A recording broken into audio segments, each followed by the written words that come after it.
Hey, what's up? It's cute what if? This side. Today we will be seeing what if Deku met the silent cursed hero. Before we move ahead with the FIC, leave a like and subscribe to the channel for future what ifs like this. The quiet, mute boy navigated the middle school halls, moving through the crowds to his locker. Girls and boys were calling for the platinum blonde, and he wondered why they wanted him. At his locker he took his backpack and pulled out a small container, a small smile appearing beneath his pale blue sweater, his favorite in the world, YN's mother's salmon rice ball. Outside, he breathed in the fresh air and began walking. A plop from the pond drew his attention and caught the indigo-eyed boy's notice. The fluffy green, quirkless teen looked down sadly at a book slowly sinking in the water. Midoriya's curses could be heard as Bakugo and his friends laughed about the freckled boy. Continuing to eat, the quiet boy stepped closer. Midoriya's eyes narrowed at a koi fish nibbling his book, and Midoriya demanded the fish give it back. The fluffy-haired teen reached for his book, then heard footsteps and turned. In a panic and muttering incoherently, Midoriya looked up, expecting the raging ash blonde but seeing the quiet platinum blonde instead. Midoriya apologized and admitted he had mistaken him for Kaken, then asked what he had. Startled, YN held out an uneaten rice ball to calm him and offered it while continuing to eat his own. YN indicated that the rice ball was salmon. Midoriya accepted it and thanked him quietly, taking the rice ball. While eating, Midoriya glanced at the marks around YN's mouth, curiosity building. It seemed odd. YN wasn't old enough for tattoos, and he didn't seem like that kind of person. Perhaps the marks were part of his quirk. Barely anyone knew what YN's quirk was. He was very quiet, and when he did speak it was often about rice ball ingredients. Midoriya asked what the marks were. YN paused, chewing, and shook his head slowly as if pleading not to ask. YN said they were fish flakes and turned away. Midoriya froze, feeling guilty for making YN uncomfortable, and apologized. He kept walking home. His sweater now covered his mouth and nose after finishing the rice ball, and some people glanced at his odd choice. He glanced up at the screech of the train slowing and prepared to board.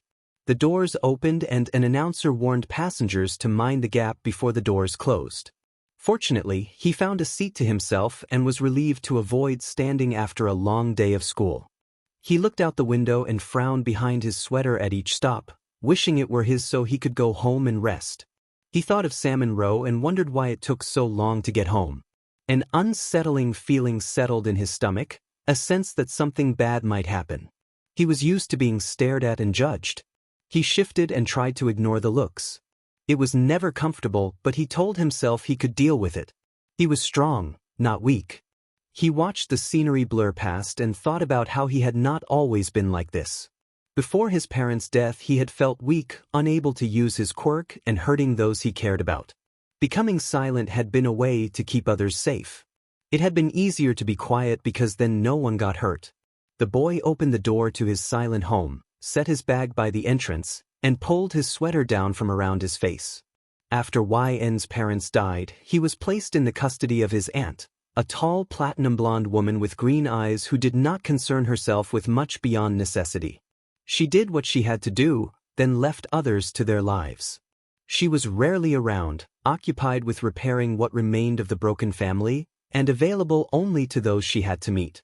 Living alone for about 5 years taught YN to stay quiet, to avoid hurting anyone. Not many people liked him talking. YN was constantly reminded of that. With his aunt often away, there had been the option to live with his grandparents, but they had passed away too. He carried the weight of those deaths like a brick on his shoulders. Family members had pushed him to use his unstable quirk and had insisted his parents be present when he tried to control it. A tragic accident followed, and his parents died. He blamed himself, even as complicated circumstances lay behind the outcome. His grandparents had died in their sleep, which felt like a gentler ending to him. He had not been very close to them. They had lived in the countryside. He moved through the apartment in a slow, practiced hush. His room was quieter than the rest of the place, lacking even the usual distant sounds of traffic or birds. He paused in front of a framed photo of his parents. A woman with brunette collar-length hair and indigo eyes on the right, a man with platinum blonde hair and green eyes on the left. He told them that he was home even though they were gone. YN changed into comfortable clothes, a gray sweatshirt and black pants, then sat at his desk and checked his phone. Several unread messages from an online friend waited in Discord. His friend in Need Sleep had sent a string of messages asking how his day had been, whether he was still at school, and whether he had turned his phone off. The friend realized YN was online and mentioned that he might be on the train. YN replied that school had been fine and that class had been loud. He noted that some classmates had flushed red when he walked past, which he found odd. Need Sleep teased that YN had actually talked to someone at school and joked about the surprising change. YN insisted it had been nothing special and that his life was not that interesting. Need Sleep pressed for admission of something funny. YN finally relented and thanked the friend before saying he was going for a run. Need Sleep told him to text back later. A boy with untamed purple hair, Hitoshi Shinso, looked at his phone with a small frown at the brief exchange. Hearing that YN had been spoken to by a classmate made him both happy and unexpectedly jealous. He was glad YN had done something that kept his spirits from sinking, and he regretted that he had let the moment pass when he could have talked more to YN. YN smiled softly at his phone. It had not been a long conversation, but it had meant a lot. Being able to communicate without misunderstanding or causing harm felt comforting. Bored of videos, YN felt the familiar tug to go on his daily run. He turned off a mukbang video, pulled his pale blue sweater over his gray sweatshirt, and headed out. He moved through the city, weaving past people who did not seem to notice where they walked. He thought of checking the fridge and possibly buying more food. His aunt had left him a card for responsible spending. He planned to buy salmon. Midway to the store, sirens began to wail. Dark smoke rose and filled the air with ash. People stood around recording with their phones instead of moving away. YN rushed toward the commotion. Civilians and police milled about while heroes arrived to evacuate those in danger. Ahead, he saw an ash-blonde figure, one of his classmates, engaged in combat with a sludge-like creature. The sight sparked a sharp ache in YN's chest and an urgent impulse to help. The creature made a menacing noise and wrapped itself around the ash-blonde classmate, restraining him. YN recognized the familiar figure trapped in the struggle and felt compelled to act. Bakugo Katsuki, hot-headed and defiant, was captured. YN watched in shock as the ash-blonde struggled against a strange substance that covered his body. Death Arms shouted to his colleagues that someone had been taken hostage, clenching his fists before bringing his knuckles together. A boy sprinted toward the villain, leaping and weaving through obstacles with agility and precision. Heroes called out to the boy, warning him to leave it to them. One of the heroes accused the villain of preying on a child and readied his right arm to strike, but before he could act, the sludge-covered villain, Bakugo, and the hero suddenly froze in place for several seconds. The boy skidded to a stop and pulled his sweater down, stunned by the sudden immobilization. After a tense moment, the scene shifted. Years earlier, young Izuku raced to his mother, clutching an All Might action figure in small hands. The little green-haired boy smiled widely as he begged his mother for computer time. Inko Midoriya paused her dishwashing to look at her son and asked if it was already time. The boy insisted enthusiastically, urging her to hurry while bouncing on his heels. As Inko typed at the keyboard, the boy rocked back and forth in his chair, breathless with excitement. He had watched his favorite video countless times, and when it began to play, his eyes shone with joy and quiet giggles filled the room. Present-day Izuku would later recall that the video he loved was an old disaster clip, the debut of the greatest hero the world had known. The footage showed a frightened man with dark, wide eyes and disheveled hair. His shirt bore stains from the chaos he had lived through that day. A tall, muscular blonde in a red, white, and yellow costume appeared atop a fallen bus, carrying civilians and offering reassurance. The cameraman announced that the hero had rescued many people, and the hero laughed, his deep chuckle calming those around him. All Might declared to the crowd that hope had arrived because he was there. The small boy squealed and held his All Might figure above his head, convinced that once he gained his own quirk he would become a hero just like his idol. Later, a bald doctor with distinctive glasses and a bushy mustache sat slouched in his chair, fingers intertwined. He told Izuku and Inko that, based on his records, It was unlikely the boy would develop a quirk. The news drained the color from the boy's face. He dropped his beloved All Might figure in shock. Inko, hand over her chest and the other on her son's back, tried to comfort him.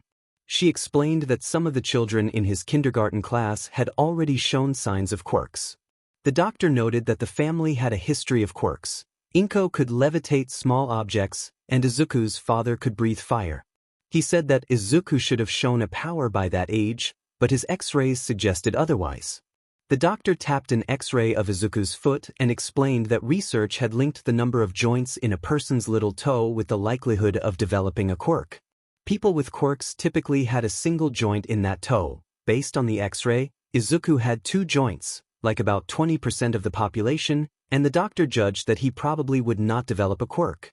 The room fell silent, and outside the sky darkened as rain began to fall. The video played on, and people in the footage marveled at how many lives the hero had saved in such a short time. All Might continued to reassure the crowd with his smile and confident presence. The small boy watched, eyes shining, and told his mother that the hero saved everyone with a smile and that he wanted to be a hero too. Inko hugged him, apologizing for the bad news even as she tried to hold him together. Present-day Midoriya remembered that he had wanted to respond differently back then, that he had things he wished he had said. Standing now in front of a dark tunnel, he stared at his shoes and reflected on the decision he had made as a child. He reminded himself that he had decided long ago and that he should not worry about what other people thought. Hold your head up high and plunge forward. Midoriya raised his right fist and began to walk proudly through the tunnel, laughing to himself. He did not notice a thick, green, sludge-like creature beginning to seep out of a drain in the tunnel floor. When he heard the sound of liquid moving, Midoriya turned toward its source and found himself facing the creature. Tatooine Shopping District. A small glass bottle lying in an alleyway trembled and a voice inside sputtered in confusion, trying to remember where it was and what had happened. The memory that flashed through its mind was of being overwhelmed by All Might in a fight, defeated decisively by the hero. A group of teenagers, an ash blonde, a fluffy-haired boy, a brunette, and a raven-haired youth approached the bottle. They blamed the captive villain for causing trouble. Bakugo, the ash-blonde leader, kicked the bottle and the cap came loose. One friend advised Bakugo not to let it bother him. Bakugo thought of something he had heard as a child and, with a flash of recollection, hardened his resolve. The other boys watched him with a mix of irritation and amusement. One suggested going to the arcade near the station, remarking on the many potential targets there, and the group argued briefly about the risk of getting caught. Then the boys suddenly pointed behind Bakugo. He turned to see a thick green liquid form into a creature with big eyes and crooked teeth. Nearby, a man of legendary build who appeared suddenly frail and thin startled the onlookers. Midoriya stared in shock at All Might's diminished appearance, and All Might, trying to explain, suddenly doubled over as if overcome by a painful spell and began coughing violently. Midoriya reacted with alarm. The crowd murmured in disbelief, comparing the frail sight to the larger-than-life image of the hero they knew. All Might, regaining his composure, sat against a railing and told Midoriya that the injuries he once suffered in a battle had left him weakened and slender. He explained that years ago an enemy attack had permanently damaged parts of his body and that repeated surgeries and aftereffects had left him with limited strength. He could serve as a hero for only a few hours each day now. Midoriya asked if that battle had been against Toxic Chainsaw, and All Might confirmed it quietly, noting that the fight had been kept private at his request. He emphasized the importance of realistic expectations for someone without a power, suggesting that if Midoriya wanted to help others, law enforcement could be a respectable path.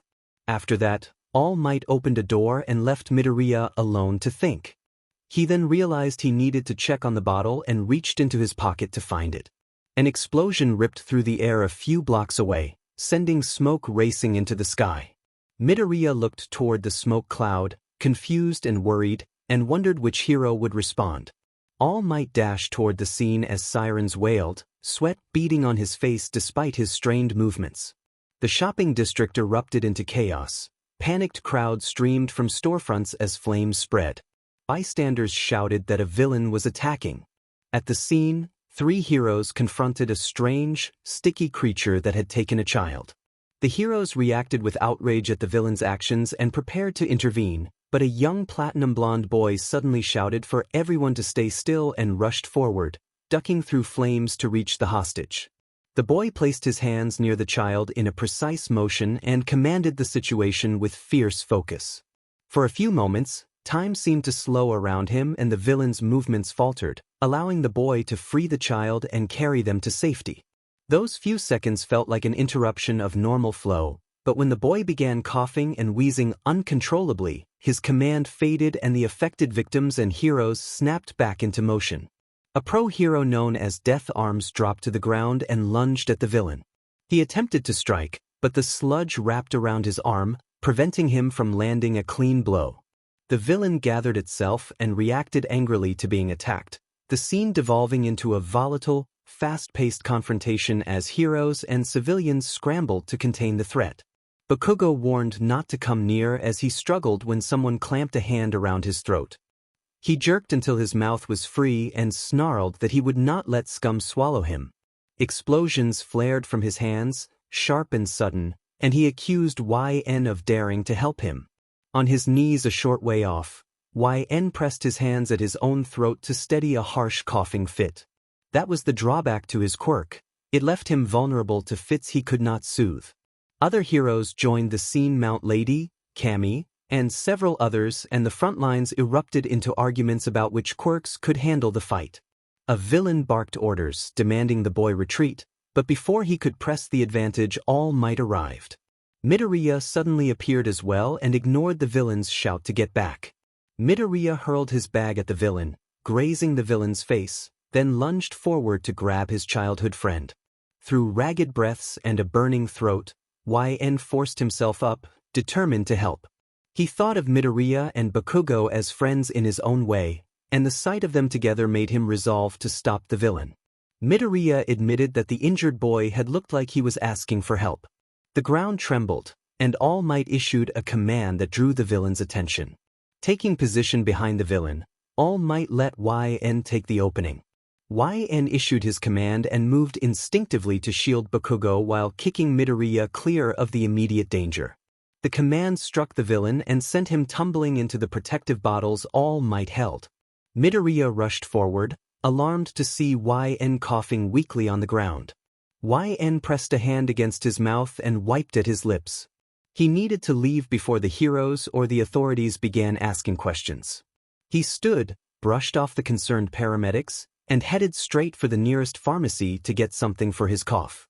At the pharmacy counter, the clerk asked if that was all. YN nodded and paid for a few small bottles of cough syrup.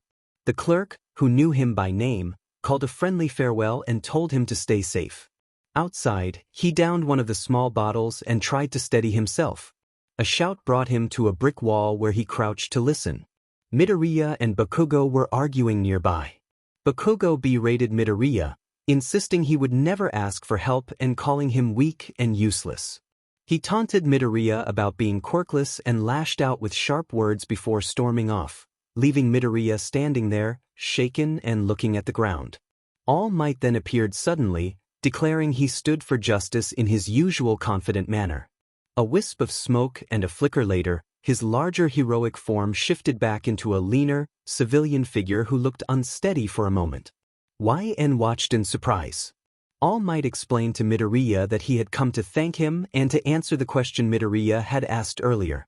He said that if Midoriya had not told him about his life, the hero would have been a bystander watching from the crowd.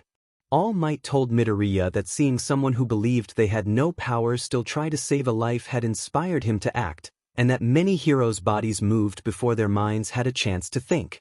All Might finished by saying that they had almost managed it on their own. Midoriya lowered his gaze to the ground beneath his feet, one hand clutching his chest as he began to sob, tears filling his eyes. The boy knelt to the ground, overwhelmed. All Might added that this was what had happened to him today and then addressed the other boy, saying that he, too, could become a hero, and that the boy with the scarf should listen as well. Midoriya froze. He had just been discovered. He scrambled to his feet and saw a platinum blonde boy standing in front of him. Midoriya recognized him and called his name, stunned that the boy would be there. 3 pairs of eyes met Midoriya's frantic, the newcomer's calm, and All Might's composed. Midoriya panicked and insisted it was a prank, but All Might sighed, already knowing the blonde had been there all along. The blonde boy explained that he had not been joking and that he had been telling the truth. All Might thanked Midoriya for his help with the villain earlier. The blonde inhaled with relief, unsure how to reply, and greeted them with a simple hello. All Might looked puzzled for a moment and then asked whether the boy had said hello or if he was hungry, misunderstanding the greeting as a reference to food. Midoriya hurried to explain that the blonde could only speak certain words in order to avoid activating his quirk. He tended to speak in the names of rice ball ingredients. Midoriya admitted it was strange but believed the restriction helped keep everyone safe. He wondered aloud how powerful the blonde's quirk might be and how long the boy could withstand its effects before any side effects set in. All Might cleared his throat to regain attention, and Midoriya apologized, saying he thought the boy had simply said hello. All Might waved to the shorter boy and greeted him, acknowledging that they both owed him an explanation and that the situation must be confusing. The 2 teens exchanged looks, Midoriya anxious, the blonde bored. An internal voice suddenly proclaimed that it deemed the boy worthy of its power and that the quirk would be his to inherit. Midoriya reacted with shock. The blonde, seemingly unfazed, then murmured that he wanted to eat and named salmon, agreeing with himself. Midoriya gasped and stared at the blonde adult in absolute shock, asking what All Might meant by inheriting something. All Might burst into laughter and told Midoriya that the younger boy should see his face. After a beat, the hero sobered and reassured him that he would not pressure him. All Might explained that the offer was Midoriya's choice.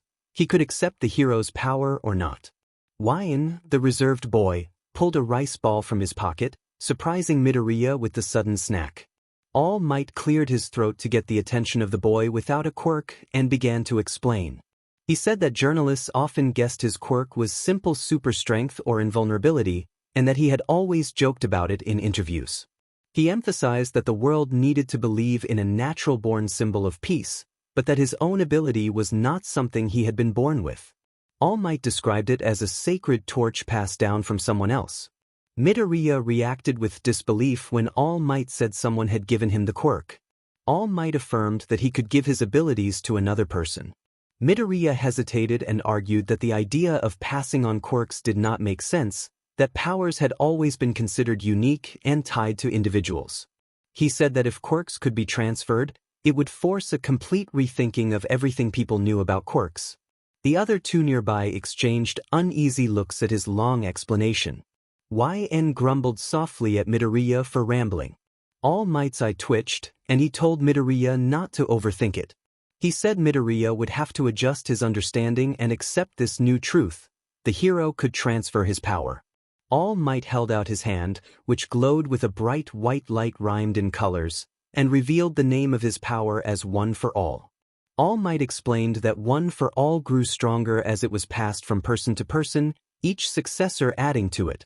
That accumulated power was what allowed someone to become a true symbol of hope. Midoriya thought the name made sense and felt the weight of the moment. He asked why All Might would choose to give him such a gift and worried he might not live up to it. All Might said he had been searching for a worthy successor and that he had watched Midoriya leap into action to save a child while others hesitated, which had convinced him of Midoriya's heroism. Midoriya clenched his fists, swallowed back his tears, and wiped his cheeks. He resolved to accept and stepped forward with determination to receive the responsibility. All Might nodded with approval at the lack of reluctance. YN looked up from his rice ball, gave Midoriya a thumbs up, and continued eating.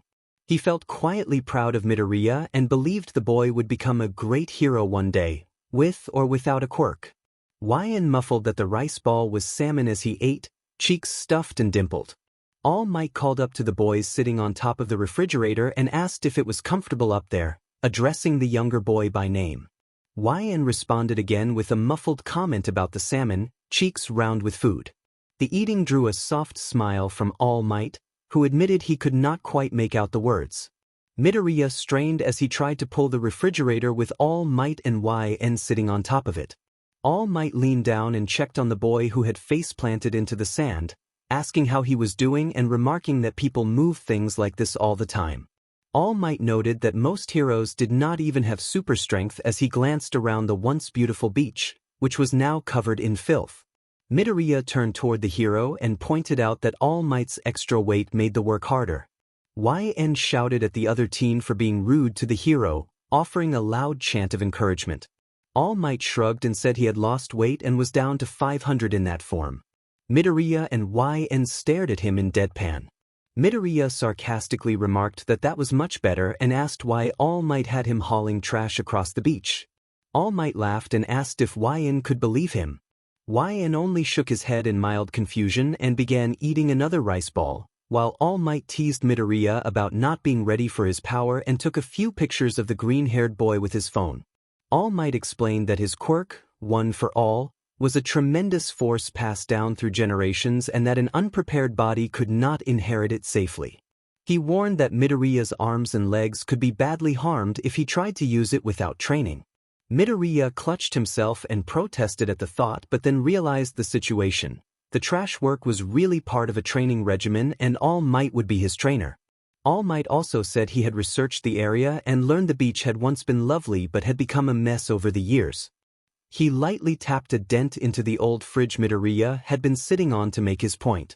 Midoriya stopped eating and sighed, pulling his scarf back up as he stood to look at the cleanup ahead. All Might reflected that many modern heroes seemed focused on flashy displays, while heroes of the past emphasized service and community. He compacted the old fridge into the sand with his hands, sending dust drifting away and allowing the warm, setting sun to shine across their faces. He commanded that Midoriya would restore the coastline of the entire beach as the first step on his path toward becoming a hero. Midoriya stared at all the trash and protested that it seemed impossible. All Might asked if Midoriya still wanted to attend UA, and Midoriya answered yes with quiet determination. All Might then asked if YN wanted to go as well. YN nodded sleepily, his body swaying slightly. All Might praised Midoriya's spirit but reminded him that hero work was not easy without a quirk. He warned that UA was one of the hardest hero courses to get into, which meant Midoriya needed to prepare his body quickly. Midoriya completed the thought himself, noting that the entrance exams were in 10 months. All Might handed Midoriya a stack of papers outlining a strict plan called the Aim to Pass, American Dream Plan, which included a schedule down to the protagonist's sleep. Midoriya leaned over and read it, realizing how regimented his life would become. All Might admitted the work would be very hard and asked if Midoriya was up to it. Midoriya smiled proudly and said he had no choice but to work harder than anyone else to get in. All Might announced that YN would be assisting Midoriya in the training.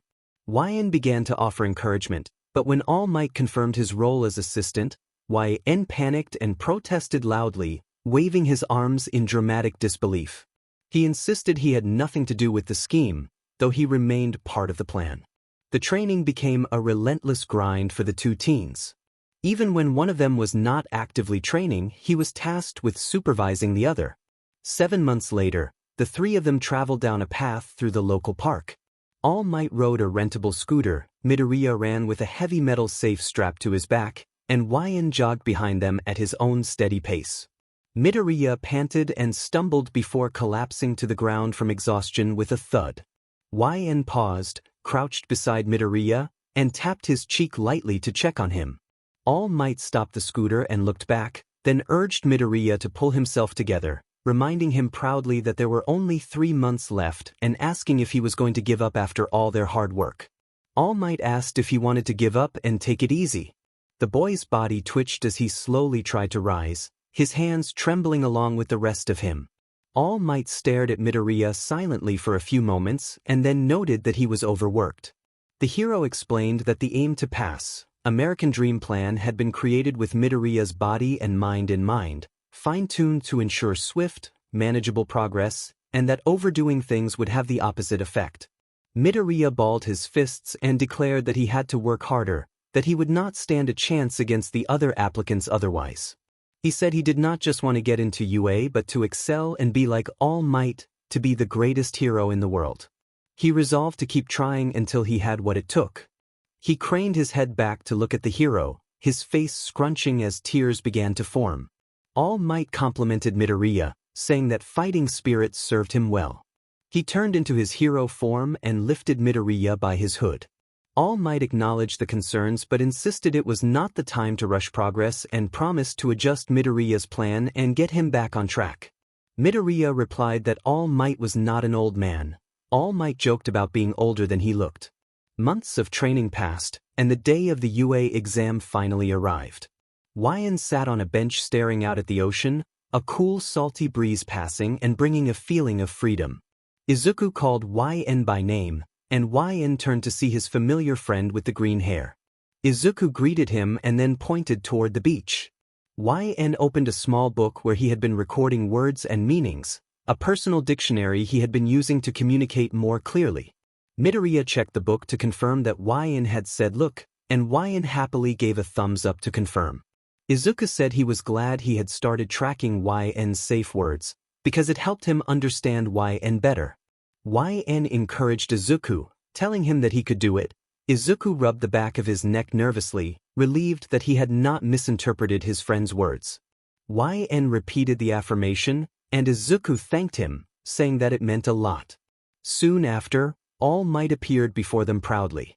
He brought out his phone and showed them a photo of Midoriya crying from 10 months earlier, then celebrated how far Midoriya had come.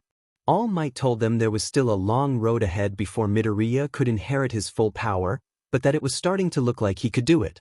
Midoriya smiled anxiously and asked if he deserved this, unsure how he had been so fortunate after All Might had done for him.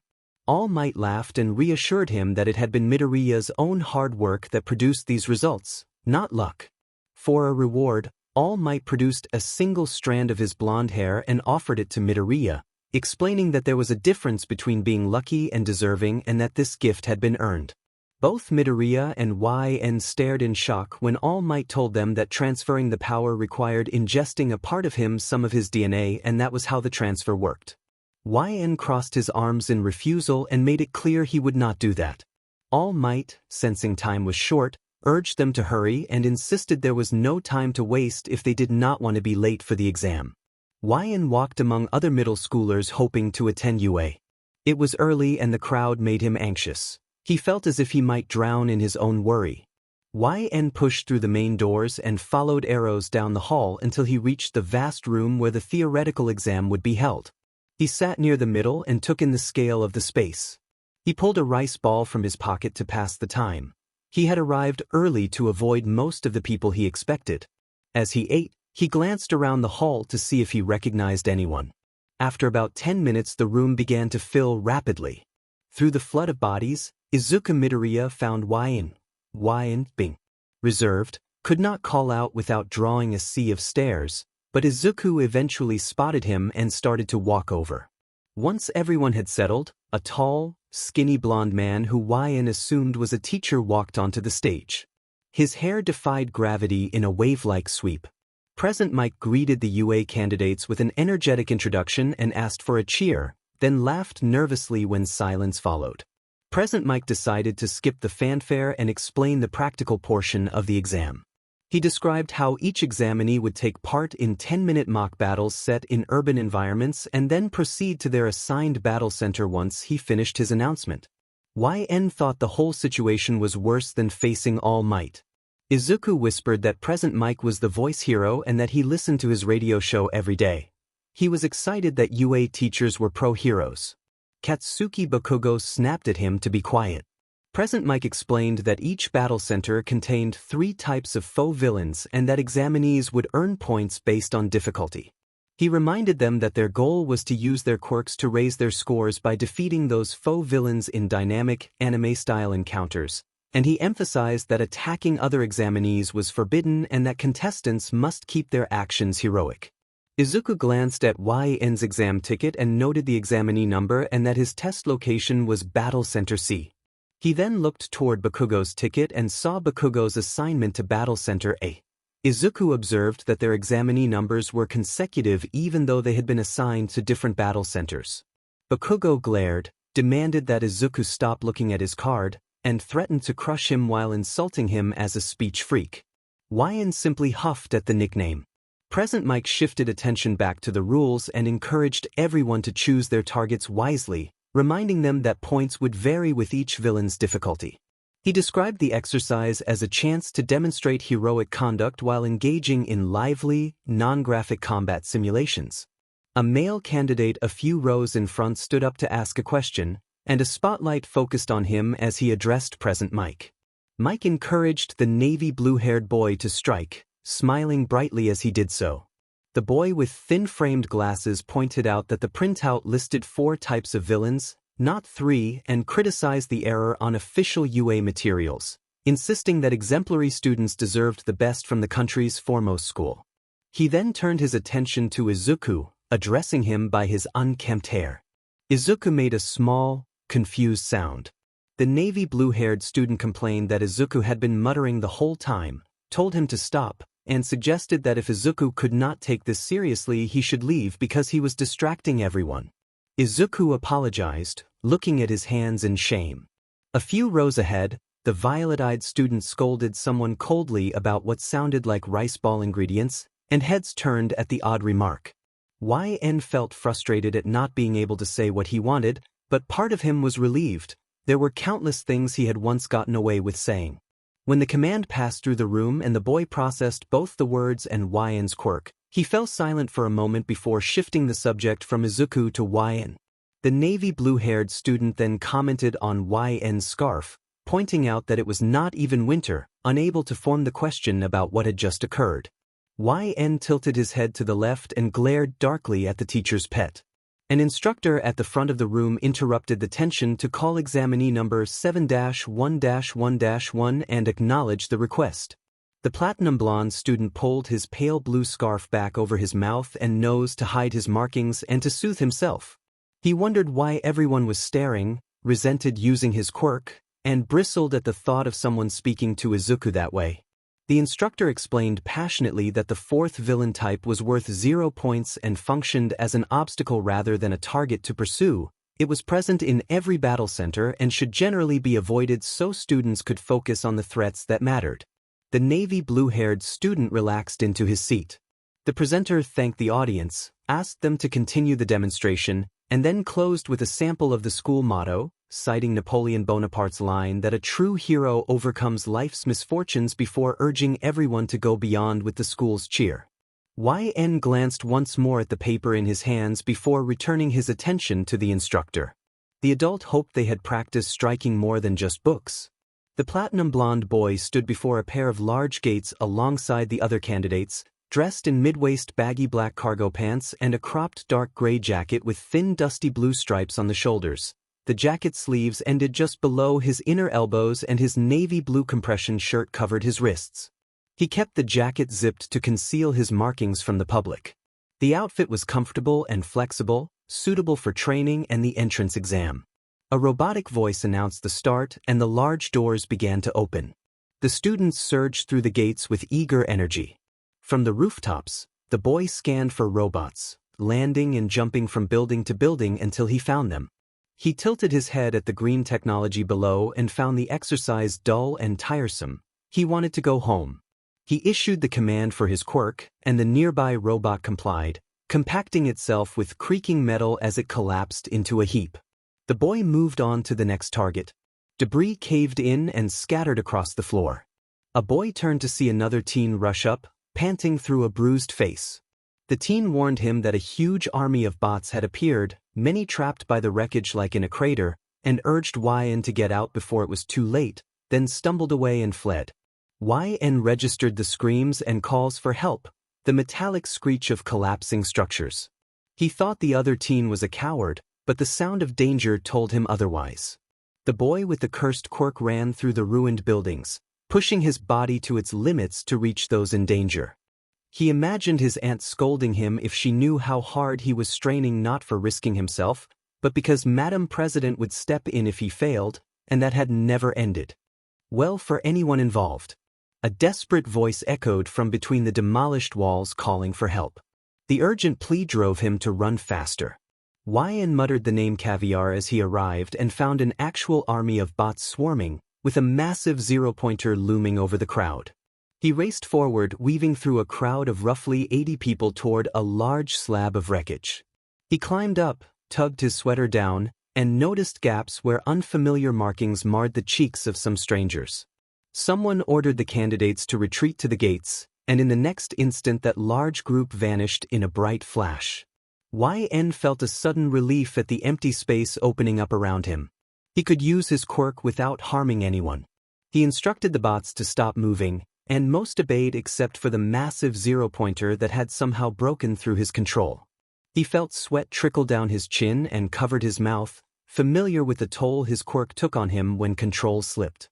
If something broke free of his command, it hit him hard, leaving his throat strained and his voice compromised. He wondered how the bot had broken his hold. YN shouted a command for the bots to plummet. When many of them collapsed to the ground, he clutched his neck and coughed, reeling from how much he had pushed himself. The exertion had drained him. If he continued like this, he risked collapsing from sheer exhaustion. Climbing over broken pillars and ruined sections of the facility, he dodged attacks from the relentless zero-pointer. He managed to get onto the back of one of the green mechanic-type bots. He worried about the Commission's reaction and dreaded his aunt's inevitable phone call. He taunted the zero-pointer and ordered it to rise. The machine obeyed, floating as if gravity had been forgotten. If it had not already been damaged, it might have dislodged him. He then commanded it to fall. Grinning as wind whipped his hair, YN leapt off before the collision and landed back on the damaged building. He mocked the bot's weakness, wiped his sweating forehead, and ordered it to detonate. An observer noted that the boy had used his quirk to the point of nearly blacking out and intended to heal him. When YN opened his tired eyes, he was met with a pearly white ceiling and a faint, hospital-like smell. He thought he must be in a hospital and wondered if he had pushed himself that hard. He worried that Auntie would be angry. Recovery Girl told him that he was awake and that she had treated his injuries. She warned him to pick up his game before he could be sent back. YN felt a flush of guilt and muttered an apology to himself for worrying Auntie. Later, in the waiting area, YN playfully scolded his green-haired friend Izuku with a teasing nickname, tapping him lightly on the shoulder. Izuku apologized meekly, flustered, while YN sighed and shook his head, trying to keep the mood light. Izuku then grew anxious about his performance on the exam and whether he had disappointed All Might. YN cut him off firmly with a single no, then offered a quick, steady reassurance that Izuku could do it. The look YN gave was enough to stop the argument. His throat was still sore, and he did not want to talk more. Izuku accepted defeat and walked YN to his house. Before leaving, Izuku said his goodbyes in that same awkward, endearing way, and then he went on his way. YN set his bag down by the door, grabbed a quick bite, and carried it up to his room. After leaving his food on the desk, he sank onto his bed and let the quiet of home settle around him. He sat up to remove his shoes and sweater, but a soft notification from his computer interrupted him. He worried that the message might be from the Commission, and he hurried to pull off his pale blue sweater. On his screen, the direct messages showed a contact named In Need Sleep asking how the exam had gone. YN's friend Quiet Boy replied that it had not been the best, mentioning green robot training units and that he had overused his quirk. In Need Sleep reacted in disbelief, asking if he had run out of stamina again, and Quiet Boy explained that a commission worker had been in the nurse's office with a device when he woke up. He reassured them that Auntie had told him some things before he had blacked out, but that he was okay now. In Need Sleep expressed surprise and curiosity about why the commission would be involved, and Quiet Boy said he could not explain what they wanted. In Need Sleep suggested playing a game to take his mind off things, and Quiet Boy agreed. YN closed the chat and leaned back in his chair, tired and annoyed at the thought of how dangerous the commission really was. A week later, the doorbell rang. YN groaned and sat up slowly, thinking it might be mail or the acceptance letter from UA. He found a cream-colored envelope slid under the front door, sealed with a crimson emblem bearing the letters U and A embossed on the front. YN read the grocery-like line about salmon roe and tuna mayo and then noticed a cream envelope. He stared at it for a long moment before trotting back upstairs and plopping down on his bed with the letter in his hands. When he opened the envelope, a small silver disc fell into the palm of his hand. When he tapped the top of the device, A holographic projection of All Might sprang to life, appearing so suddenly that it startled him and made him jump. All Might urged him to get a hold of himself. The hologram announced cheerfully that he was appearing as a projection. YN recoiled inwardly and told himself to back up. The hero's smile wavered as his form shifted from the confident pro to the skinny, older man. All Might coughed and explained that with great power came a great amount of paperwork. He apologized to YN and revealed that he had not come to the city only to fight villains. He announced that he was now one of the new UA faculty members. YN thought he had not asked for that. He wondered if All Might would make a good teacher. All Might was unquestionably a great hero, but being a teacher felt different and unexpected. Another person appeared in the projection, waving a hand at All Might and telling him to wrap things up. That person said they had something to show the boy first and muttered about how many of these appearances they had to do. All Might cleared his throat and praised YN's exam performance. He said he was impressed. YN had saved many people with his quirk and had defeated several of the robotic enemies. All Might noted that although YN had not defeated every enemy, he had passed the written exam with ease and achieved the second highest practical exam score. More importantly, All Might highlighted that YN had the highest number of rescues. He then displayed the leaderboard. On the leaderboard, YN North held first place with 72 enemies defeated and 88 rescues. Katsuki Bakugo appeared with 77 enemies defeated and 0 rescues. Eijiro Kirishima had 39 enemies defeated and 35 rescues. Achiko Uraraka had 28 enemies defeated and 45 rescues. Ibara Shizaki had 36 enemies defeated and 32 rescues. Itsuka Kendo had 25 enemies defeated and 40 rescues. Tenya Ida had 52 enemies defeated and 9 rescues. Izuku Midoriya had 0 enemies defeated and 60 rescues. Tetsu had 49 enemies defeated and 10 rescues.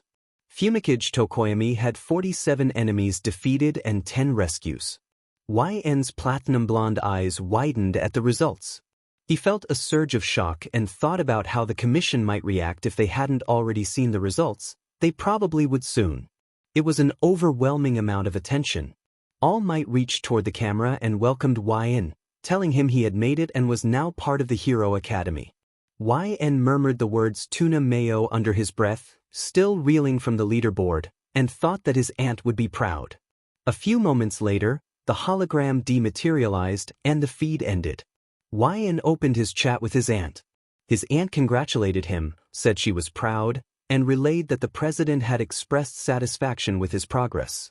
She told him to keep up the work and reminded him that he knew the consequences if he failed. YN replied that he knew and explained that he had been training a lot lately, trying to control his voice and speak more normally. His aunt encouraged him, saying that even being able to say a few words was good, but he should make sure those words were useful rather than foolish. YN thanked her. His aunt told her nephew she had to go, and they exchanged brief affectionate goodbyes. He closed the chat with a blank expression and wondered why his aunt always brought up the commission in their conversations. With a deep sigh, he closed the app and opened Discord to start another conversation. He glanced down at the light gray uniform on his body and felt the familiar discomfort. Without his scarf, there was nothing to cover his mouth. He stood in front of the mirror and frowned at the bare skin of his face, the markings making him feel exposed and insecure. The violet-eyed boy tugged an oversized pale blue sweater up to hide the lower half of his face, slung a gray satchel over his shoulder, locked the front door, and headed for the train station. After a few minutes he found his classroom and paused at an unnecessarily large door, wondering why it had to be so imposing. He pushed it open and scanned the room. Desks were arranged in 4 rows of 5. He took a seat near the back, pulled his Nintendo Switch from his bag, and lost himself in the game as classmates began filing in. Seats filled quickly until only 2 remained. He ran his fingers through platinum blonde bangs and took in the new faces, students wearing red and white, one with distinctive hair buns, another with pink hair. The navy-haired student at the front of the room snapped at someone to remove their feet from a desk. The ash-blonde student who had his feet up only grinned in response. The navy-haired student scolded him firmly, waving his hand to emphasize his point. The ash-blonde student then mocked the navy-haired student's strictness, suggesting he was overly rigid. The navy-haired student straightened and introduced himself as Ida Tenya from Semi-Private Academy. The ash-blonde student, Bakugo, continued to taunt him and later pointed out that a sweater violated the school's dress code, asking why anyone would wear it now. The protagonist muttered a terse reply. Another student with ruby eyes sneered that the newcomer would be an easy target, relishing the thought of making trouble. Tension rose until Ida interrupted an exchange between the ash blonde and the platinum blonde by announcing the arrival of another student. The protagonist paused his game and looked up as a new student entered the classroom. The room turned toward the newcomer, who straightened nervously and blushed while offering a hesitant greeting. Izuku stepped forward to welcome him, introducing himself as Izuku Midoriya and saying it was nice to meet him. Ida asked Midoriya about the practical exam, but the protagonist's attention faded and he returned to his game. Someone nearby yelled an insult at the protagonist, calling him a speechless freak, and Bakugo demanded to know how he had managed to get into the school at all. Bakugo harshly criticized the protagonist, calling him weak and telling him to speak clearly. The protagonist chose to ignore Bakugo and kept playing.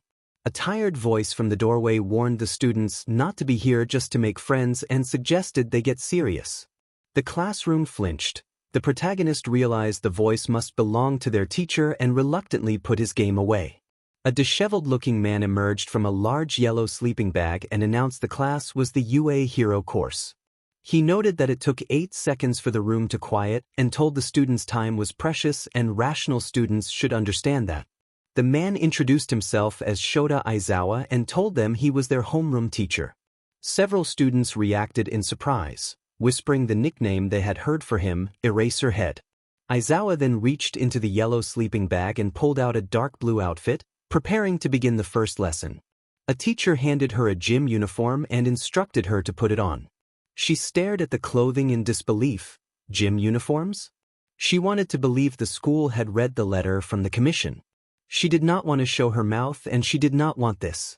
He preferred Discord because sending messages cost money and he did not want to waste the money his aunt gave him, even though the commission covered his housing.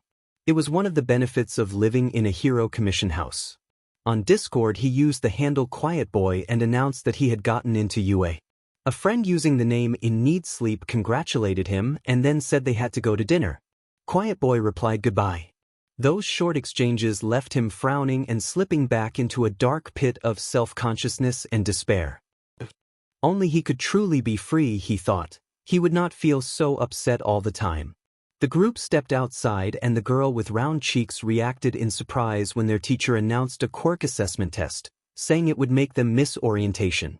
The raven-haired homeroom teacher, Mr. Aizawa, replied that if they wanted to make the big leagues they could not waste time on pointless ceremonies and that he ran his class as he saw fit. He explained that they had been taking standardized tests most of their lives but had never used their quirks in physical exams before, and that the country still pretended everyone was created equal by not letting the most powerful excel. He glanced at a specific student and asked Bakugo if he had finished at the top of the practical exam. Bakugo answered confidently that his best result for the softball throw in junior high had been 70 meters. Mr. Aizawa instructed him to try it with his quirk inside a chalk-drawn circle, telling him he could do whatever he wanted as long as he stayed in the circle and urging him to hurry and give it his all. A ruby-eyed student began to stretch his arms and planned to add a blast to the pitch, shouting fiercely as he prepared to throw. Mr. Aizawa held up a measuring device that read 705.2 meters, and the class gasped. A teen with bright yellow hair cried out in astonishment at the distance. Someone with pink skin and dark eyes grinned and pumped the air, saying it looked fun, while a boy with what appeared to be tape dispensers on his elbows smiled and shouted that they could use their quirks as much as they wanted now that they were in the hero course. Mr. Aizawa interrupted their conversations and reminded them that they had 3 years to become heroes, that it would not be all games, and that they would face one terrible hardship after another. He informed them they would compete in 8 physical tests to gauge their potential and that anyone who came in last would be expelled immediately. Many students reacted with fear and determination. YN hummed and tilted his head at Aizawa's words, sensing there was truth to them but also that the teacher was not telling the whole truth. He believed the commission would have forced him to attend UA even if he had failed the entrance exam. Mr. Aizawa went on to ask whether they thought natural disasters, power-hungry villains, or catastrophic accidents that wiped out whole cities were fair, and reminded them that a hero's job was to fight that unfairness. He pushed them to go beyond, urging them to show that their place at UA was no mistake. Test 1. 50-meter dash. He stood at the starting line with Ida beside him while the quiet student lowered the oversized jacket collar. Aizawa called for the runners to take their marks, then fired the starting signal, and the navy-haired teen launched forward before stopping just after the line. Aizawa ordered everyone not to move. Ida and the rest of the class froze. Taking a deep breath, YN sprinted forward, skidded to a stop, and exhaled as his quirks effects faded from his classmates. The timer registered 4.38 seconds. He walked to the side of the group and cupped his hand over his mouth to hide his markings and to muffle a coughing fit. Kirishima hurried over and asked if Ellen was all right, concerned by the way he crouched and coughed. YN managed to murmur the command salmon, his voice strained from overusing his quirk during recent training sessions with his aunt. He gave a thumbs up to show he was okay. Aizawa observed the violet-eyed boy hunched and coughing intermittently, and commented dully that it was no surprise he had trouble when the other student could command anything he wanted. YN thought bitterly about the commission. Kirishima urged him to get up and asked what had happened. Izuku wondered aloud why YN had pushed himself so hard, louder than necessary, and Bakugu snapped angrily at him to be quiet. Test 2. Grip strength. He held the device tightly, veins in his forearms standing out as he waited for the beep. When the machine finally sounded, he let out a long sigh of relief and set it gently on the floor. He glanced at the readout. The device registered 91 kilograms. He grimaced beneath his collar. It was still not good enough. Test 3. Standing long jump. Kirishima shouted encouragement while YN fussed with his fingers, trying to ignore the unpleasant thoughts about the commission. Although he usually kept to himself, he forced himself to say the command salmon, then stepped back to the chalked line, braced, and ran. He completed the jump and the mark read 245 centimeters. He frowned. He missed the barely tolerable intensity of the commission's training, even though it had left him sore. Test 4. Repeated side steps. YN watched as the small purple-headed student arranged the round ball at his feet, the spheres bouncing off what had once been a head with energetic speed and turning the student's movements into a blur of navy and purple. YN fumbled with his jacket zipper, uncertain and dreading the exercise ahead. Test 5. Ball throw. He picked up the softball in the chalk circle and considered what command might help for the throw. Aizawa, already tired of the class's antics, instructed him to throw the ball using his quirk.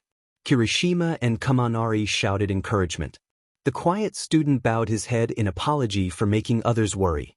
Aizawa then instructed everyone to step back, and the class and their homeroom teacher took a few steps away from him. YN turned and planted his foot for a better angle, muscles coiling as he launched the ball into the sky. After the throw, the platinum blonde student unzipped his jacket collar in a flash and issued a command for the ball to blast upward. Most of the class who were paying attention stared, astonished at the power that sent the softball soaring with a single spoken cue. Bakugo growled in annoyance at the younger student's display and snapped that he was not better than him, calling him a mute idiot. A nearby raven-haired student announced that the ball had flown 11,328.6 meters when it cleared the fence. YN exhaled and zipped his jacket collar back up to hide his markings. The pink-skinned girl who had been watching pumped her fists and told YN that the throw had been amazing, Mina cheering with Kamanari and Kirishima at her side. The effort had taken a lot out of him. YN thought he felt as if he might vomit blood if he used another command. A small, round-faced girl with warm brown eyes ran up and praised him, and YN thanked her. YN stared at his hands, searching for the right words to compliment her in return. The nearby brunette turned pale, sensing something was wrong. YN shook his head and made an X with his arms to indicate no, but his quirk made him blurt out ingredient names instead of the words he meant. Midoriya turned and asked what was happening and why YN was speaking like that. Midoriya apologized for the interruption and introduced himself. and another student explained that YN's quirk caused him to speak in ingredients sometimes. Someone else reassured them that it was nothing to worry about. Before the conversation could continue, Aizawa told Midoriya that it was his turn and to hurry up. Midoriya stepped into the circle holding the new softball. Ida warned that if Midoriya did not perform soon he would be the one sent home, and Bakugo barked that of course he would be sent home because he was quirkless. Ida, scowling, reminded Bakugo that Midoriya did have a quirk and pointed out what he had done during the entrance exam. Bakugo sneered at the idea and muttered that Midoriya was useless. The freckled boy tossed the ball and it landed only a few meters away. Aizawa announced the distance as 46 meters.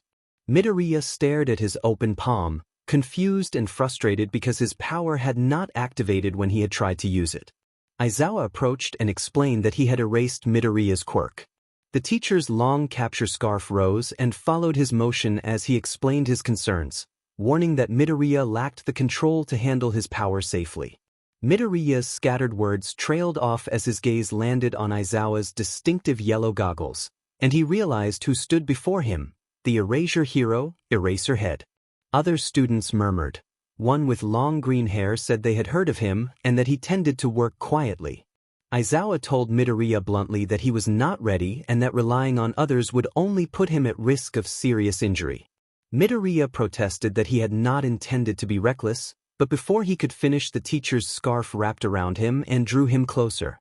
From where he stood, YN could not make out the details of their exchange, and the scene looked tense and threatening though he suspected it was simply the teacher doing what he thought best. After a few moments of silence, the tired teacher's hair fell back over his shoulders with his scarf. Aizawa dismissed the hesitation and urged the next student to take his final throw quickly. The protagonist watched with growing concern as his friend prepared to throw the soft ball again.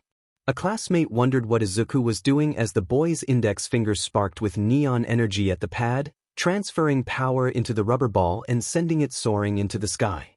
Aizawa announced the distance as 705.3 meters. Midoriya, tears brimming in his eyes, called for the teacher's attention. He clenched his fist to keep the water from spilling and, despite the pain from his bruised, injured finger, insisted that he was still standing. A blonde student with bright hair reacted with surprise at the sudden surge of power, while Uraraka cheered, pumping her hands in the air. Ida offered an analytical comment about the awkwardness of the throw and the strangeness of the quirk, and another student shrugged that it had not been a pretty throw. Bakugo stared, fury radiating from him. Sparks flared at his palms as he lunged toward Izuku, shouting angrily and demanding an explanation. The protagonist stepped forward and ordered Bakugo to stop, walking past a red-eyed student as he moved to defuse the situation. He fought back a small laugh at how odd Bakugo looked suspended by the other student's power. Bakugo continued to struggle and shouted for the command to be lifted, threatening violence in his rage.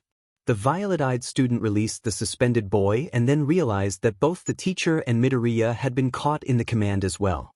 Before he could clarify his mistake, Bakugo dropped to the ground and scrambled up again, intent on attacking the boy he regarded as quirkless. The teacher intervened immediately. Aizawa's capture scarf wrapped around Bakugo, dragging him away and restraining him. Bakugo demanded to know why the scarf was so strong. Aizawa explained that it was a capture weapon made of carbon fiber and a special metal alloy, and he warned the student to stand down while admitting that overusing his quirk caused him severe dry eyes.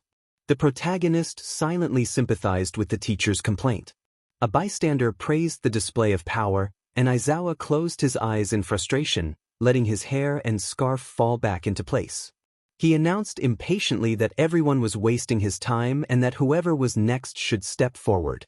The protagonist glanced at Midoriya's injured finger and muttered something under his breath. Midoriya nodded, still holding his hand to his chest.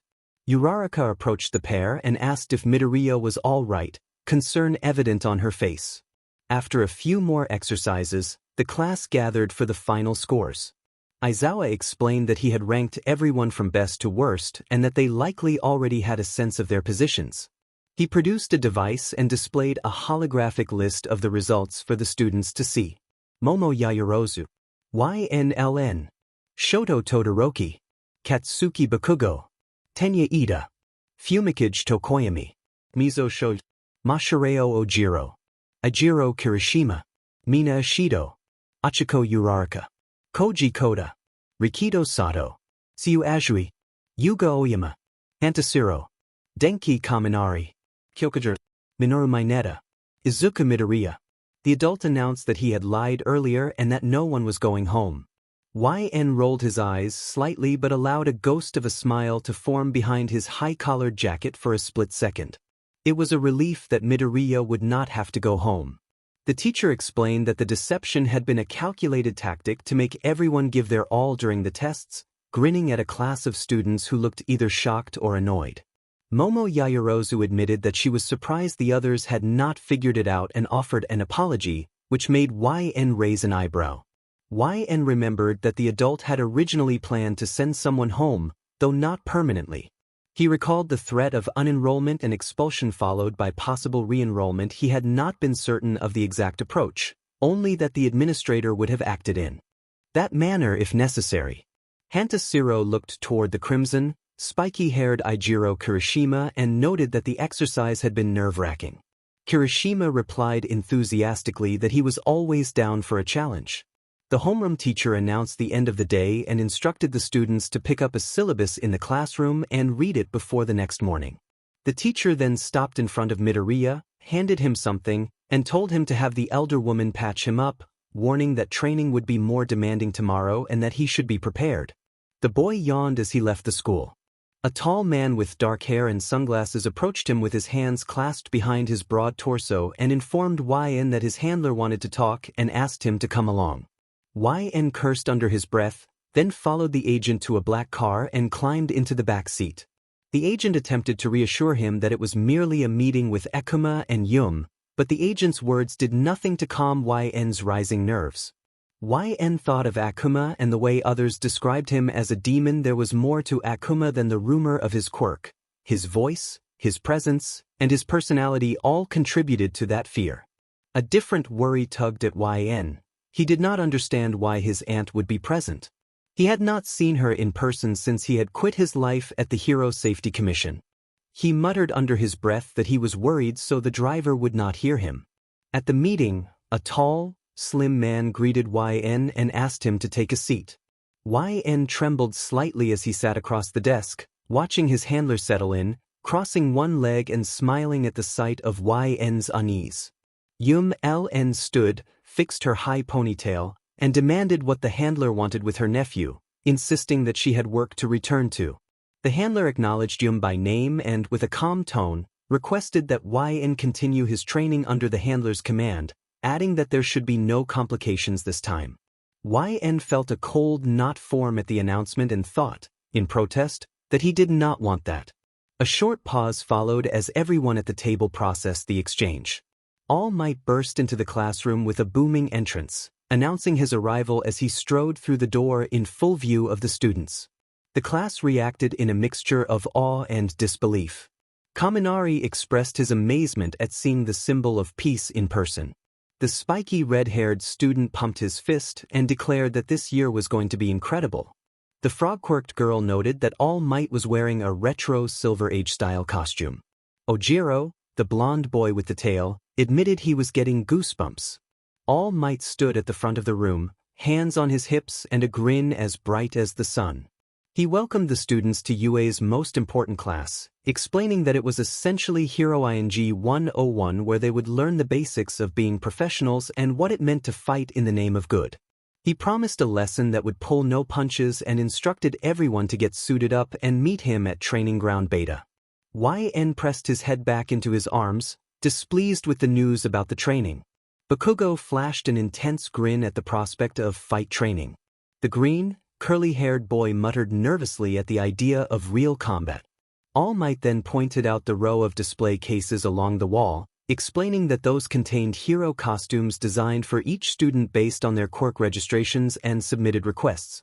The class cheered at the announcement. The violet-eyed boy drifted into a quiet space, glancing toward the cases and wondering who had designed his costume, Auntie, or perhaps Akuma.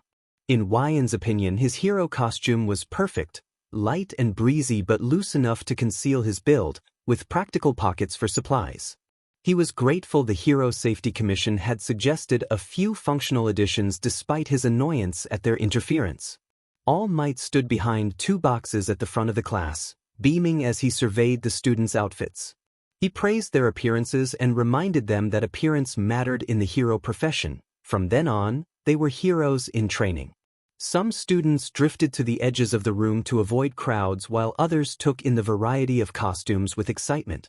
YN admired his classmates' outfits and found himself wondering where Izuku was.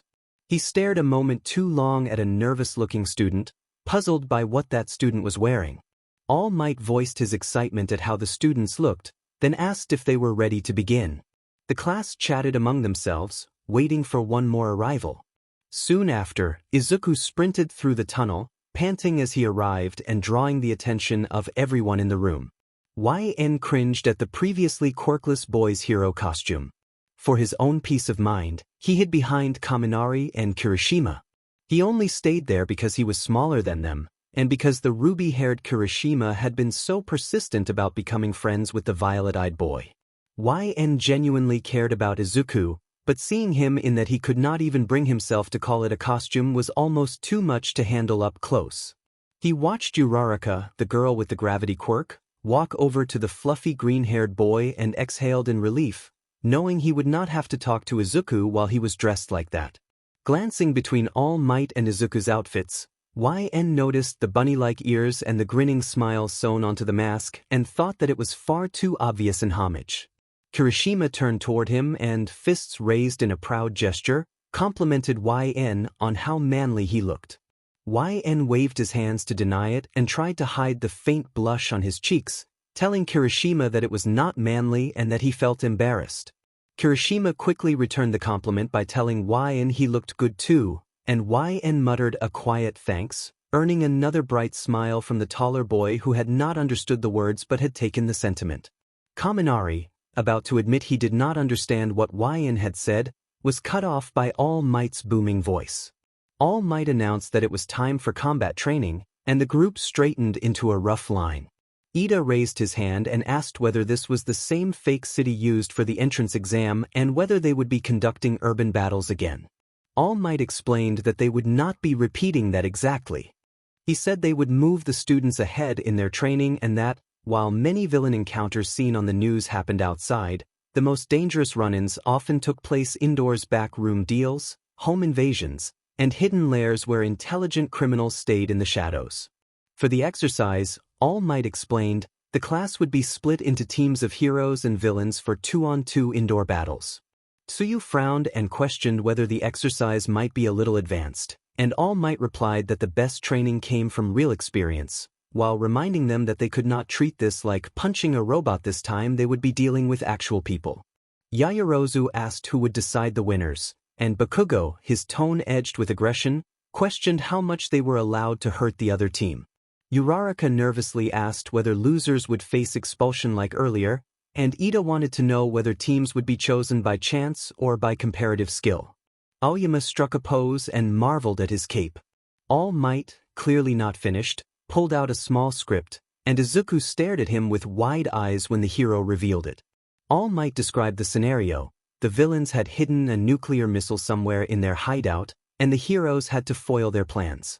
The heroes could succeed by catching the evildoers or recovering the weapon, while the villains would win if they protected their payload or captured the heroes.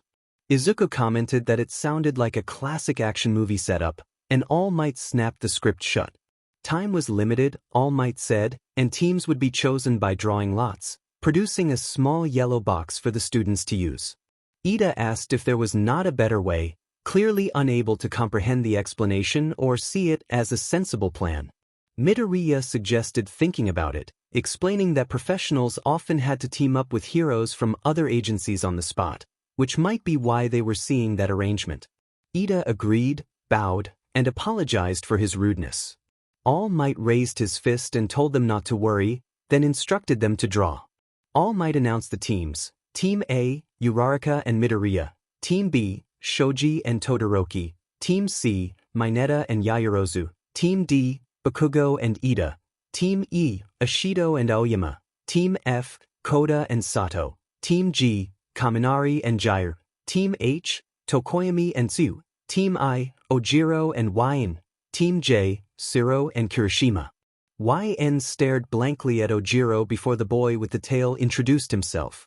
Ojiro proudly said his quirk was a tail and that he could control it like a third arm, then shifted his tail to demonstrate. A shorter boy made a brief, odd remark and then applauded. All Might then drew 2 balls from the boxes, revealing A and D. He announced that Izuku and Bakugo would face each other, assigned Team A as the heroes and Team D as the villains, and instructed everyone else to head to the monitoring room to watch. The students responded affirmatively. All Might told the students assigned as villains to go in and set up, and said the good guys would be released in 5 minutes. 3 students nodded while one clicked his tongue in annoyance. All Might addressed Ida and Bakugo directly, telling them that the key to succeeding in the challenge was to embody villainy and think from the perspective of an evildoer. He warned that he would step in if things went too far. Bakugo gritted his teeth and stormed into the building, with Ida soon following. They entered the room where the fake nuclear weapon had been placed. Ida glanced at the mock device while holding his helmet and admitted that, even though it was training, it was painful to be aligned with criminal behavior. He noted that the weapon was clearly fake and told Bakugo that he seemed like someone driven by anger rather than careful thought. Bakugo snapped to get Ida's attention. Ida asked whether Bakugo thought Midoriya had a quirk. Bakugo reflected that he had seen how Midoriya had thrown a ball and suspected that Midoriya's power might take a toll on his body. He said Midoriya should have trained harder. Ida asked why Bakugo seemed especially angry when it came to Midoriya. Bakugo's annoyance and hostility toward Midoriya were deeper than his irritation with others. Anger always rose within him at the sound of Midoriya's name. Learning that he would be fighting Midoriya made Bakugo more than eager. It stirred something fierce in him. Uraraka looked down at the diagram in front of her and remarked that the building was huge. She thought All Might was just as impressive in person as on television and said she was glad he was not threatening them with punishments like their usual teacher, since they could relax a bit. The girl paused. Her chocolate eyes widened when she noticed Midoriya sweating through his costume. Uraraka floated a hand to her mouth in surprise at the sight. Izuku trailed off nervously and explained that it was because they were up against Bakugo and Ida, and they needed to stay on their guard since they did not know what their opponents might do. Uraraka observed that Bakugo was always making fun of him, a small frown tugging at her round face. Izuku admitted that Bakugo could be a handful, but he also thought back to Bakugo's strength, confidence, and ambition, and how those qualities made Bakugo so formidable compared to his own quirk. Uraraka hesitated, unsure how to respond, and then smiled. She suggested that it sounded like a fated battle between rivals. Izuku quickly clarified that he was not trying to drag her into his fight, holding his hands up in a defensive gesture. Uraraka insisted that they were a team and urged them to win together. Izuku smiled at her encouragement and resolved not to lose today, pulling his mask up with a determination to do better. All Might announced over the microphone that indoor combat training would begin and directed Team A and Team D to start. The rest of the class stood in the dark observation room, watching multiple screens showing different parts of the training arena.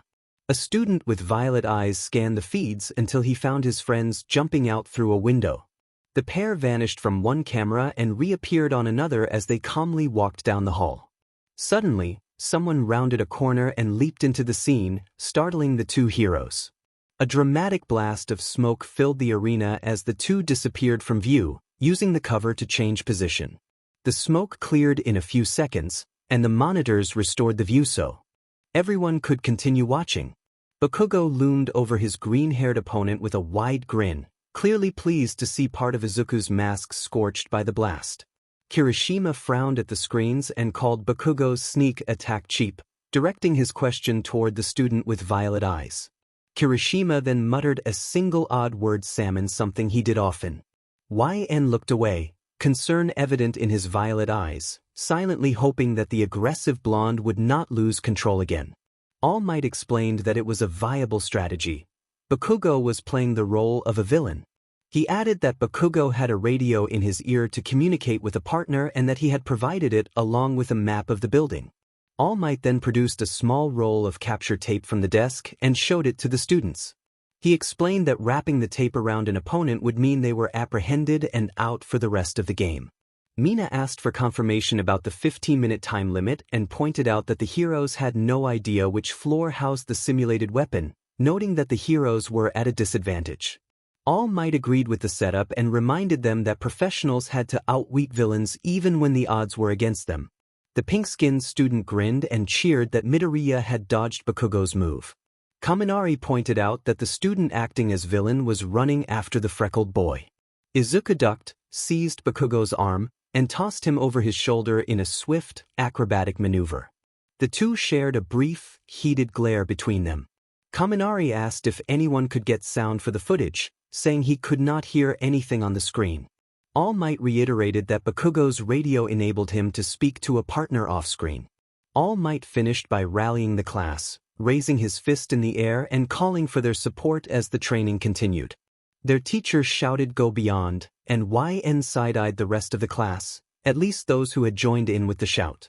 The teacher was loud, and YN did not want to be looked at strangely for communicating. Aoyama observed that Mr. was on the move, which drew YN's attention back to the screens. YN then softly said Izuku's name, his voice tentative. The busy voices of Class 1A filled the classroom with cheers, loud conversation, and the small, silent circle of students that Momo had pushed together to socialize as the class's self-declared big sister. Little feet padded to a stop in front of the violet-eyed boy, and the wide, cheerful crimson eyes of a small girl fixed on him. Her gaze had made YN nervous the moment he first saw her. The classroom quieted when Momo used the announcement system to say that there would be an Easter event that weekend and that more information would come through homeroom teachers later that day. Conversation in the room shifted at the news as students began to speculate about the event. Eri asked YN if he would take her to the event. YN grew even more nervous at the innocent request. Kirishima stepped behind the small, pale blue-haired girl and teased that it was not manly to act so flustered in front of a little girl. He praised Eri for being brave, then explained that YN sometimes had trouble with communication because of his quirk and was not ignoring her, only struggling in the same way Eri sometimes struggled with hers. Eri admitted that the explanation did not make complete sense, and Midoriya stepped in to reassure her. Several classmates reacted with warm exclamations as Midoriya walked over. The green-haired student smiled brightly at the sound of YN attempting his name. Midoriya remarked that YN had gotten better at saying his name without activating his quirk, and YN responded by saying the word salmon with a happy smile beneath his pale blue scarf. The rest of the day passed in a blur of classes and preparations. Later, the students of Class 1A buzzed with excitement as they prepared for the big Easter egg hunt. They spread through the school grounds and dorms, hiding colorful eggs in every place they could find. Special eggs filled with Eri's favorite treats were tucked away carefully so she would have a delightful surprise. Aoyama, ever the showman, added a touch of sparkle to the hunt by using his naval laser quirk to create a dazzling trail of glitter leading to some of the hidden eggs. He encouraged the others to follow the sparkle to make the hunt more magical, and the glitter caught the sunlight, making Eri's eyes widen with wonder. Koda and Shoji teamed up with Eri, turning the egg hiding into a playful game. Koda used his ability to communicate with animals to ask the birds for secret hiding places. A nearby sparrow led them to a hidden nook beneath a tree. Shoji used his multiple arms to reach tricky spots that others could not, and Eri giggled with delight as she placed an egg in the nook. Uraraka floated eggs to high places with her zero-gravity quirk, adding extra challenge to the hunt while making sure some were placed within reach so Eri could join in. She encouraged Eri with a thumbs up and a warm smile. Midoriya dashed around, using his quickness to find clever hiding spots, and Bakugo made sure his eggs were hidden in challenging places, stashing one high up in a tree to test his classmates. The school grounds became a treasure trove of bright, hidden eggs as everyone worked together to make the hunt special for Eri. Todoroki used his ice and fire quirks to create unique hiding spots, freezing an egg inside a small ice sculpture and melting a hole in a rock to conceal another. He admired his handiwork and noted that the spots would be interesting to find. Kirishima used his hardening quirk to dig small holes and bury eggs, calling out that he had another one hidden while his hands were covered in dirt. Mina added flair by using her acid quirk to form small, safe pockets in the ground and carefully placed eggs there. Zero used his tape quirk to secure eggs in hard-to-reach places so they would not fall. When they were done, the grounds were filled with hidden treasures, and the students gathered, sharing a sense of accomplishment and hoping to see Aries' face light up as she discovered each special egg. As the sun began to set, painting the sky in bright oranges, purples, and pinks, the front yard of the dorm at UA High School had been transformed into a colorful wonderland. Aries, the young girl with the rewind quirk, was especially excited to join her friends in the hunt. Midoriya encouraged everyone to start the search, then activated one for all to dash around the yard and spot eggs hidden in the bushes. YN stumbled slightly while guiding Aries by the hand to areas where eggs might still be, and Aries urged him on, practically dragging him around in her excitement. Bakugo blasted himself into the air with his explosion quirk to get a bird's-eye view and announced that he had found an egg before diving down to grab one nestled in a tree. Uraraka floated above the ground using her zero-gravity quirk to reach eggs hidden in high places and expressed delight as she collected eggs in her basket. Todoroki combined his ice and fire quirks to create ice slides that let him glide smoothly across the yard and called Aries over to help her find an egg hidden under a flower bed. Kirishima cheered when he uncovered another egg and handed it to Aries with a big smile. Azui hopped around with her frog quirk, her keen eyes spotting eggs in the grass and indicating another find. Aoyama created a dazzling trail of glitter with his naval laser quirk to lead to some of the hidden eggs, adding a touch of showmanship to the hunt. Koda and Shoji teamed up with Aries alongside YN, turning the hunt into a fun, cooperative game. Koda used his ability to communicate with animals to ask the birds about secret places, and Shoji used his multiple arms to reach tricky spots. Aries giggled with delight as she placed an egg into a hidden nook under a tree. Mina and Zero continued to contribute with their quirks, making sure some eggs were safely tucked away and difficult to find. By the end of the hunt, the grounds were scattered with discovered treasures and the students stood together, proud of the magical experience they had created. Aries' eyes sparkled as she found egg after egg with her friends' help, and she thanked everyone with a beaming smile. The day had strengthened the bonds of friendship and teamwork among Class 1A, making the Easter celebration one to remember. Bakugo declared himself the winner for finding the most eggs but, despite his rough exterior, handed them over to YN, insisting they were for Aries alone. Elsewhere, the League of Villains took a rare moment of downtime to hold an Easter egg painting contest. Tamura Shigaraki initially scoffed at the idea and muttered that it was ridiculous, but the others began to get into the spirit. Toga teased Tamura and urged him to try, painting a heart on her egg in her own distinctive style. Dabi and Twice exchanged sarcastic comments while working on their eggs. Dabi painted a flame pattern and Twice decorated his egg with contrasting faces to reflect his personality. As the others relaxed into the activity, Tamura felt his competitive nature surface and, after a moment of hesitation, grumbled and picked up a brush. Tamura began with hesitant strokes, but as he watched the others enjoying themselves, he became more engrossed in the task. Toga noticed his effort and teased that Tamura might have a hidden talent for this, giggling in a way that was both playful and encouraging. As the contest progressed, the villains' eggs began to take on unique and creative designs. Spinner painted his egg to resemble a miniature version of Stain's mask, while Mr. Compress used his quirk to create intricate, swirling patterns. Even Kurogiri, usually so composed, joined in and painted an egg with a dark, misty design that reflected his own presence. Tamura, now fully invested, painted an egg with a chaotic mix of colors and shapes that reflected his turbulent nature. He held up his egg to show the others and announced that he was finished.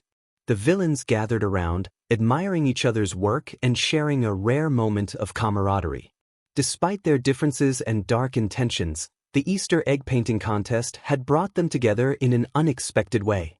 For a brief moment, they were just a group of individuals enjoying a simple, creative activity. YN watched as Bakugo propelled himself toward the green-haired boy and kicked at the side of his head, which Izuku managed to block. By the end, Izuku had partially wrapped the capture tape around the Ashblonde's leg.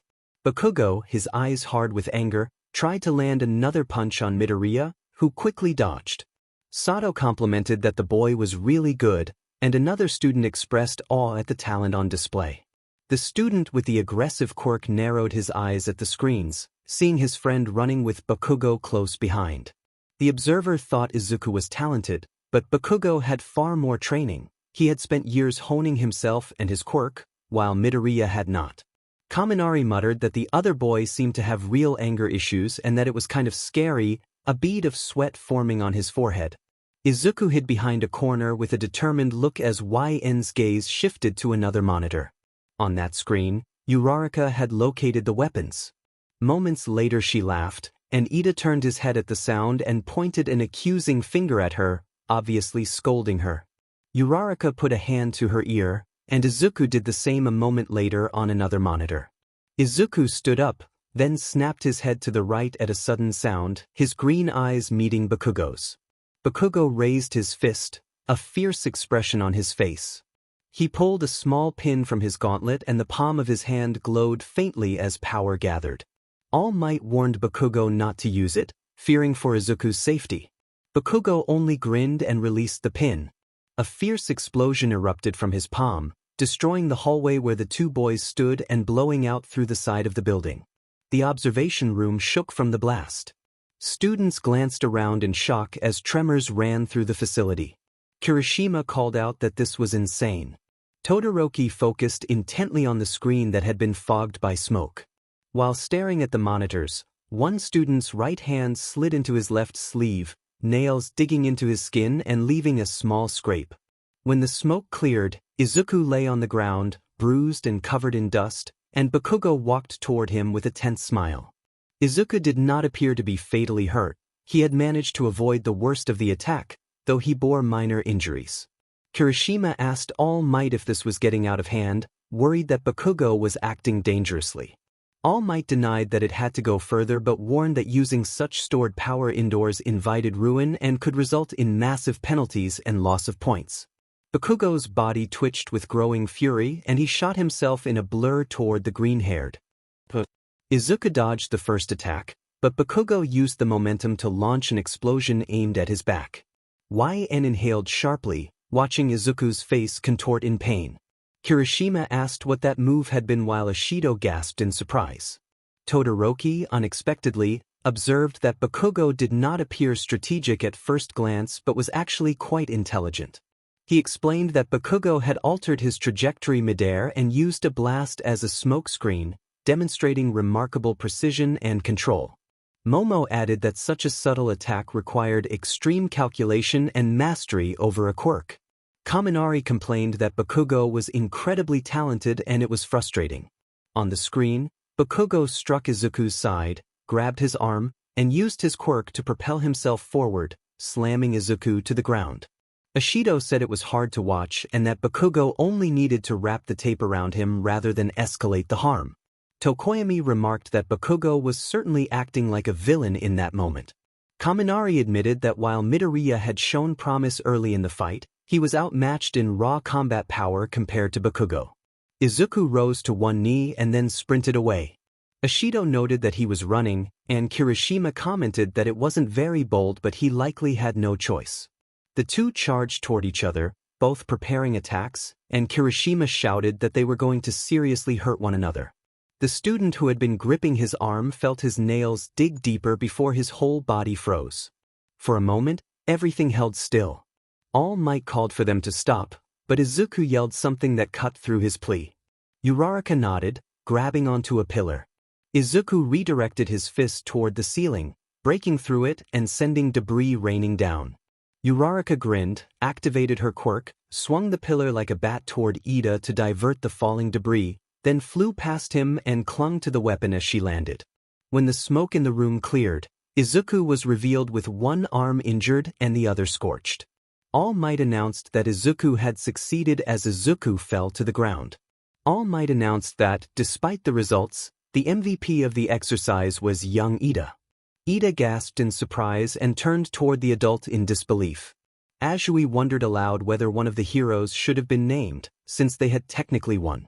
Yaoyorozu raised her hand and explained that Ida had embraced the challenge and adapted to his assigned role.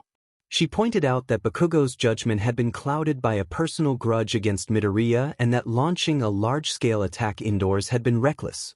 Midoriya's plan had left him vulnerable and impaired, and Uraraka had let her guard down and used a move that would have been too risky if the weapon had been real. Ida, by contrast, had been fully prepared for his opponent's arrival, kept a clear strategy, and never lost sight of his mission to protect the dummy weapon. Yaoyorozu concluded that while the hero team technically won, they had treated the exercise as training rather than respecting the spirit of the trial. YN thought that Yaoyorozu sounded just like his handler and glared at her with the rest of the class, though his expression was only mild annoyance. All Might acknowledged that Yaoyorozu had overlooked a few things but praised her overall assessment and gave her a thumbs up. Yaoyorozu reiterated that one should always start with the basics and devote oneself wholeheartedly to learning as the true path to becoming a top hero. All Might then called for everyone to move into the next match and to keep the lessons from the discussion in mind. All Might announced that Match 2 would pair Team B as heroes and Team I as villains. Ojiro and YN stood together. YN muttered a nonsense phrase, "Tuna mayo," and told Ojiro to stay behind him as he tugged at the zipper of his high collar to conceal the marks on his cheeks. Ojiro, surprised by the phrase, asked if YN was hungry, but YN only rolled his eyes and shook his head. All Might urged the students to act, and Ojiro encouraged YN, promising to handle shoji. YN responded with another brief nonsense phrase, "Spicy cod roe," to signal readiness. Ojiro's face paled again at YN's odd choice of words.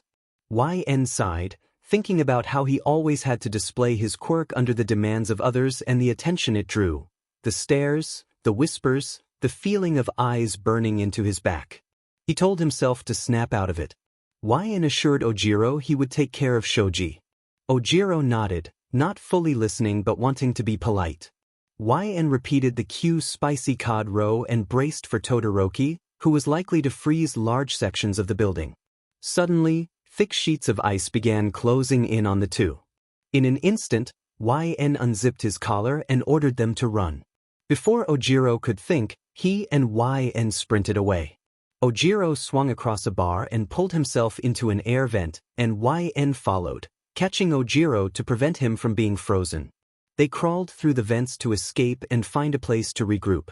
When they spotted Shoji below, YN tapped his throat once to signal that he was about to act and told Shoji to hold still.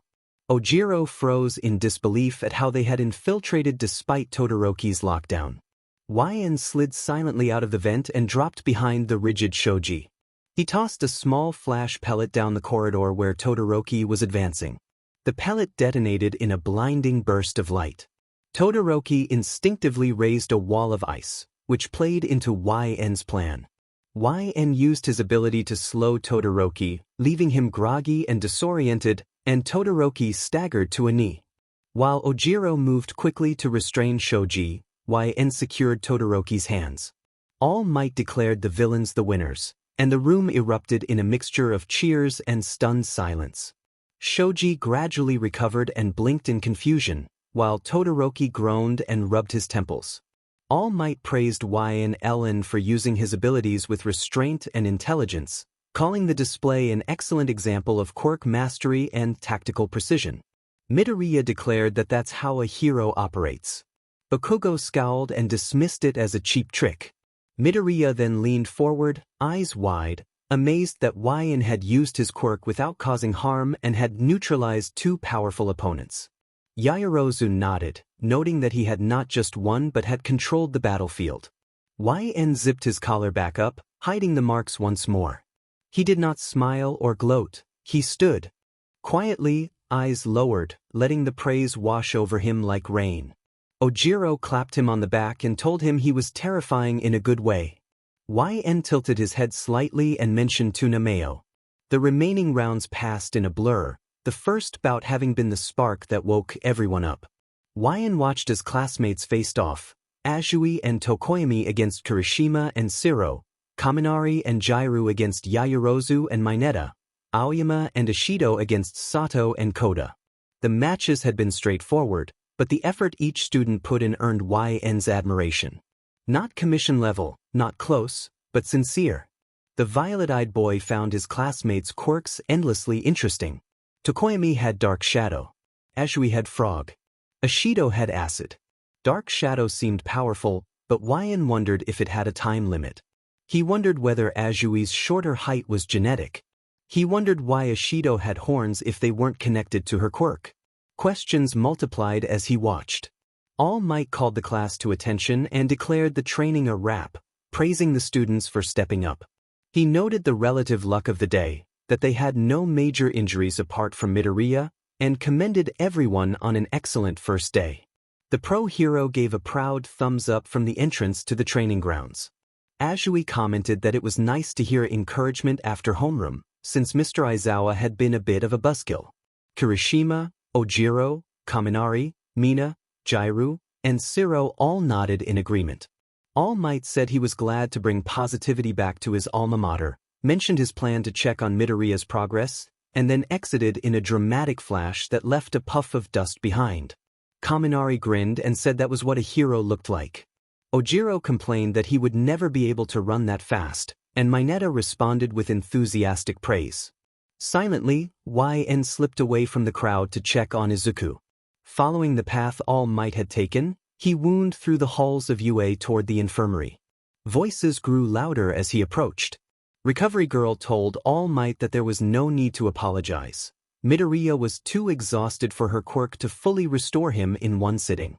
She had done first aid and set up in 4. Once it ran its course, they would have to let his body recover overnight. She turned in her chair to address All Might and warned him not to spoil the boy.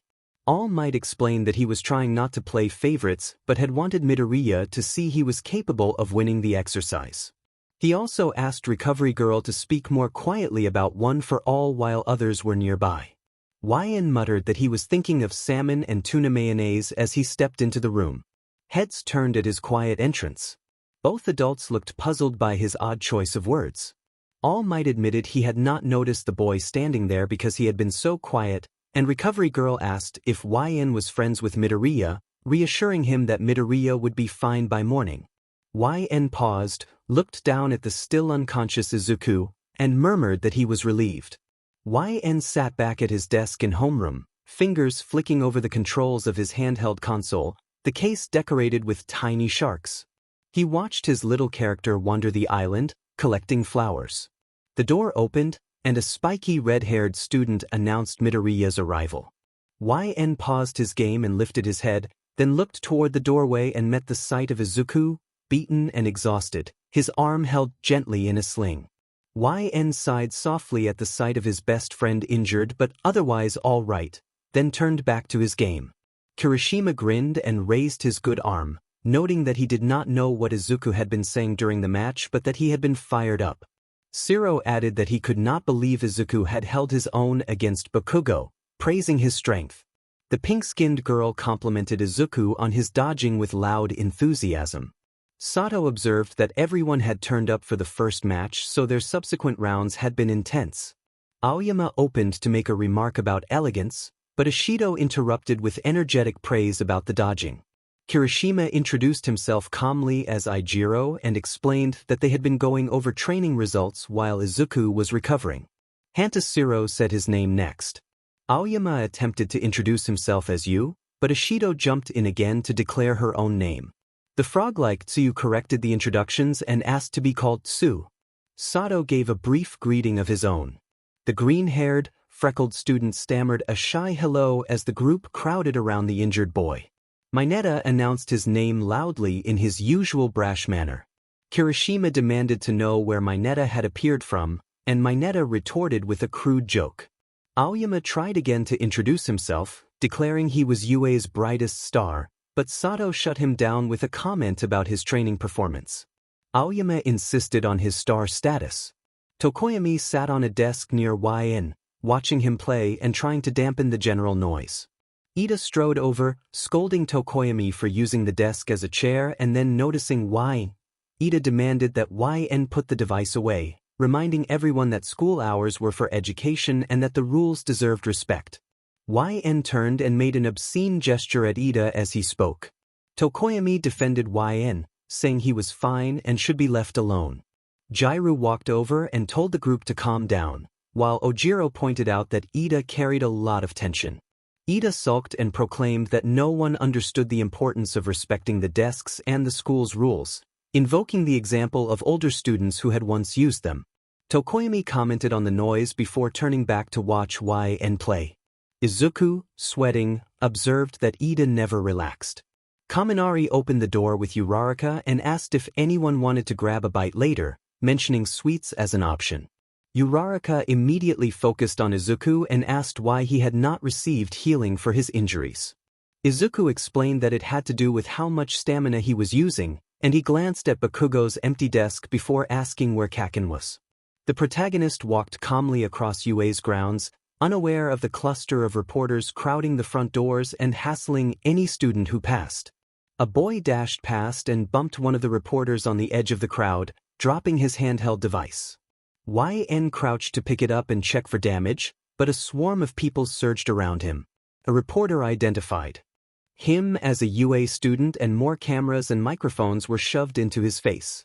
A reporter asked YN what it was like to work closely with All Might. YN frowned and stood slowly. He muttered to himself that it felt scary. Another reporter pushed a microphone toward him and asked what All Might was like in person. YN pulled his scarf down for a moment and ordered the reporters to leave him alone. Under the force of his command, they backed away. Just as he reached the gate, another wave of questions began, and he was interrupted by a hand grabbing his wrist and pulling him through the entrance. He turned to find a short, dark green-haired girl. YN bowed slightly, careful with his words. The girl, Azui, reassured him that it was all right and led him toward the building. In the classroom, the homeroom teacher entered and closed the door behind him, saying that he had reviewed their combat training and gone over each team's results. He called Bakugo forward and told him that he was talented and should not sulk about his loss. Bakugo responded with a huff. Then the teacher addressed YN, complimenting his strategy but advising him to let his partner handle more of the work. Fighting villains was not something to do alone and he needed to learn to accept help. YN nodded once, the mention of accepting help gnawing at him internally given what he had learned elsewhere. The teacher turned to Midoriya and reprimanded him for winning by injuring his arm, warning him not to keep breaking his body during training and urging more control and urgency with his quirk. The teacher then announced that their first task would decide their future and that they needed to select a class representative before the end of class. He instructed them to wake him when the bell rang, zipped up his yellow sleeping bag, and lay down on the floor, promptly falling asleep. The class erupted with volunteers for the role. Kirishima raised his fist and proclaimed his desire to be class representative. Kaminari and Jairu also put themselves forward. Aoyama suggested that someone with style would be the best fit, while Mina insisted she was the right choice. Bakugo demanded aggressively that he be chosen as well. Ida stood and called for silence, pointing out that the class representative had to be someone the whole class could trust. He proposed holding a democratic election to choose their leader. Some students questioned how they could know each other well enough to make such a choice after only a few days, and others suspected many would simply vote for themselves. Ida argued that that made the democratic process even more meaningful. Anyone who received multiple votes would have to be truly suitable for the role. With the teacher asleep at the front, he asked the class to proceed with an election and then thanked them for their trust. YN stares at the board, surprised by the results of the little class voting. He reads the tallies and notes that Midoriya Izuku has 4 votes, Yaoyorozu Momo has 2, and LNYN has 2. The violet-eyed teen notices votes on Izuku and wonders who could have cast them. From his seat at the very back of the room, he glances around and spots someone waving at him. It is Kirishima, the spiky-haired, shark-toothed boy who keeps nagging YN to be his friend. YN waves back shyly. Midoriya reacts in pure shock at receiving 4 votes. Bakugo leaps to his feet and berates the class, demanding to know who voted for Midoriya and the speech student. Shiro grins and mocks Bakugo, asking if he honestly thought anyone would vote for him and calling him firework. Bakugo lashes out, demanding to know what Shiro just said. Uraraka whistles quietly to herself and looks away from the two, thinking she might keep her vote to herself. Ida trembles and admits he feared 0 votes might happen but that he cannot argue with the system he chose. Momo frowns slightly and asks whether Ida voted for someone else and what he was trying to prove. Sato presses Ida for clarification. Aizawa scans the room, pausing between YN, who still sits in the back, and Yaoyorozu, who stands near the front. YN shakes his head frantically, makes a small cross with his fingers, and points at his scarf-covered mouth to indicate he did not expect it. Aizawa finishes by naming Yaoyorozu as deputy, and YN sighs deeply. Yaoyorozu sighs to herself and wonders how this happened. Azui smiles, tilting her head slightly and placing a finger under her chin. Kirishima agrees that he can get behind Midoriya. Ida sits very still, hands clenched and glasses catching the light, a deep frown set on his face. Uraraka complained that it was always so crowded in the school cafeteria as she and her friends entered. Ida explained sharply that students in the support, management, and hero courses all shared the same dining hall. Uraraka shrugged, held her spoon to her mouth, and hummed in satisfaction at the taste of the rice. YN hummed in agreement, though he wasn't really paying attention to the conversation. He didn't want to be rude and continued playing on his console since it was lunch and he had half an hour. Izuku sighed quietly and admitted he was worried about the class representative role and did not feel qualified. The brunette reassured him that he would be great. YN glanced up from his console for a split second to look at his saddened friend. Ida explained that Izuku's courage, quick thinking under stress, and the strength he had demonstrated were the reasons he had voted for him. Izuku asked in surprise whether Ida had been one of the 4 who voted. The zero-gravity student teased that Izuku had wanted the position badly and joked that he looked the part because of his glasses. Izuku protested that choosing a representative like that was not appropriate. Ida observed that wanting a job and being suited for it were different things and that his experience observing the Ida family's hero agency had taught him that. When Izuku asked what his family did, Ida admitted he had been afraid people would treat him differently if they knew. The others reacted with admiration and excitement. Ida sighed and explained that the Ida family had been pro-heroes for generations. Heroism ran in their blood. He asked if the others were familiar with the turbo hero, Ingenium. Izuku brightened and rattled off what he knew about the pro-hero and his agency before realizing and asking if Ingenium was Ida's elder brother. Tenya Ida confirmed that Ingenium was his elder brother, and the others expressed awe. Ida explained that Ingenium was an unmatched commander who upheld the hero code, and that, as the second oldest Ida son, he strove to be like him, though he felt it might be too soon to take on a real leadership role. He told Izuku that his insight during the practical exam showed the sort of judgment a representative needed.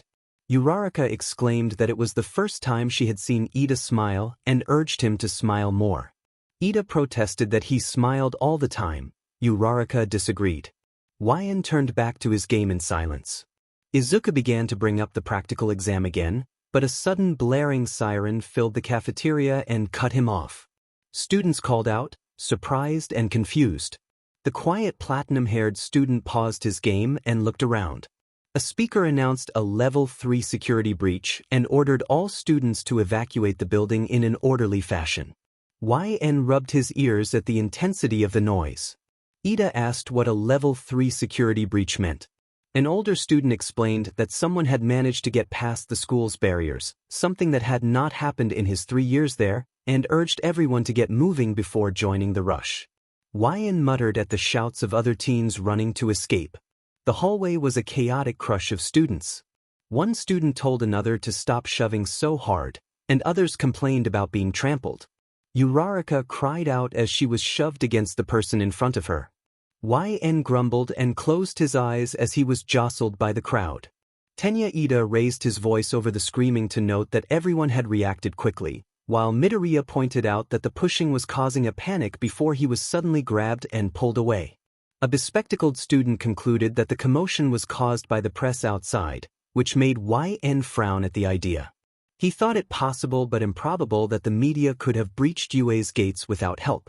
YN knew he could have used his quirk, but controlling such a large crowd would take too much energy. The noise and shoving left him overwhelmed, and he doubted anyone would hear a single voice over the chaos. Ida attempted to calm the students, assuring them there was nothing to fear, though his own face got shoved against the window. He then reached for his companion and touched hands, which lifted him above the other students. He activated engine boost, spun toward the exit sign, and braced himself on top of it to address everyone. He announced that the situation was under control and insisted it was only the media outside. He urged the students to remain calm and behave like the best of UA. The students gradually settled, and YN blinked in surprise at how quickly they complied.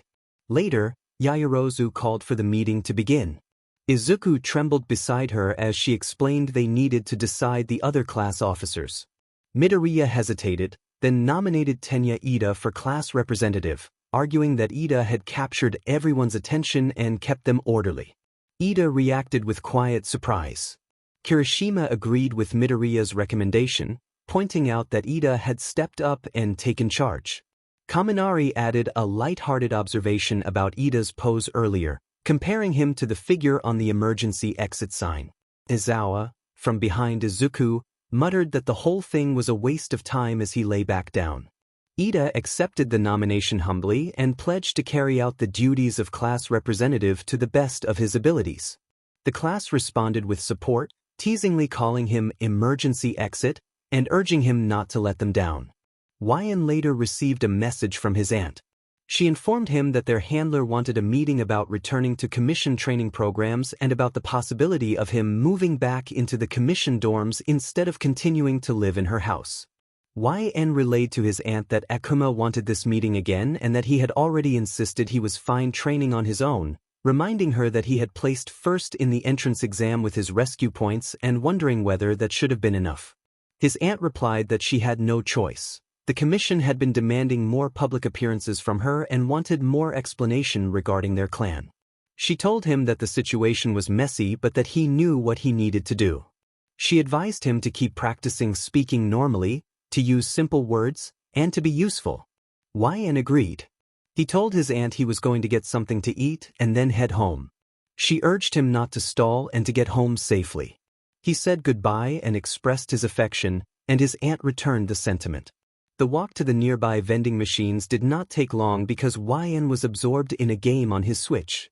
He did not notice when he bumped into someone in the nearly empty halls. His game flashed game over, and the boy on the ground told him to watch where he was going. The quiet boy retrieved his own Switch and looked up. Violet eyes met YN's tired purple ones. YN brushed himself off and started to walk away, then apologized for bumping into the other boy. The other boy's tone shifted from cold to a faint apology in return. The taller teenager suddenly felt the urge to share his name and introduced himself as Hitoshi Shinso. YN nodded and continued toward the vending machines. At the machines, YN took a moment to decide what he wanted, then fed the right amount of yen into a machine and selected his favorite food and a drink. He hummed as the items dropped with a soft thud, crouched to retrieve them, opened a can of peach drink, and scrolled through his Pinterest feed. He enjoyed the familiar stream of cat photos, food videos, workout tips, and outfit ideas. He told himself it was fine to like cats and sharks. He liked what he liked. A small meow from the nearby bushes interrupted him. YN turned his head and found a tiny dark gray kitten with darker patches on its face, tail, and paws. He tilted his head slightly, copying the kitten's curious tilt and wondering how no alarms had gone off for an animal that had found its way into the school grounds. The quiet boy grinned under his scarf, pulled it down, and considered taking the kitten home. He wondered if his aunt would allow it and thought that if he explained how helpful the cat could be, she might agree. He crouched and offered a leaf he had picked from a nearby tree to lure the kitten. The kitten mewed and cautiously approached, rubbing its head against the leaf. YN's excitement built and he decided he needed to take the kitten home right away. Before he could act, his homeroom teacher, a pro hero, appeared by the vending machines and asked what he was doing with the cat. YN replied with an odd, unrelated phrase, which made the pro hero look confused. The teacher asked if YN's quirk affected his speech. YN nodded, wanting to end the conversation about his quirk quickly. The teacher, glancing at the boy's file and recognizing the Hero Commission symbol, promised to keep the information confidential and assumed YN's situation was tied to the commission. YN sighed inwardly. Akuma had always been overprotective about sharing his details. The teacher collected his purchase and advised him that if he was not taking the cat to an animal shelter, he should take good care of it. YN acknowledged this, turned back to the tiny animal, and gently picked it up. The kitten began to paw at his scarf, prompting YN to pull it down and reveal more of his face. He took out his phone and video called his aunt to practice saying the word he wanted to use. Speaking was easier when his quirk was active, otherwise it was more difficult without accidentally triggering commands. After a few minutes, Yum answered the call. She asked what was going on and why he was calling on video, then at once commanded someone in the background to stay still. She turned her attention back to her nephew, praised him for saying the word, and noted that he needed to use speech carefully. Yum guessed he wanted to keep the cat and agreed, telling him she would send someone with supplies for the kitten. She ended the call, and YN spun happily with the kitten cradled in his arms. Later, in class, Mr. Aizawa announced that today's training would be different and that 3 instructors would oversee the students: All Might, another faculty member, and himself. The class reacted with surprised murmurs. Some students speculated that the extra instructors were a response to a recent break-in, while others wondered what the unusual training would involve. Ser raised his hand to get the teacher's attention and asked about the kind of training they would be doing. Mr. Aizawa held up a card labeled Rescue and explained that the training would focus on rescue operations, dealing with natural disasters, shipwrecks, and similar situations. Quiet conversations spread through the classroom as students imagined the practical challenges ahead. Some thought it would be a big physical workout, others looked forward to real hero work and showing off their skills in the water. Mr. Aizawa paused the chatter and reminded them he was not finished with the instructions. The raven-haired instructor instructed the students that what they wore for the exercise was up to them and reminded them that the new costumes might limit their abilities. He pointed to the wall as it slid open, revealing cases with large numbers on the fronts, each student's hero costume stored inside. He added that the special training would take place at an off-campus facility and that they would be taking a bus, then dismissed them to start getting ready. YN closed his book, gathered his things, and left with his case in hand. Outside, the violet-eyed boy stood with the rest of his class, waiting to board the bus. YN muttered a soft, distracted phrase under his breath as he moved toward his best friend Midoriya and the short brunette girl standing beside him. He felt a quiet relief that he himself was not stuck in an awkward outfit. He wore his sports uniform, thick gloves, and the remaining part of his costume around his neck. A sudden whistle from the front of the crowd drew the platinum-blonde boy from his slight daydream. Ida called for everyone to gather and form 2 neat lines by student number so they could load the bus efficiently, managing the crowd with brisk gestures. When Bakugo voiced complaints, Ida snapped at him to get in line and be quiet, surprising YN with the teacher's pet's ability to silence Bakugo for once. Ida muttered that the bus's open layout had ruined his boarding strategy, prompting Ashido to glance over. They began to board. Ashido told Ida he needed to relax, and Azui turned the conversation toward Midoriya. Azui asked Midoriya if his quirk was a lot like All Might's. Midoriya flustered and admitted he had never really thought about it, panicking and looking away. YN, standing beside Todoroki, watched with an amused sigh at Midoriya's nervousness and thought wryly that if Akuma saw this he would be proud, then immediately dismissed the notion. Kirishima interjected to point out that All Might did not injure himself and that made a huge difference. He added that having an augmenting-type quirk like Midoriya's must be fun for flashy displays. Kirishima demonstrated his own hardening quirk by raising his arm and activating it, explaining that it was strong enough to handle villains even if it did not look particularly spectacular. Midoriya admired the bold demonstration and praised Kirishima, while YN's private thought reminded him that Kirishima's quirk carried its own drawbacks. Aoyama, reclining with his head in his palms, boasted about his flashy technique, and Ashido teased him about the drawbacks of its flair. Kirishima mentioned that Todoroki, LN, and Bakugo seemed to have pro-level quirks, and the comment darkened YN's mood with the reminder of what the commission could do and what failure might mean. When Azui casually remarked that Bakugo would never be popular because he was always angry, Bakugo erupted, shouting that he would make anyone regret insulting him. The outburst caused a ripple of reactions across the group. Izuku grew anxious at the escalation while YN reached out and tapped Todoroki on the shoulder. Todoroki turned toward YN with a slightly confused expression and prompted him by name. YN, a little frantic, shoved his phone forward to show Todoroki a photo of his new cat and simply identified the pet as Kitty. Todoroki remarked, dryly, that he had not expected YN to speak so plainly and commented that the cat was nice. YN smiled beneath his high jacket collar and scrolled through the many photos of Kitty on his phone. He had had the little animal for only 3 days, and he was already completely taken with her. A pro-hero in an astronaut suit called to the group of students who stepped off the bus and gathered around. Midoriya gushed that the visitor was the space hero 13, the chivalrous pro who had rescued countless people from disasters around the world. Uraraka agreed enthusiastically, pumping her fist in the air. 13 gestured toward the massive building behind them and invited the students inside. The students moved into the building slowly, awed by what they saw. Inside, 6 different zones filled the area, each one simulating a different rescue situation. Kirishima exclaimed that it looked like some kind of amusement park, and the rest of the class looked around in quiet wonder. 13 explained that the facility had been created to prepare them to deal with various types of disasters and called it the Unforeseen Simulation Joint, or USJ. The students muttered that the name sounded familiar. Mr. Aizawa appeared and asked whether All Might would be there, suggesting he might have booked an interview. 13 leaned in and whispered something to Aizawa that the students could not hear. Aizawa muttered that the man he was thinking of was the height of irresponsibility, sighed, and turned back to his students. He told them the clock was ticking and they should get started. 13 raised a hand and addressed the group, reminding them that he had a powerful quirk called Black Hole that could SCK up anything and turn it to dust. He warned that, while he had used it to save people from many disasters, it could very easily be used to kill.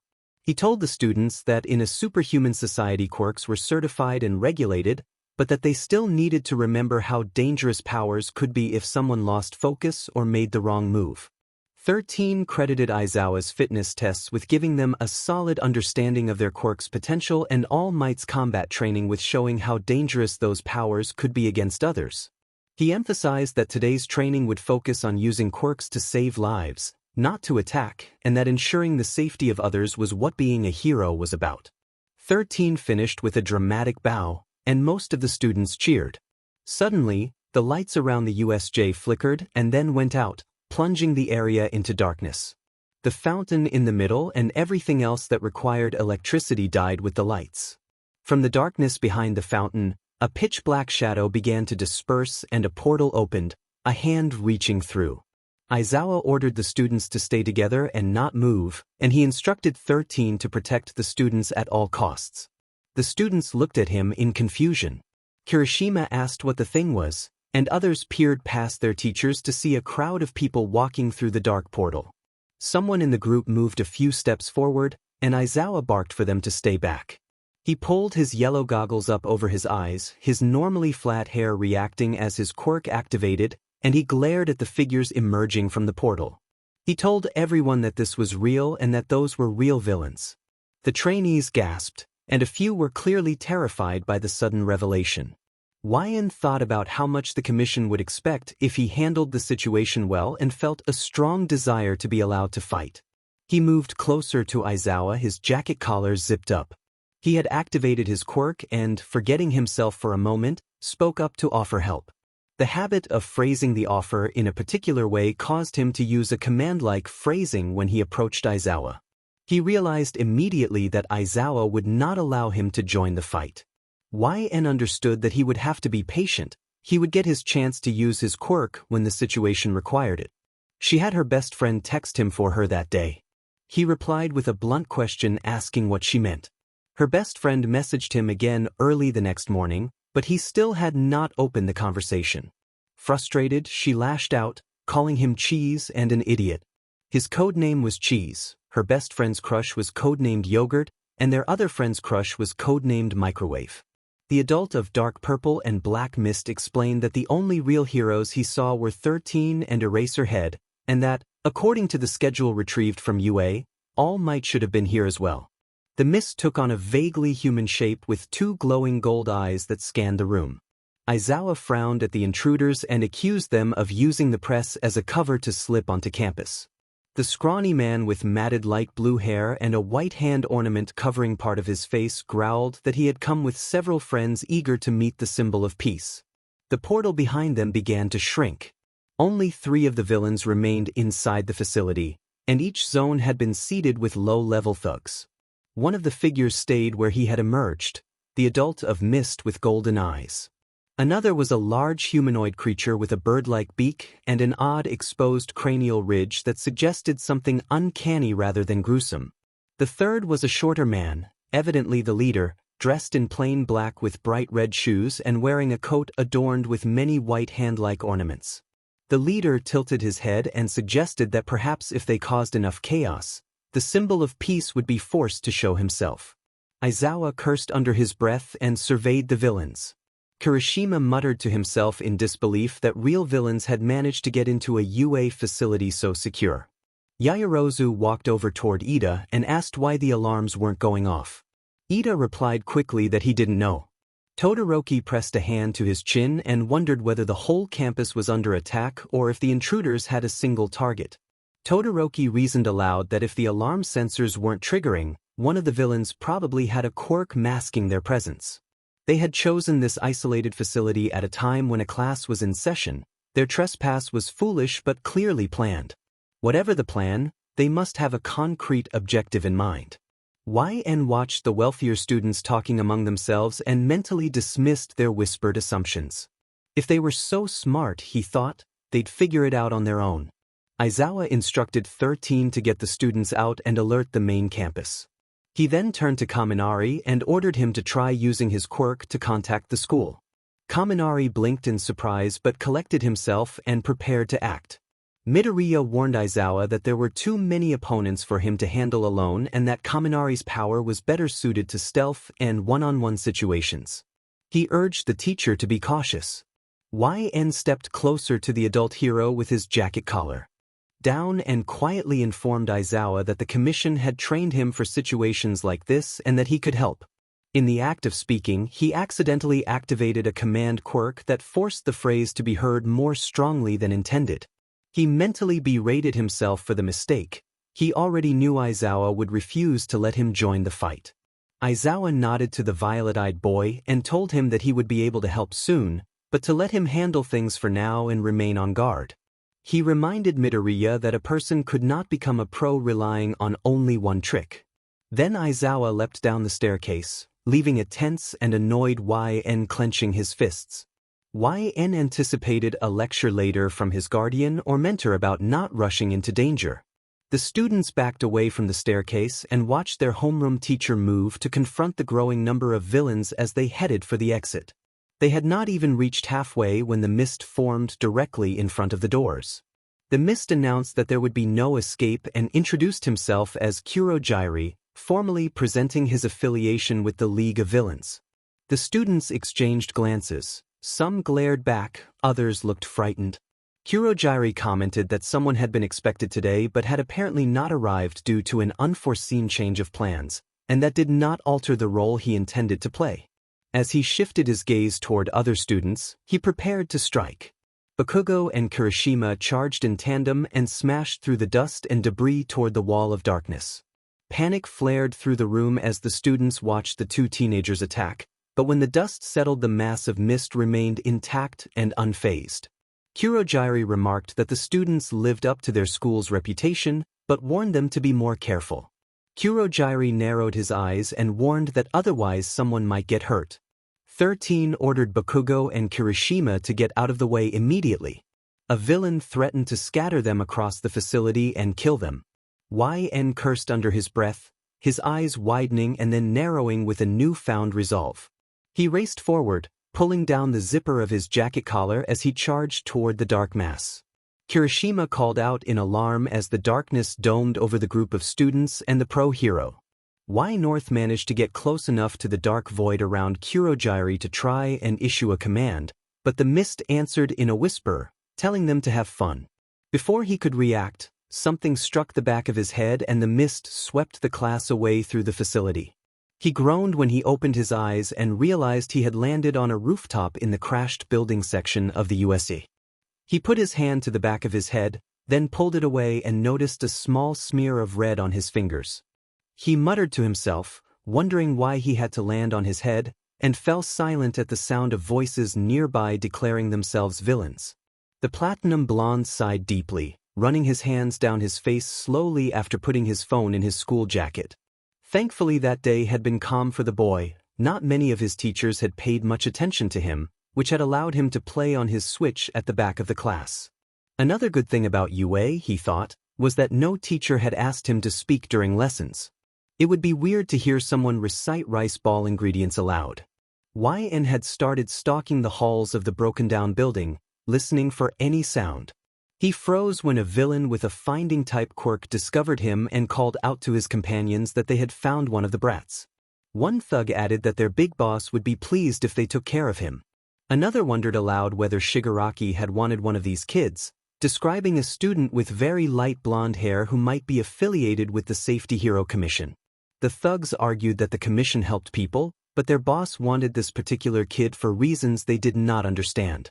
The thugs spread out and YN landed a quick, precise strike on the nearest one. The most muscular of the three yelped, shocked at how suddenly and quietly the teenager had appeared. YN continued his assault, forcing the leader to the ground with a sequence of controlled moves. The green-haired thug cried out in pain as the others snapped out of their haze and moved in to intervene. The muscular man's quirk had produced his huge frame, and the other thug's unusually large eyes suggested an ability to anticipate an opponent's moves. YN himself avoided using his own quirk whenever possible. He knew how dangerous it could be and preferred to rely on speed and focus. That restraint led some to think he was weak until they saw him take down villains with bare-handed precision and quiet, intense anger. One of the intervening thugs exclaimed that the kid was insane, while the other urged that they needed to stop him before he was killed, and both charged. YN smirked beneath his collar, finished with a final precise strike, then stood and unzipped his jacket as if preparing for something more. The thug who had been trying to predict his moves paused warily, clearly expecting YN to use his quirk, though none of them knew exactly what it was. The stronger thug lunged, attempting to land a hit, but YN countered with a swift kick that left the man winded and unable to continue. YN then subdued him with a flurry of controlled moves, leaving him incapable of fighting back. The last villain panicked and bolted for the exit, only to stop suddenly when YN ordered him to halt. The boy then used his quirk to create a sudden gravitational pull beneath the fleeing man. The thug crashed through weakened flooring and tumbled several stories before coming to rest, badly shaken and unable to continue his escape. He was hurt but not fatally harmed. YN clicked his tongue and walked out of the small room, moving through the building and using a combination of quick strikes and his quirk to neutralize anyone who tried to get in his way. A booming voice ordered them to die as explosions echoed through the collapsed buildings. Bakugo aimed his hand at another villain while Kirishima hardened his fists into rock and slammed an adult down to the floor. Bakugo said he thought that was the last of them and called them a bunch of weaklings, sounding short of breath. Kirishima told Bakugo they needed to hurry and find the rest of their class, reasoning that if the two of them were still in the USJ then everyone else probably was too, and not all had the offensive skills to handle what was out there. He admitted they had messed up by getting in the way earlier and said they had to make it up to the others. Bakugo insisted their physical attacks hadn't hurt the warpy villain and told Kirishima not to be an idiot, warning him to leave LN alone because he believed LN was inside the building and had done nothing. Kirishima answered that he would take down the warpy villain, then go find LN and defeat him, arguing that cutting off the villain's escape route would make them pay for what they had done. As Bakugo spoke angrily, a villain camouflaged by his quirk slipped through the window and crawled toward the ash-blonde and red-haired teenagers. Kirishima finished with a frustrated huff and the pair turned toward loud footsteps several floors above. The running stopped, then the sound of breaking glass marked a body falling through to their floor. A marked figure with unusual markings around his mouth appeared. Another voice shouted a command to blast, and a villain's quirk failed. The adult was sent crashing through the adjacent building. Kirishima and Bakugo called out LN's name. The shorter boy turned at the sound. Bakugo threatened the speech-impaired boy, calling him a freak, pointing a finger at him. The violet-eyed boy zipped his jacket collar up and jumped out of the broken window without answering. Kirishima ran to the open window and watched the boy leap between buildings with surprising speed for someone who did not appear to have a speed quirk. Farther down, a different boy shouted commands as he descended toward the center of the villains who tried to stop him were beaten back or sent flying by his cursed quirk. He thought he needed to help Mr. Aizawa quickly. He had promised to help and feared the consequences of failing. Aizawa lay on the ground in pain, pinned by a purple bird-like creature that restrained his arm and applied crushing force. A man with light blue hair derided the power to erase quirks as irritating but unimpressive next to true, devastating power, and he watched as the monstrous creature further harmed Aizawa. Across the way, 3 students sat in the water watching the distressing scene unfold, the green-haired boy, Azui, and Mineta. YN observed from a distance, fighting through a swarm of villains as he closed on his teacher, but his throat burned from exertion. He had stocked up on throat medicine before leaving home and quickly swallowed a small bottle to steady himself. He reminded himself that the medicine would hold for a little while and that he needed to conserve his quirk for what came next. 2 of the main villains exchanged words nearby.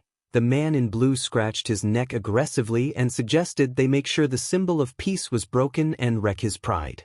Immediately, the hands-covered villains sprinted toward the 3 students in the water, intending to hurt them. The green-haired student, seeing Aizawa's shoulder deteriorating under the villain's quirk, tried to act and reached to shield the frog-like student, but his own quirk did not respond as expected. Another figure moved into the center of the chaos. The creature on Aizawa's back looked up in surprise before being forced to pause. YN shouted a command to stop and then ordered a powerful blast. The blue-haired villain was tossed away from the 3 defenseless students as a cloud of smoke enveloped them, giving them room to breathe. The leader's subordinate was hurled aside by the blast. The monstrous Nomu shook off the brief effect of YN's quirk and charged toward the fallen hero. The green-haired student leapt to attack the leader, still unaware that the leader had been thrown. As he turned, a massive creature seized his jacket collar and slammed him into the ground repeatedly before throwing him aside. When the smoke cleared, the green-eyed student saw that his arm was intact and realized he had struck the Nomu, not the blue-haired villain. Midoriya looked down at his arm and saw that it was uninjured, with no broken bones or severe bruising. He then realized he had punched a strange, altered creature and felt a flood of confusion as a memory of Azui returned. Azui had warned him that if the villains had planned this attack carefully, they might have found a way to kill him. He could not believe it. The light blue-haired villain assessed Midoriya and declared that the boy was powerful and possibly one of All Might's students, but that it no longer mattered because he was finished with him. The bird-faced villain grabbed Midoriya, and Azui launched her tongue to hold him up, trying to prevent him from harm. Shigaraki reached a hand toward her to interfere.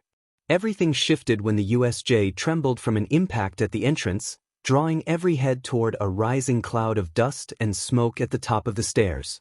The students watched as their combat training teacher strode out of the haze, his usual smile replaced by a sharp, stern expression. All Might announced that he was here to protect them. Mineta began crying at the sight of All Might. Azui croaked in shock as she held Midoriya aloft with her tongue. YN, who had been lying on the ground, sat up slowly and rubbed his sore forehead, turning toward the familiar voice. One of the villains muttered that it was about time. All Might explained that he had hurried over when his calls to Aizawa and 13 went unanswered, and that he had met Ida on the way and learned about the attack. He said he had come to reassure the students and to do his duty as the symbol of peace, removing his tie as a sign he was ready to act. The villains reacted with alarm. Shigaraki looked up at All Might and called him a hypocritical figure of heroism. Some of the thugs admitted they had never expected to see All Might in person and were surprised by his size. One urged an immediate strike to try to take the hero down, but the attempt was cut off as All Might delivered a series of quick blows that scattered the nearby villains. All Might then found Aizawa unconscious and injured and carried him carefully, expressing regret that he had not arrived sooner. He ordered everyone to return to the entrance and to take Aizawa with them because Aizawa needed help. The students obeyed quickly, and Midoriya thanked All Might for saving them.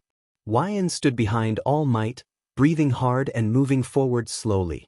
Shigaraki watched the scene and covered his face with a hand, speaking in a low voice about how All Might seemed weaker than he once was. He noted that although All Might was still fast, he was not as quick as before. Midoriya tried to explain that their encounter with the modified creature had been strange. His smash had not broken his arm this time, and yet it had no apparent effect on the creature. The other students began to carry Aizawa away, and All Might told Wyan to go with them for his safety. Wyan refused, making it clear he would not leave. All Might then launched himself at the red-eyed villain. Shigaraki signaled, and a monstrous figure stepped forward to shield its master. The creature moved in front of Shigaraki with sudden speed to confront All Might and take the hero's blow. All Might unleashed a powerful strike that sent a shock through the surrounding water, and the creature reacted, lunging and growling as it tried to grab the hero. All Might landed more punches, but the creature continued to stand and fight without showing obvious damage. Shigaraki explained that the creature had been engineered for resilience and that it would be difficult to defeat quickly without wearing it down. All Might resolved to wear the creature down and then face Shigaraki. He engaged with fierce technique, grabbing the creature and executing a powerful throw that slammed it to the ground in a cloud of dust. The battle had only just begun. Sato launched an attack and taunted the Nomu, making a show of taking a hit. Siro watched in awe. Sato continued to taunt the enemy while Achiko and Ishido gasped and giggled, wiping tears of laughter from their eyes. Mineta turned to the other teenagers and marveled at how the suplex had looked like a huge explosion, declaring that All Might was on another level. Azui noted that the hero still needed to check his notes when teaching. Midoriya worried that the villains might have a way to kill All Might but told himself there was nothing they could do without risking becoming hostages. He had to trust All Might and stop worrying. He carried his teacher as he thought this. Mineta shouted encouragement from the sidelines, and Azui suggested they might have been worrying unnecessarily because All Might seemed unstoppable. Midoriya felt conflicted but kept his resolve. YN watched the fight between the Nomu and the symbol of peace, unnoticed by Shigaraki, who was also observing. YN's eyes narrowed as the bird-beaked Nomu dug its fingers into the hero's side, a familiar anger rising in his chest. An urgent voice in his head urged him to rush in and use his quirk, but he could not move. All Might grunted as the Nomu's claws dug into his side, aggravating an old injury. He complained about the cheap tactic and tried to free himself. Kurogyri's warp had allowed the massive creature to reach him, and Shigaraki watched with a cold amusement. Shigaraki praised Kurogyri, and the portal around All Might began to close slowly while the Nomu's grip held fast. All Might cursed that the creature had found his weak spot and struggled to stop it despite the pain, urging the villains to give up even as he fought to break free. Shigaraki scratched his neck and smirked. Kurogyri's mist gathered and a shadowed presence formed behind All Might. Kurogyri said he would restrain the hero and squeeze the gate shut, speaking of savoring the hero's defeat rather than describing anything graphic. Midoriya called to Azui and asked her to carry Mr. Aizawa for him. Azui agreed and asked what he intended to do. Midoriya sprinted toward the center of the fight, determined not to let All Might be killed. Mineta cried out in alarm and worry, saying Midoriya was being reckless and reminding him how much he still had to learn from his teacher. Midoriya cried that he was coming. All Might looked up at the sound of his pupil's voice and warned him. Kurogyri sneered that Midoriya was being foolish. Midoriya reached toward the dark mist, but his hand was swallowed by it and then blown aside by a series of explosions. A nearby ally urgently shouted for Midoriya to get out of the way. A classmate urged LN to wake up and return to the others because he was injured. The violet-eyed boy on the ground stirred and opened his eyes slowly at the last words. YN shook his head. Despite the injury, he insisted he had to help before it was too late. The smaller boy sat up with a protest, but the platinum blonde groaned, took a breath, and sprinted toward the main battle. Someone called after him to stop and get help, but he kept going. YN wiped a smear of blood from the corner of his mouth and leaped to avoid the sheet of ice forming under his feet from Todoroki. The ice pushed forward and wrapped around the Nomu, slowing its movements. All Might felt a surge of relief at the sight. Todoroki had to be nearby. A villain taunted that one of their poorly trained thugs had told him they were here because they thought they could defeat All Might. The adult hero concentrated his quirk so the ice stopped just before reaching his body, then pried himself free and leaped toward the young Todoroki. The violet-eyed boy turned to the dual-haired teen and motioned for everyone to cover their ears. He repeated the motion to the other two teenagers and the hero. Bakugo scowled but obeyed. The shortest boy dashed past Kurogyri and toward the frozen gnome. He ordered his quirk to explode. The creature burst apart in a dramatic, explosive display, scattering fragments that reassembled quickly as the Nomu's regenerative ability kicked in. The sound of the blast and the rapid recovery made YN freeze for a moment. The others watched YN's quirk with a mix of awe and unease at how fast the Nomu was coming back together. The creature managed to pull free from the portal and swiped at the scarred boy, but he jumped away and issued another command. Hearing Kirishima shout, YN turned and moved to join him in fighting the light blue-haired villain, but the villain slipped away before their attacks could land. Kirishima complained that the mist move would have been cool and noticed the blood on YN's forehead. Bakugo kept his hand pinned against the metal around the misty villain's neck and taunted that he had found his target. Todoroki declared that All Might would not be defeated by delinquents like them. Midoriya wiped his tears with a gloved hand and looked toward the adult covered in the hero's hand. Mineta murmured that Todoroki and Bakugo were taking action. Azui pointed out that Kirishima and Ellen were also engaged, then told the others to let them handle it because they needed to hurry. The students agreed and moved to assist where they could. Achiko noticed something below and called out that Tsu appeared to be down there. Tsu confirmed her presence and called for help, saying the injured hero was heavy and bleeding. Mineta added his own call for assistance. Sato and Achiko, shocked by Aizawa's state, rushed down toward their teacher to help. Shigaraki turned his attention to Kurogyri, pinned to the ground, and scolded him for letting the situation get out of control. Bakugo accused the Mist Man of using his Warp Gate mist as a distraction to hide his real body, and noted that parts of him became the Warp Gate while other parts remained physical and vulnerable. Kurogyri grunted as Kirishima landed blows on the armor at his neck. Kirishima interjected that threatening someone in that tone did not seem very heroic. Shigaraki observed that they had escaped uninjured and captured two of his strongest men, and that the kid's performance made the League of Villains look like amateurs. He called the Nomu over from its crash site. Midoriya peered at the damaged creature and wondered aloud how it was still moving. All Might warned everyone to stay back and then explained that Nomu possessed super regeneration. He reminded the one with the mouth tattoos that simply blowing the creature up would not work. Nomu had been modified to take on opponents even at full power and functioned like an efficient punching bag that fought back. Shigaraki rambled about Nomu while watching the pro hero and the teenage students step back in fear and surprise. He said they needed to free their method of escape and ordered Nomu to go after the target. All Might warned his students that the creature was fast. The Nomu bolted toward the ash blonde who was holding down the warp gate. Its attack kicked up a cloud of dust that enveloped Kurogyri, Nomu, and Bakugo, and the gust from the impact pushed anyone nearby backward.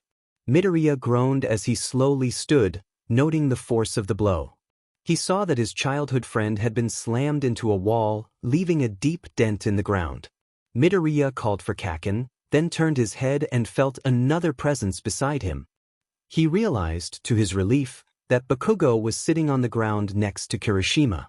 Midoriya thought it was incredible that Bakugo had managed to avoid a direct hit.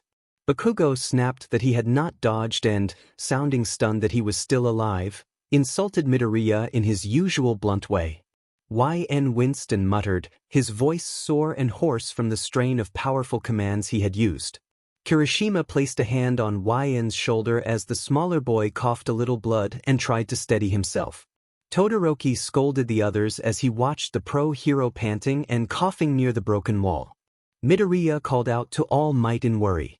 Shigaraki, his hands covering part of his face, observed that the pro-hero had protected the child. All Might panted and pointed out that there were children present and asked why the villain had not held back. Shigaraki replied that he had not had much choice. His companion had been threatened and argued that the kids were not innocent. He accused the plain-looking student of trying to kill him with a powerful punch and said the boy with marks on his face had attempted the same. Shigaraki suggested that the latter had significant training and would make a formidable villain. Shigaraki then turned his attention back to All Might and challenged the distinction between heroic and villainous violence. He argued that people claimed certain violent acts were noble while condemning others, accusing All Might of being a government-sponsored instrument of violence rather than a symbol of true peace. He warned that violence always bred more violence and vowed to make the world understand that once All Might was dead. All Might responded with anger, calling Shigaraki a lunatic and accusing him of disguising personal pleasure in violence as nobility. He insisted that criminals like Shigaraki justified their actions with false ideals and demanded the truth of his motives. Shigaraki squinted and grinned under the blue hand covering his face. Todoroki said coldly that they were outnumbered. Midoriya reported that Bakugo had found the Mist Man's weakness. Kirishima said that, despite how tough the villains acted, they could take them down now with All Might's help and hardened his arms in preparation. All Might ordered the 5 students not to attack and to get out of the way. Todoroki reminded him that if it weren't for him and LN, All Might would not be able to move as he did now and that they needed to help. All Might thanked them for the assistance but insisted the situation was different and told them to sit back and watch a pro at work. Midoriya protested that All Might was too wounded and that his strength was running out, trying to persuade the hero to step away. All Might gave Midoriya a reassuring thumbs up. YN groaned and stretched his shoulders, knowing he would step in to help the teacher despite being told to retreat. He thought he could not let All Might face this alone and regretted not having finished what he should have earlier. Shigaraki ordered Nomu and Kurogiri to kill All Might and said he would deal with the children. All Might thought that he had barely a minute left in this form and kept control of his breathing to slow the bleeding in his side. Shigaraki told his subordinates to clear the level and go home. All Might moved toward the students who braced for battle. Kirishima warned that they were fighting after all and took a defensive stance. YN was annoyed by the hero's insistence on retreat, feeling it was not the way to win, but he could not ignore the danger. A bright, powerful aura suddenly surrounded All Might, and Shigaraki paused, exchanging a stunned look with his allies. All Might charged toward Shigaraki with full force. Nomu, a brutal but oddly persistent creature, ran to protect its master. Fists met with a thunderous impact that sent up puffs of dust and pushed back both villains and students. YN felt the pressure of the blast and knew he had to act to avoid being sent back into commission training. Shigaraki warned that Nomu's power was shock absorption, not complete nullification. All Might shrugged that it did not change the plan and landed another flurry of punches on Nomu. From a short distance, the 5 students watched as the powerful hero and the creature exchanged attacks at incredible speed. Midoriya wondered aloud whether All Might was really going to confront the mastermind head-on. Kirishima shouted that they were so fast and struggled to keep his footing against the gusts. Kurogiri called out that he couldn't get near them as the pressure pushed him back. All Might pointed out that if Nomu's ability was only shock absorption, there had to be a limit to what it could take. If Nomu had been made to fight him, then there might be an opening. YN stepped forward, wanting to help bring down the other villains and unwilling to let All Might take all the danger alone. All Might slammed Nomu into the forest and then followed. Nomu lunged upward to strike, but All Might dodged and then hauled the creature over his shoulder, slamming it back down in an explosive, anime-style collision that sent debris scattering. All Might landed beside the fallen creature and, with a fierce resolve, declared that he would show what those words truly meant. He then unleashed his finishing technique, shouting his catchphrase, and the impact sent the creature flying through the roof of the USJ in a spectacular, non-graphic display of power. YN told themselves they needed to do something to avoid being sent back to training under the commission and refused to let All Might finish the fight alone. Kirishima looked up at the giant hole in the domed roof and noted that he had never seen that kind of brute strength before. Bakugo muttered that someone with that power must have been punching the monster so fast it could not regenerate. All Might rose to his feet, looked back at his students, and admitted that he had grown weaker, What used to take 5 hits now took more than 300 mighty blows. YN noticed small wisps of smoke rising from All Might and watched the violet-eyed hero's expression go flat. YN realized All Might might exhaust his time limit before the battle ended and resolved to step in. All Might declared that the villains had been bested and ordered them to surrender. The light blue-haired man among the villains trembled with rage but protested that his Nomu had been beaten and that the pro-hero had cheated. Shigaraki muttered to himself, scratching the back of his neck, confused and angry that All Might still seemed as strong as ever. All Might challenged him, daring Shigaraki to attack. YN understood that All Might was trying to distract Shigaraki and noticed the pro-hero's body twitching and steam drifting off him. YN decided to deal with the other 2 villains quickly. All Might asked the remaining 2 if they were scared. The blue-haired villain hesitated, panting and scratching his neck, and boasted that if Nomu were here he would rush All Might and crush him. Kurojairi urged Tamura Shigaraki not to fret. YN registered the name Tamura Shigaraki and felt a fierce resolve build. He would crush Shigaraki and scream his name until he was hoarse. He would make his aunt proud. Kurojairi explained to Shigaraki that All Might had definitely weakened and that Nomu's attacks had been at least partially successful. Kurojairi pointed out that most of the children seemed frozen in fear, except for the one with markings on his cheeks. He gestured toward the 5 teenage boys. YN took some comfort in the fact that at least his presence had not gone unnoticed. He considered charging in to eliminate the threat and thought about how it would please Akuma.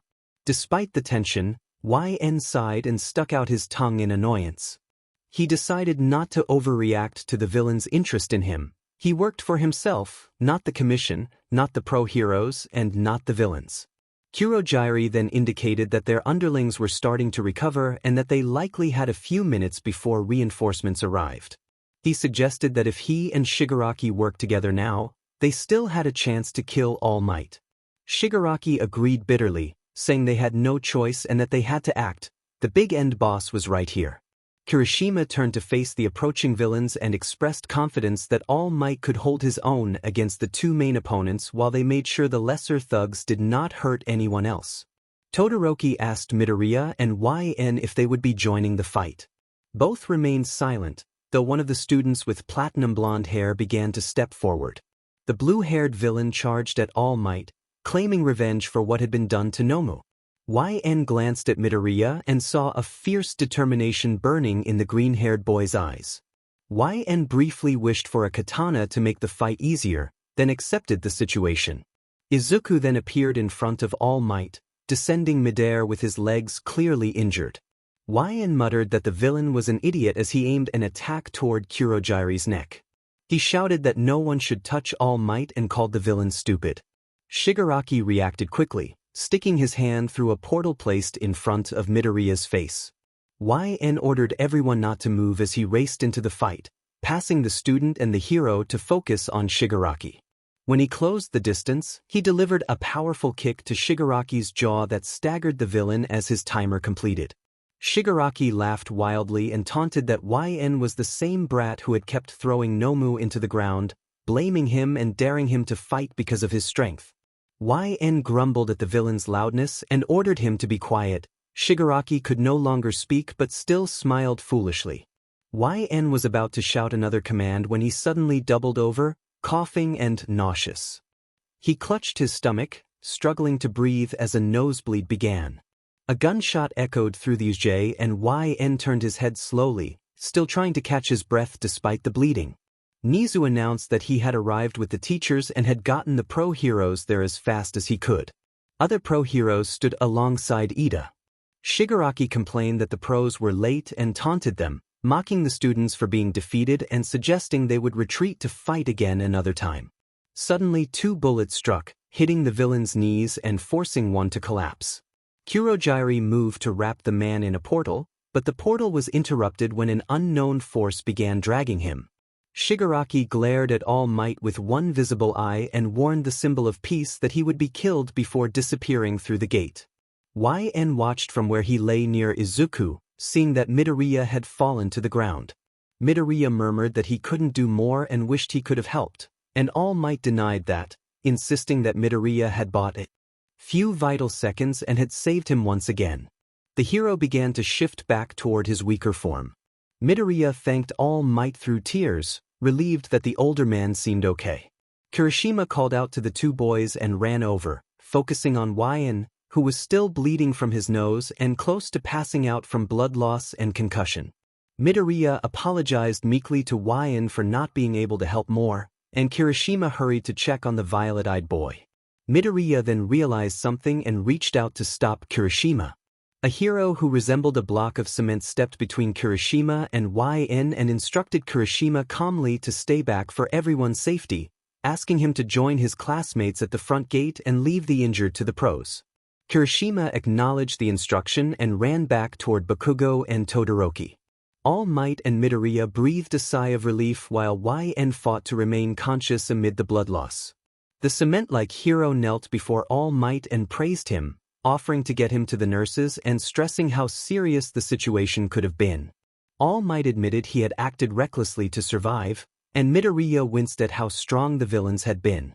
Wyan murmured All Might's name quietly and then slumped forward, losing consciousness. The others reacted with concern as the pros moved to tend to the injured. The warp gate reopened in an old bar, depositing a light blue-haired villain onto the floor. Tamura Shigaraki muttered that he had been shot in both arms and legs, that all their underlings had been wiped out, that even Nomu had been beaten and their plan had failed. He cursed that the kids had been so strong and that the symbol of peace had not been weakened. Shigaraki, hand covering his face, told the flickering box television that the master had been wrong, so wrong. The master replied calmly that he was not wrong, they had simply been unprepared.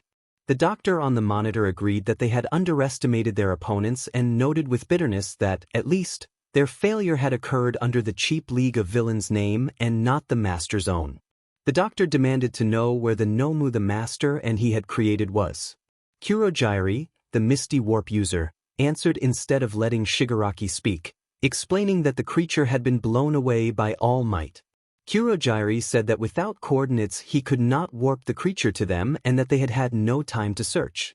The doctor erupted in outrage at the news. The master sighed and accepted the setback as unavoidable.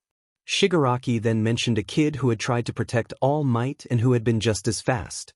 He deliberately left out mention of another child who could command others. The master prompted him. Shigaraki dug his nails into the wooden floor and, rage in his voice, insisted that if that kid had not interfered they might have killed the symbol of peace. He repeated his hatred for the interfering boy. The master acknowledged Shigaraki's anger but reminded him that the mission had not been futile, they had learned a great deal. He instructed the League to take time to regroup. He explained that he had to remain hidden in the shadows and that he needed someone to be his face, a symbol of terror in the world, Tamura Shigaraki. The master told Shigaraki that next time he would show the world that it should be afraid of him. The commission did not ask. They never did. On Friday evening, Wyan was still stiff and sore from the USJ attack and had only just been cleared to go home when a car with black, heavily tinted glass pulled up outside his house.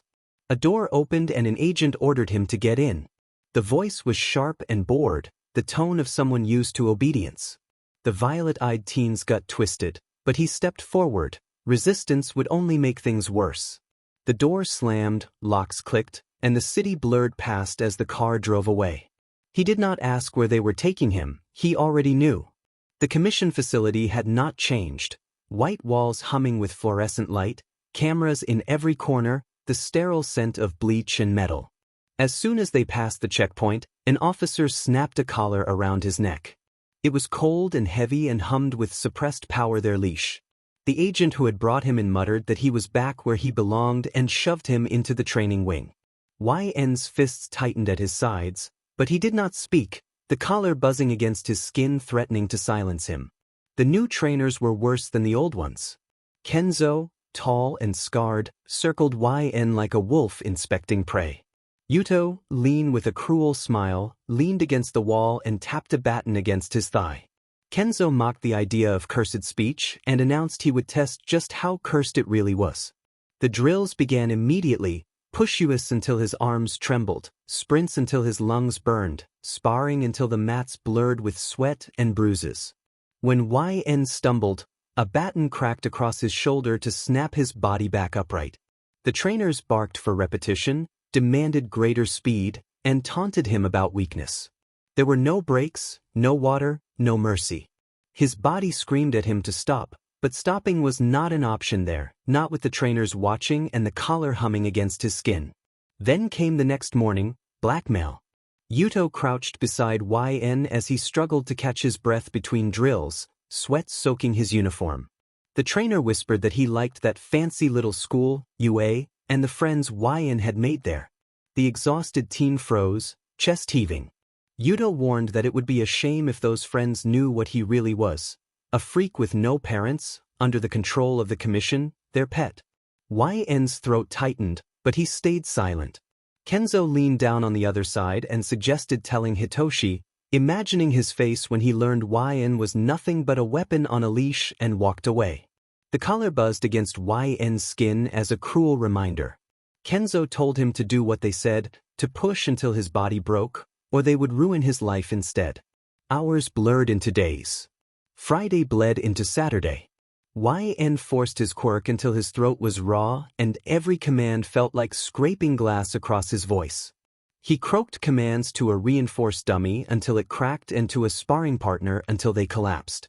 When his voice finally failed and nothing but hoarse whispers came out, Yuto struck him with a baton. Pain flared through his chest, stealing his breath. Clenched his teeth and forced himself upright. He could not give them any reason to reach for Hitoshi's name. By Sunday afternoon, exhaustion curdled into anger. The trainers had pushed him for hours without pause, barking commands, striking him with the baton, and driving him to the brink. Kenzo ordered him to stand. YN's hands trembled against the mat. He tried, but his body refused. When he did not obey, the baton struck his back. Something in him snapped. YN commanded them to stop. The collar buzzed violently in response, but his voice still carried power.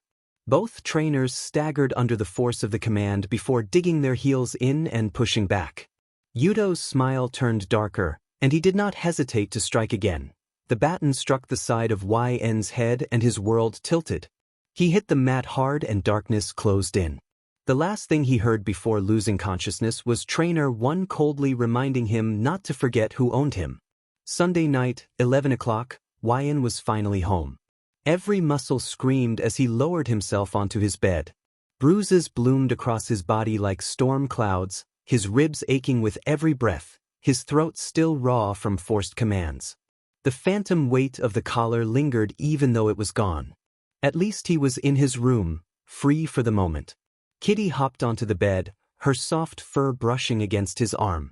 She circled once, then flopped onto his chest and purred. The vibration eased the ache in a way nothing else could. YN let out a shaky laugh and ran a hand through her fur. His laptop on the nightstand lit up with messages from Hitoshi. Hitoshi asked if he was alive and joked about whether their teacher had finally killed him with training, threatening to hack his streaming account if he did not answer. YN replied that he was alive, barely, and mentioned personal business over the long weekend. Hitoshi questioned whether he was okay and reminded him that he had said he would tell him everything. YN reassured him that he was fine and that Kitty was keeping him going. Kitty stretched and pawed at the screen as YN snapped a photo of her sprawled across his chest, half asleep and smug-faced. Hitoshi responded with laughter and a joke that Kitty owned him, and that he would rather be the cat than the friend if it meant getting that kind of attention. The final bell rang at UA, echoing down the hallways with a familiar clang. Students groaned and shuffled their feet, grabbing their bags and filtering out, eager to start their weekend. YN slung his backpack over one shoulder and immediately pulled out his phone. Words did not come easily to him, even safe words were few and far between. The phone was his lifeline, the bridge between what he could feel and what the world could understand. Rounding the corner, he nearly collided with someone. A boy with dark hair falling haphazardly over his forehead apologized, surprised. YN froze, then typed on his phone that it was okay and that it had been his fault too. The other boy blinked, then admitted he had not meant to bump into him. Their hands brushed as they both reached for the same notebook. YN's cheeks flamed. He typed and held up his phone to ask if they should go to their lockers first. The boy grinned and nodded. YN recognized him from online as Hitoshi, and a rush of familiarity and disbelief washed over him. This was the friend he had spent hours with on the internet. Hitoshi asked if YN was in Class 1A. YN typed that he was, and Hitoshi mentioned that he was in the General Department, Class 1C, with a curious glint that made YN's chest tighten. They walked together toward the exit. The hallway seemed quieter now, as if the world had compressed around this small bubble of recognition and awkward excitement. They walked toward the gates with plans to go home. Hitoshi said he would stop by the store first, and YN said the same. As they walked, YN dug into his phone and showed Hitoshi a picture of a dog wearing oversized sunglasses, captioned, "Too cool for obedience school." Hitoshi leaned closer, squinted at the screen, and admitted it was actually funny, teasing that YN always typed his jokes first. YN explained that he could not just say them aloud. Hitoshi laughed and called him ridiculous, but in a good way. They passed a group of students lingering near the gates.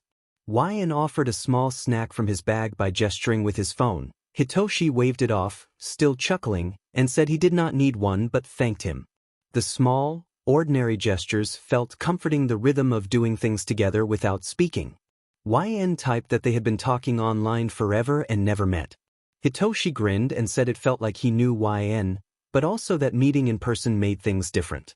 When they reached the convenience store, YN said he would grab something. Inside, they wandered the aisles side by side. YN picked up a soda and chips while Hitoshi examined nearby snacks. Hitoshi teased that YN always picked the weirdest combinations. YN defended his choices as classic and asked not to be judged. Hitoshi chuckled and said he would let it slide this time. YN showed Hitoshi a meme of a cat knocking over a glass of water, captioned, "Mission accomplished." Hitoshi burst out laughing and admitted it was pure evil, wondering how YN even thought of these things.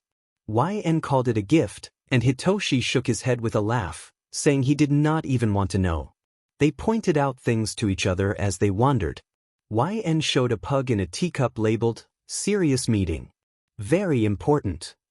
Hitoshi groaned, laughing, and said the memes were taking over his life. YN asked if memes were better than talking, and Hitoshi nudged him, conceding that YN had won that round. Outside, the sun was low, painting the streets in gold and orange.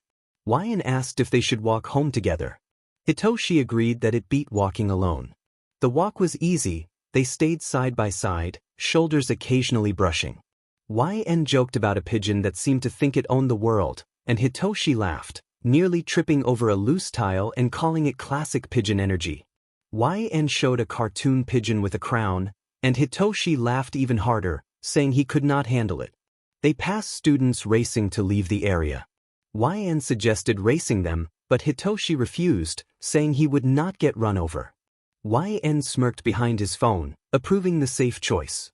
YN stumbled slightly over a crack in the sidewalk, and Hitoshi caught him instinctively, asking if he was okay. Assured him he was fine and thanked him. Hitoshi grinned and called him careful in a way he found kind of cute. YN accepted the compliment with a small laugh and typed that he would take it, while Hitoshi warned him not to get used to compliments from him.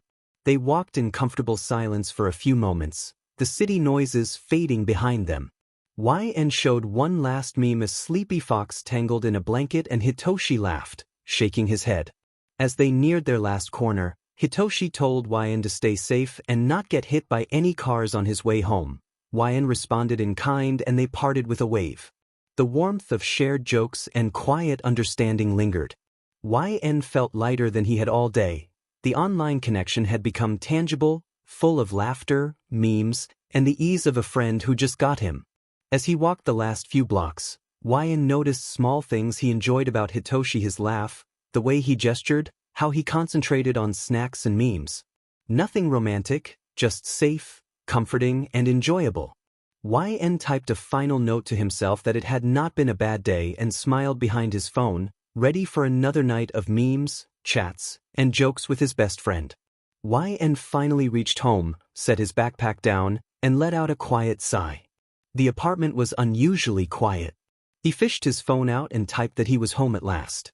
As he slipped off his shoes, a soft knock sounded at the door. Surprised, YN peeked through the peephole, then unlocked the door when he recognized the visitor. His aunt stood there smiling, a bag in one hand. She explained that she had dropped by for their monthly night together, mentioning that it had been a while and that with his commission training keeping him busy, they deserved to catch up. YN felt a small warmth spread through his chest. Even after the chaos of training and school, these little traditions still mattered. He welcomed her in enthusiastically. She stepped inside and set the bag down on the kitchen counter, saying she had brought snacks and thought they could do a movie night, just like old times. YN agreed eagerly. They settled onto the couch together with a small mountain of snacks between them. Because speaking was difficult for him, YN typed nearly everything: comments, jokes, and reactions to the movie playing on the small TV, and the evening settled into a comfortable, familiar rhythm. His auntie leaned over sometimes, reading quickly and laughing when he pointed at the screen and typed something ridiculous about a character. She teased that he always had to type everything out and ruffled his hair gently. YN typed back that it was better than talking, grinning. She laughed and shook her head, then told him that he really did have a talent and that it was kind of cute. YN raised an imaginary eyebrow and typed that she had said cute again. She laughed again and insisted that he deal with it. The evening stretched on, filled with quiet laughter, snacks, and the kind of gentle companionship that made YN feel grounded. Even with the pressure of his commission training looming over him, even with school stress and online obligations, these small monthly nights were a sanctuary. YN typed his thanks for coming and admitted that he needed this. His auntie gave his shoulder a gentle squeeze and told him she would always be there for him. They watched a few more episodes of their show, occasionally sharing small bites, laughing quietly at the same scenes, and enjoying the familiarity of the ritual. The city outside darkened, streetlights casting soft glows through the windows. YN leaned back, phone in hand, feeling a kind of calm he had not felt all week. He thought about everything: Hitoshi, the walk home, the memes, and told his auntie it had been not a bad day. She smiled knowingly and agreed that it sounded like it. Later, as she gathered her things, YN asked if she would see him next month. She smiled warmly and said that she could not miss their tradition. When the door closed behind her, YN sat back and let the silence settle around him. He pulled his phone out again, ready for the next online chat with Hitoshi and the jokes waiting to be shared. For the first time in days he felt calm, content, and comfortable. Even with commission training, school, and the weight of everything else in his life, he knew these little moments, friends, family, routines, were what made it all bearable. YN typed goodnight softly. The apartment settled into quiet once more, but he felt a warmth that would last well past the end of the day. Quiet Boy teased in Need Sleep that the cat was cuter than him and told him not to be jealous. In Need Sleep responded that he had blocked Quiet Boy. The banter continued, light and easy, like air after drowning. Hitoshi complained about homework. YN teased him about oversleeping. Kitty kneaded her paws into his chest, her purrs steady and grounding. For a few precious minutes, the commission did not exist. No collars, no batons, no threats, just the glow of the laptop, Hitoshi's dry humor, and the warmth of a cat who did not care what his voice could do. But when the boy closed his laptop, the floodgates broke. He was left alone and struggling, unable to find anything to calm him down. He searched his room frantically for something to steady himself, but nothing helped. With no guardian at home, there was no one to notice or intervene. YN walked the halls slowly, still aching from the exhausting weekend at the commission's underground training facilities.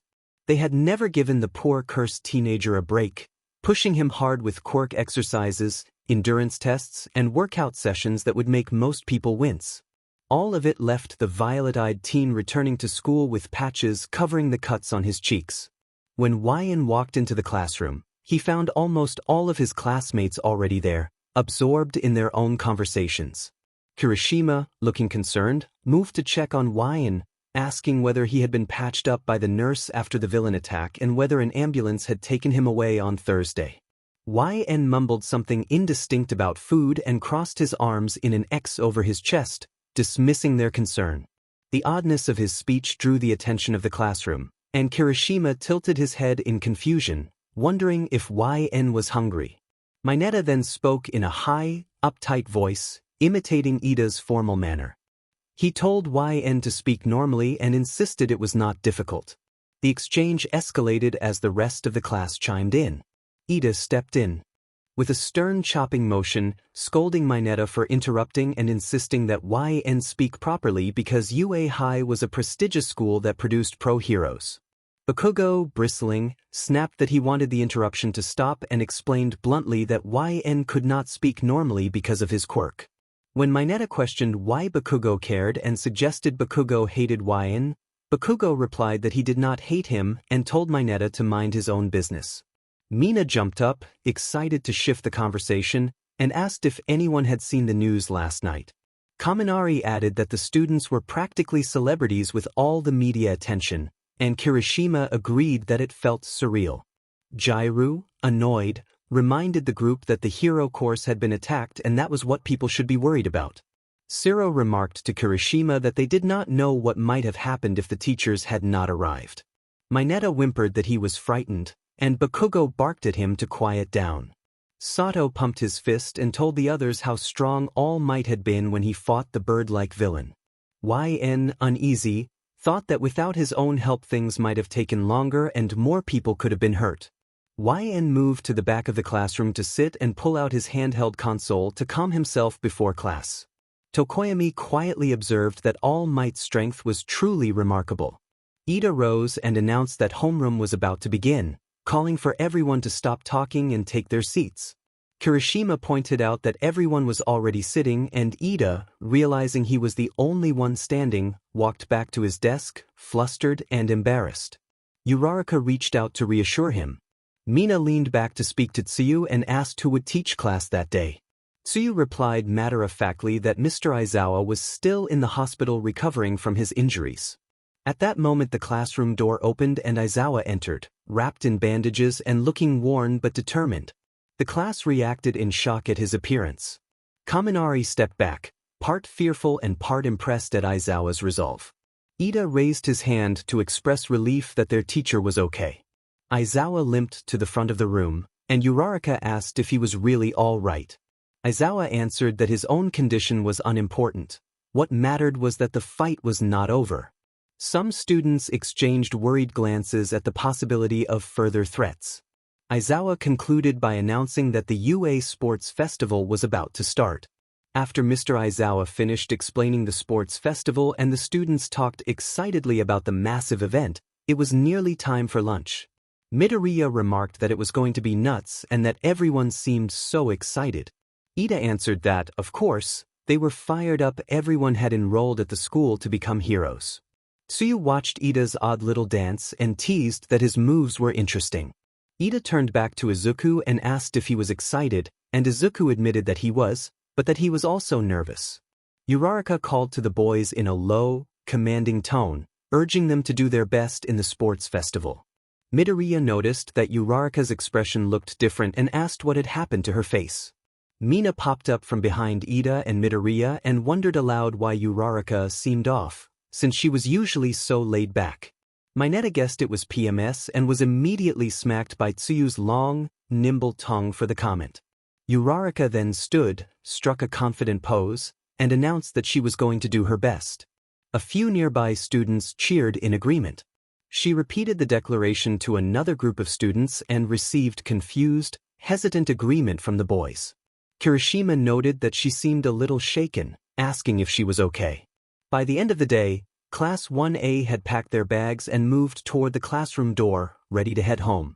A large crowd of students had gathered, blocking their path. Uraraka asked the crowd why they were there. YN paused his handheld game and looked up at the unexpected mass of people, thinking, what the hell is going on? A representative from the visiting group stepped forward and asked if they had business with Class 1A and why they were blocking the doorway. Mineta raised his fists and declared that he would not let them hold the class hostage. Bakugo strode toward the door and scoffed that the visitors were just scouting the competition. He reminded them that Class 1A had survived a real villain attack and suggested they move along. Ida reprimanded Bakugo for calling people extras simply because he did not know them. A familiar voice then spoke, and YN stopped packing, listening. He recognized the voice from a few days earlier, but his memory felt fuzzy. The new student pushed past the crowd to the front and told them that he had heard Class 1A was impressive but that their leaders sounded like an arrogant JRK. The other students shook their heads in response. The purple-haired boy rubbing the back of his head explained that he had wanted to be in the hero course originally but had been forced onto a different track, like many others. He said he had not made it the first time but had another chance now. If someone did well in the sports festival, the teachers could transfer them into the hero course, and they would have to make room by transferring others out. YN recognized the boy as Hitoshi Shinso. Shinso swung his backpack over his shoulder, slid his headphones on, and told the class that he was not there to casually scout competition but to warn them that if they did not bring their best, he would take the sport right out from under them. He declared his intent as a sort of challenge. YN walked past Bakugo to get a clearer look at Shinso and so he could head home to his cat. Shinso, sounding tired, reminded YN that they had planned to walk home together and suggested getting away from that particular classmate of YN's. The day of the UA Sports Festival arrived sooner than most expected. Shinso's challenge had put the main hero course on edge, and the tension was palpable as students prepared. Ashido pouted, disappointed that she would not be able to wear her costume. Ojiro stretched his arms overhead and remarked that at least everyone being in uniform would keep things fair. Sato admitted nervously that he wondered what they would face in the first round as Tokoyami glanced toward another student. Tokoyami closed his eyes and stated that they must persevere. Agreed with a short nod. Ida called for everyone to get focused as he opened the door to the Class 1A waiting room and announced that they would be entering the arena soon. The call from Todoroki to Midoriya drew YN's attention. Midoriya responded with a confused greeting to Todoroki, and several heads turned toward them like predators watching a contest. Todoroki calmly declared that, from an objective standpoint, he believed himself stronger than Midoriya.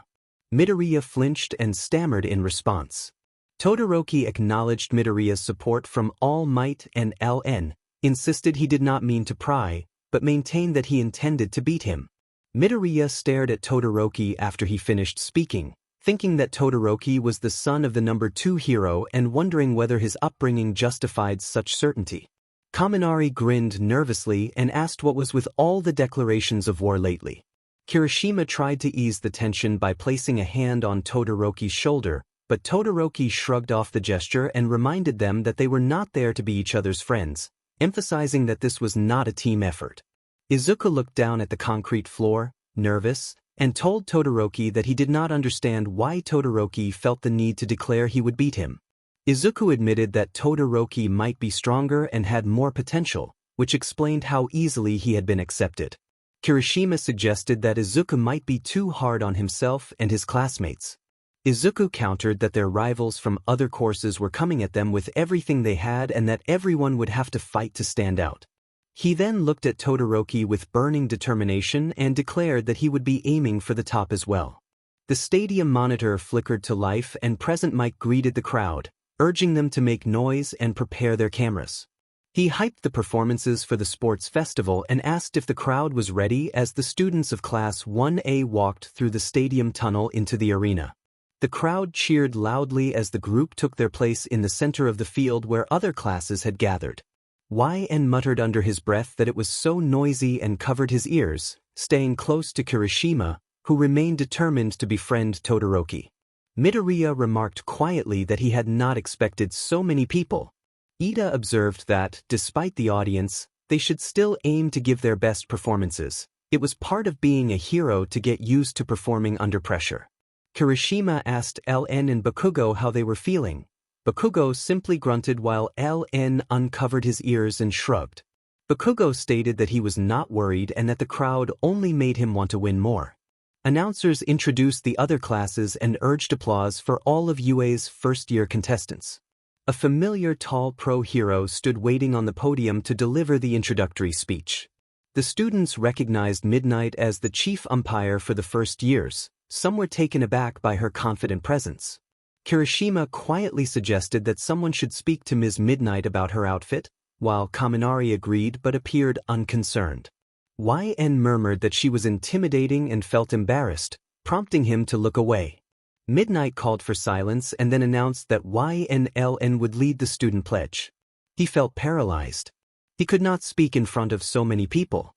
The boy hesitated heavily before slowly walking to the podium as many students behind him whispered, wondering why the lower half of his face was covered. Midoriya blinked in surprise at the sudden information that YN was the first-year representative.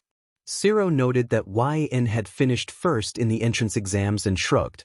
Bakugo clicked his tongue in annoyance that he had not been chosen, and he muttered a crude remark about the boy being speechless and an orphan. Kirishima turned to Bakugo and told him he could not say that and that he did not know the boy's circumstances. Midoriya sighed, remembering the truth that YN's parents were gone.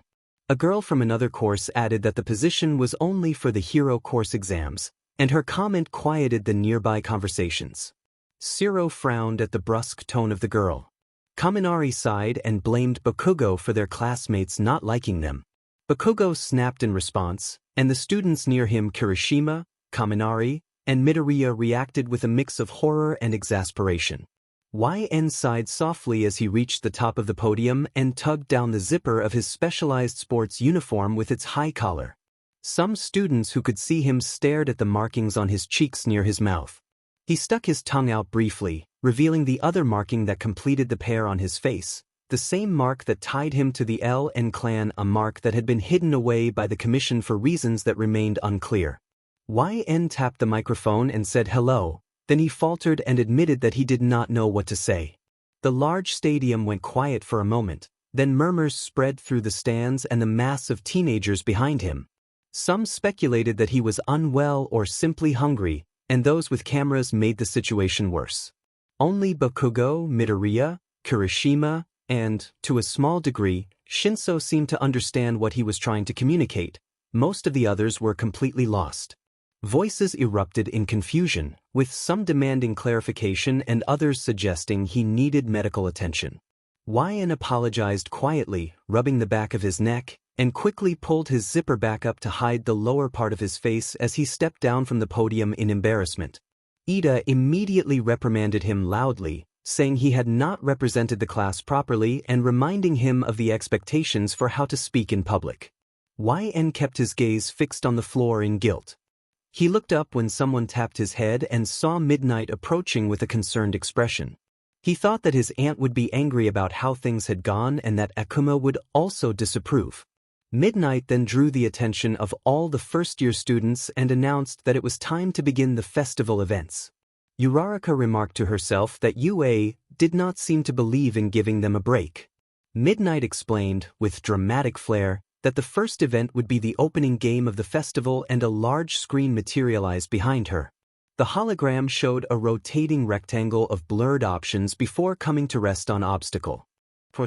Midnight proclaimed that the event would be an obstacle course. Midoriya narrowed his eyes and acknowledged to himself that they would be running an obstacle course. YN muttered under his breath that he was dreading it. Midnight informed the students that all 11 classes would participate. She described the track as a 4-kilometer course around the outside of the stadium and said that, for this game, they would not be restrained as long as they stayed on the course. She then instructed everyone to take their places at the start. The lights above the gateway flashed green in sequence, and when Midnight gave the signal to begin, the teenagers surged forward, pushing and running with everything they had to reach the front of the crowd. An announcer declared that the race had begun and asked Aizawa for color commentary. Aizawa muttered that he did not know how he had been talked into this.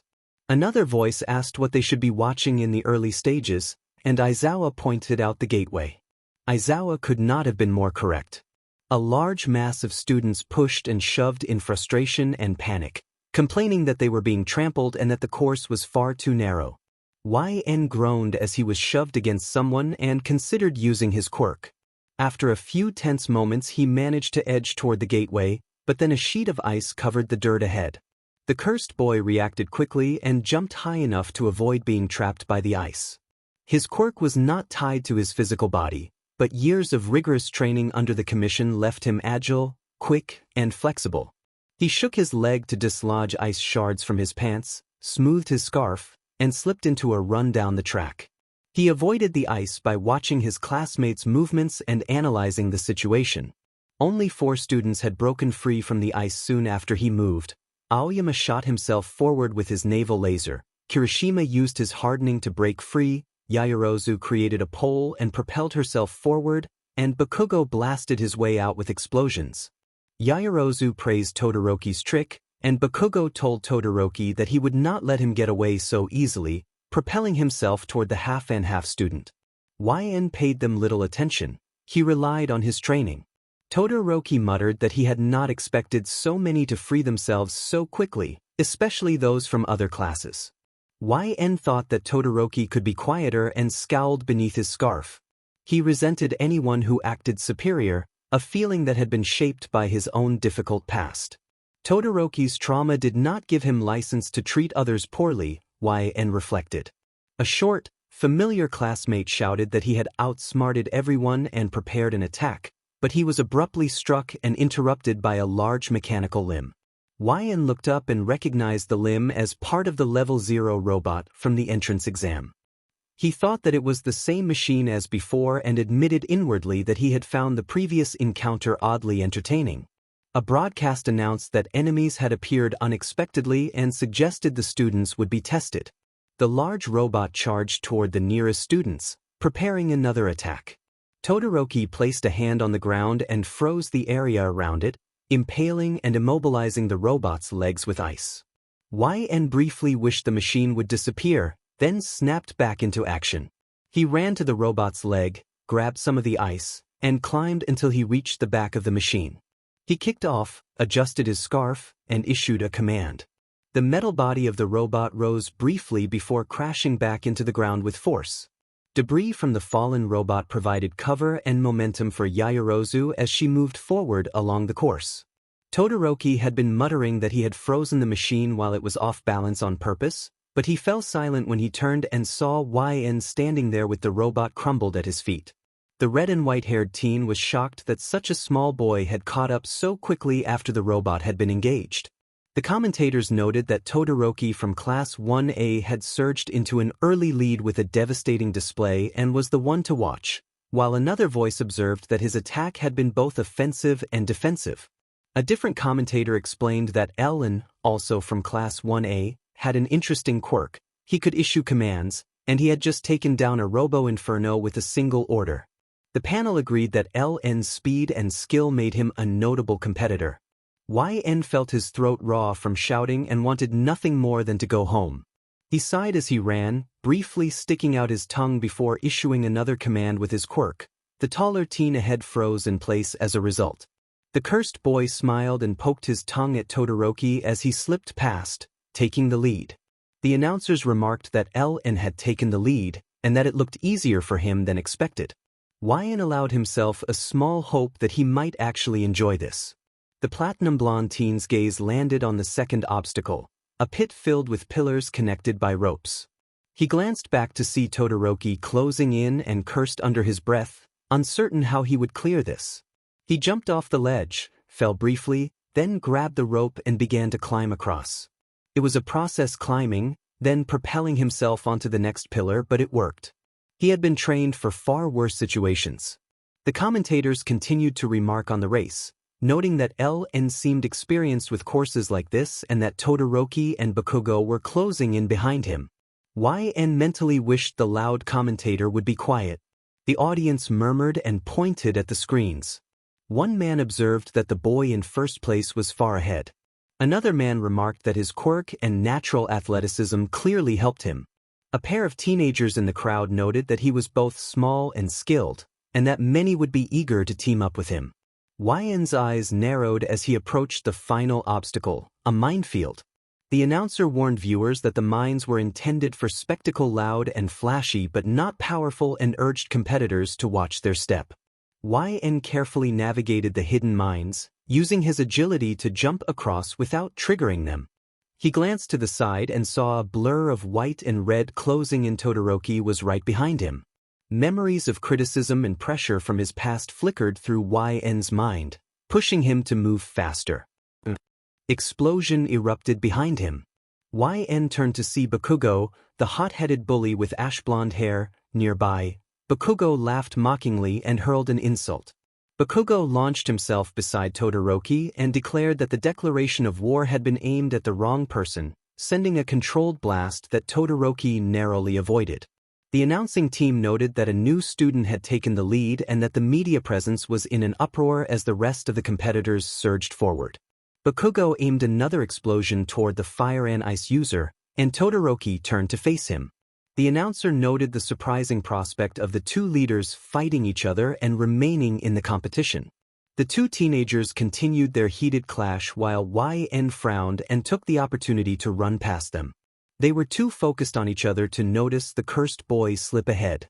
The announcer called out that Ellen had sneaked into first place. Todoroki and Bakugo snapped their heads toward the shorter boy at the speaker's words. YN wondered why he even had to do this as a faint trace of cold formed on his leg. He kicked it away, pushed off the ground, and turned to face his classmates. He reminded himself that he did not have to play along, then used his quirk to immobilize Bakugo and Todoroki and shouted a command, forcing them to freeze. Suddenly, a loud explosion sounded behind them. Bakugo frowned at the cloud of smoke and scanned until he found a tuft of curly green hair. YN, who had a complicated, distant sort of friendship with Midoriya, could not let the commission's duties be undermined. He could not imagine how angry Akuma would be if he did not get first place. The announcer exclaimed in amazement as Izuku Midoriya launched into the lead, blasting past his classmates. YN frowned as he watched the previously quirkless teen fly over him. The announcer quickly corrected that Midoriya had taken the lead. YN turned back just in time to see that his quirk's control over Todoroki and Bakugo had worn off. Bakugo sprinted toward Midoriya while Todoroki left an ice trail behind. YN sighed and pushed his legs harder to catch up. He was exhausted from running and could have used his quirk, but he hesitated. His command faltered as he began to cough and stagger. He rubbed his neck and tried to compose himself before continuing to run. The announcer described the unexpected alliance. The three were no longer fighting and had instead united in pursuit of Midoriya. Todoroki and Bakugo managed to maneuver past YN using their quirks, and another explosion erupted behind them, propelling Midoriya forward. The announcer marveled at Midoriya's sudden, decisive dash past his classmates, clearing the minefield in an instant. YN caught up and ran past the other classmates, chasing Midoriya.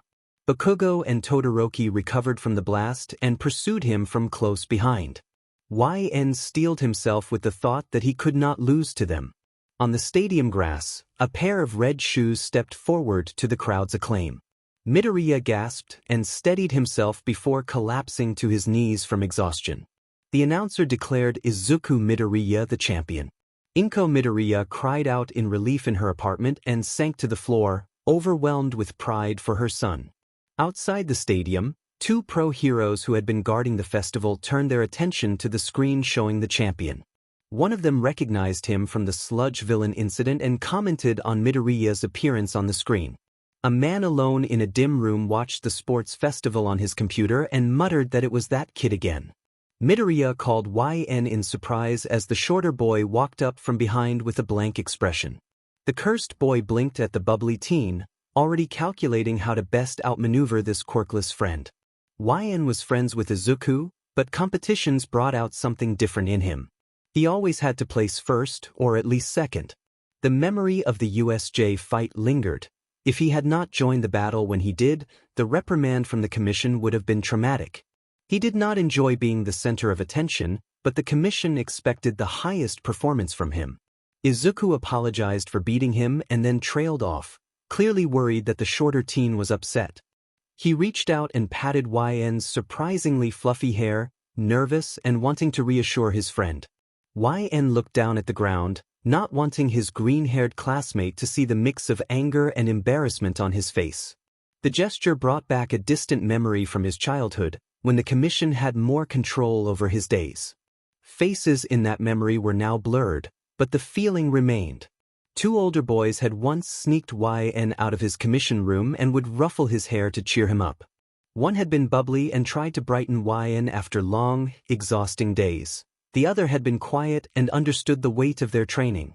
They had given him small comforts, and those images softened him now. Uraraka ran up to them, praising their performance and calling them amazing. Izuku accepted the praise with a flustered, grateful smile. YN muttered that it was annoying, still holding a slight grudge about placing first. He nodded quickly and turned away to watch more students fill the arena. Midnight then announced that the first game for the first years was over and read the standings. She reported that first place was Izuku Midoriya, second place was YNLN, third was Shoto Todoroki, fourth Katsuki Bakugo, fifth Ibara Shizaki, sixth Juzo Hananuki, seventh Tenya Ida, eighth Fumikage Tokoyami, ninth Hantasiro, 10th Ijiro Kurishima, 11th Tetsutetsu, 12th Mashireo Ojiro, 13th Yosetsu Owaze, 14th Siyu Ajui, 15th Rikido Sato, 16th Mizo Shoji, 17th Achiko Uraraka, 18th Momo Yaoyorozu, 19th Minoru Mineta, and 20th Mina Ishido. YN stopped listening after the 20th place. There were too many names to follow closely. Midnight reminded everyone that only the top 42 would advance to the next round but encouraged those who did not make the cut that other opportunities would be available. She then turned her attention to the holographic wheel on the screen and let it spin. The wheel revealed the next event, Cavalry Battle. YN narrowed his violet eyes at the display. The challenge did not seem as difficult or as annoying as the last course. Denki admitted that he was terrible at cavalry battles, while Ajui wondered aloud how they would be split into teams. Sato compared the point-based system to the entrance exams, noting that each player had been assigned a point value based on their obstacle course results. Uraraka acknowledged that each team's point value would depend on which students joined it. Mina reacted with an excited finger-gun gesture, and Midnight, sensing the murmurs, intervened to explain the rules more clearly. The explanation made sense. Participants would form teams of 2 to 4 people, and teams would be balanced by the assigned point values. The holographic screen showed an image of other heroes demonstrating the concept. The students prepared themselves for the next round, steeling their resolve for the cavalry battle ahead. The point value of assignments went up by increments of 5, starting from the bottom. For example, 42nd place was worth 5 points, 41st 10, and Midnight trailed off for dramatic effect and announced that first place was worth 10 million. All eyes turned toward Midoriya, and the green-haired teen went pale. Sweat dripped down his forehead as he stood perfectly still, staring at the ground. Midnight smirked and confirmed that it was a survival of the fittest, with a chance for those at the bottom to overthrow the top. All Might clapped his hands together, proud of Midoriya and how far he had come. He explained that the sports festival was a ruthless competition where popularity and being the best mattered for a professional hero, and that he had chosen Midoriya because his selflessness was a strength rather than a weakness. He smiled and told the boy to rein in the tears. Midnight announced the rules while pointing to the large holographic screen and its diagram. She explained that the game would last 15 minutes, that individual point values would be added to form each team total, and that everyone's value would be visible on their headbands. She warned that stolen headbands must be worn from the neck up, which would make them harder to manage the more a person stole. She reminded the students that even if their headband was taken or their team fell, they could keep playing until time ran out. Sato added that with 42 contestants there would be 10 to 12 teams on the field at once. Yaoyorozu observed that it could be anyone's game, and Aoyama agreed that it sounded difficult. Ishido asked whether losing a headband early would give a team more time to make a plan, and Ajui suggested waiting to see how the teams formed before strategizing. Midnight warned that quirks could be used freely but that intentionally knocking other teams down would earn a red card and disqualification. A 15-minute timer appeared on the screen and Midnight recommended that everyone begin forming teams. YN stood watching the scramble as teams formed, thinking about his options. He knew Bakugo's team would be strong but that Bakugo would target Midoriya, partly for the points and partly as an excuse to fight the green-haired student. YN did not want to join Midoriya's team. Being second place would make joining first place risky. He began to plan a way to win on his own. A hand on YN's shoulder snapped him out of his thoughts. Hitoshi told YN that he was on his team. YN almost reacted but then saw Hitoshi's calm face and paused. After a moment of weighing options, YN agreed to join. Hitoshi instructed YN to be the front man and mention rumors and news clips about YN's quirk involving commands. He asked YN to trust the plan and follow his lead. Once teams were settled, the students took their positions. Hitoshi settled as the rider on top, LN stood at the front, and two brainwashed students flanked them. YN sighed, pulled his scarf down so it sat around his neck rather than covering his lower face, and sat beside his headband. Shinso told YN again to do exactly as he was told and that there was a plan in place. When the buzzer sounded, most groups rushed toward Midoriya to try to steal his first-place headband. YN started to join the surge but was stopped by Hitoshi, who reminded him to follow the plan. YN scoffed but pushed through crowds and snatched a few headbands on the way. Hitoshi ordered him to stop and insisted that he had a plan. When YN persisted, Hitoshi activated his quirk and the younger boy's movements blurred into sleepiness. After that, the rest of the match passed in a haze for YN. When he came back to himself, YN looked around in confusion and realized his scarf was settled around his neck rather than covering his face. He registered that he was positioned with Hitoshi as the leader and that he had lost chunks of time. He turned to find a certain sleep-deprived teammate and called out for Nori in frustration, using harsh language to demand attention and answers. Hitoshi noticed YN's anger and told him to calm down, puzzled by the choice of words.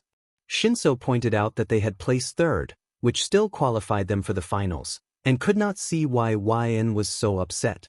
YN accused Hitoshi of having done something, looking away slightly in exasperation. Hitoshi admitted that he still did not understand what YN was trying to say. The final battles were finally about to start, one-on-one. The matchups were Kirishima vs Tetsu, Tokoyami vs Yaoyorozu, YN vs Mina, Todoroki vs Shiro, Kaminari vs Shiozaki, Hatsum vs Ida, Bakugo vs Uraraka, and Midoriya vs Shinso. Midnight cheered and cracked her whip to kick off the festivities. YN had spent most of the downtime playing on a handheld he had snuck in. He had chosen to sit out the side games. His quirk was beginning to feel strained, but he watched anyway. The finals were underway. The first match was Midoriya against Shinso. Present Mike introduced the fighters dramatically as the screen showed Midoriya and Shinso walking through the gateways. The announcer explained the rules: immobilize an opponent, push them out of the ring, or force them to quit. A medical team would be on standby, and dangerously life-threatening attacks were not permitted. Cementos formed a chair of cement and sat down, warning that he would intervene if anyone got too rough. Midoriya exhaled slowly and focused, staring at his hands to steady his nerves. Shinso, the purple-haired contender, rolled his indigo eyes and muttered that the other had been full of pride earlier and foolish for throwing away chances. YN muttered under his breath that it was stupid. The match began. Shinso watched Midoriya with a bored expression, underestimating him. At first, he then ordered Midoriya to step out of the ring and threatened the younger boy with contempt for his supposed luck. Midoriya followed the order and began to walk toward the edge, to the shock of the crowd. Uraraka reacted with alarm, and Ida slammed his hand down in frustration. Uraraka and Ida both worried that Midoriya would lose if he stepped out. Shinso insisted that Midoriya leave the ring, asserting that Midoriya was lucky and would have an easier path to his dreams because of his quirk. Midoriya did not answer.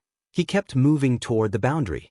As Midoriya raised his foot to take the final step out of the ring, a cloud of smoke suddenly enveloped both fighters. YN kept his gaze on Midoriya through the smoke and watched until it cleared. Midoriya was panting and appeared to be back in control. The crowd erupted in cheers at Midoriya stopping just in time. Shinso demanded to know how Midoriya had resisted, visibly annoyed. He suspected someone had spoken to Midoriya or that Midoriya had anticipated his move. Shinso tried to provoke a reaction, grinning and taunting about Midoriya's advantages. YN frowned. He was friends with both boys and disliked seeing them at odds, especially with Shinso airing his grievances so publicly. Midoriya stormed toward Shinso, teeth gritted, objecting to how Shinso spoke of someone they both cared about. Shinso became more agitated and angry, demanding to hear what Midoriya had to say and accusing him of taking an easy route. The tension rose as the two closed in on each other. Shinso struck first with a sharp, decisive hit intended to push Midoriya back and regain the advantage. Midoriya winced but pressed on, determined not to lose for the sake of his friends.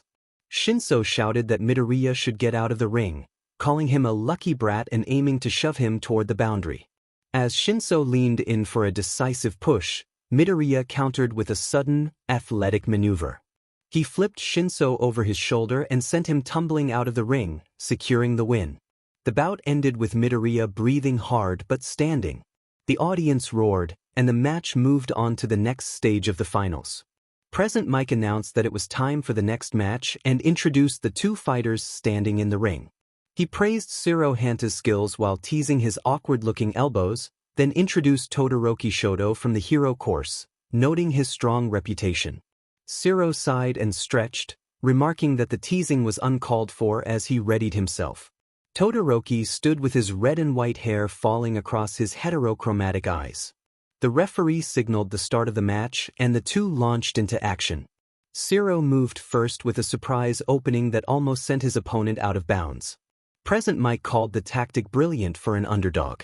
Todoroki apologized and sent a wave of ice towards Shiro, the ice rising high and startling the crowd as it reached the stadium roof.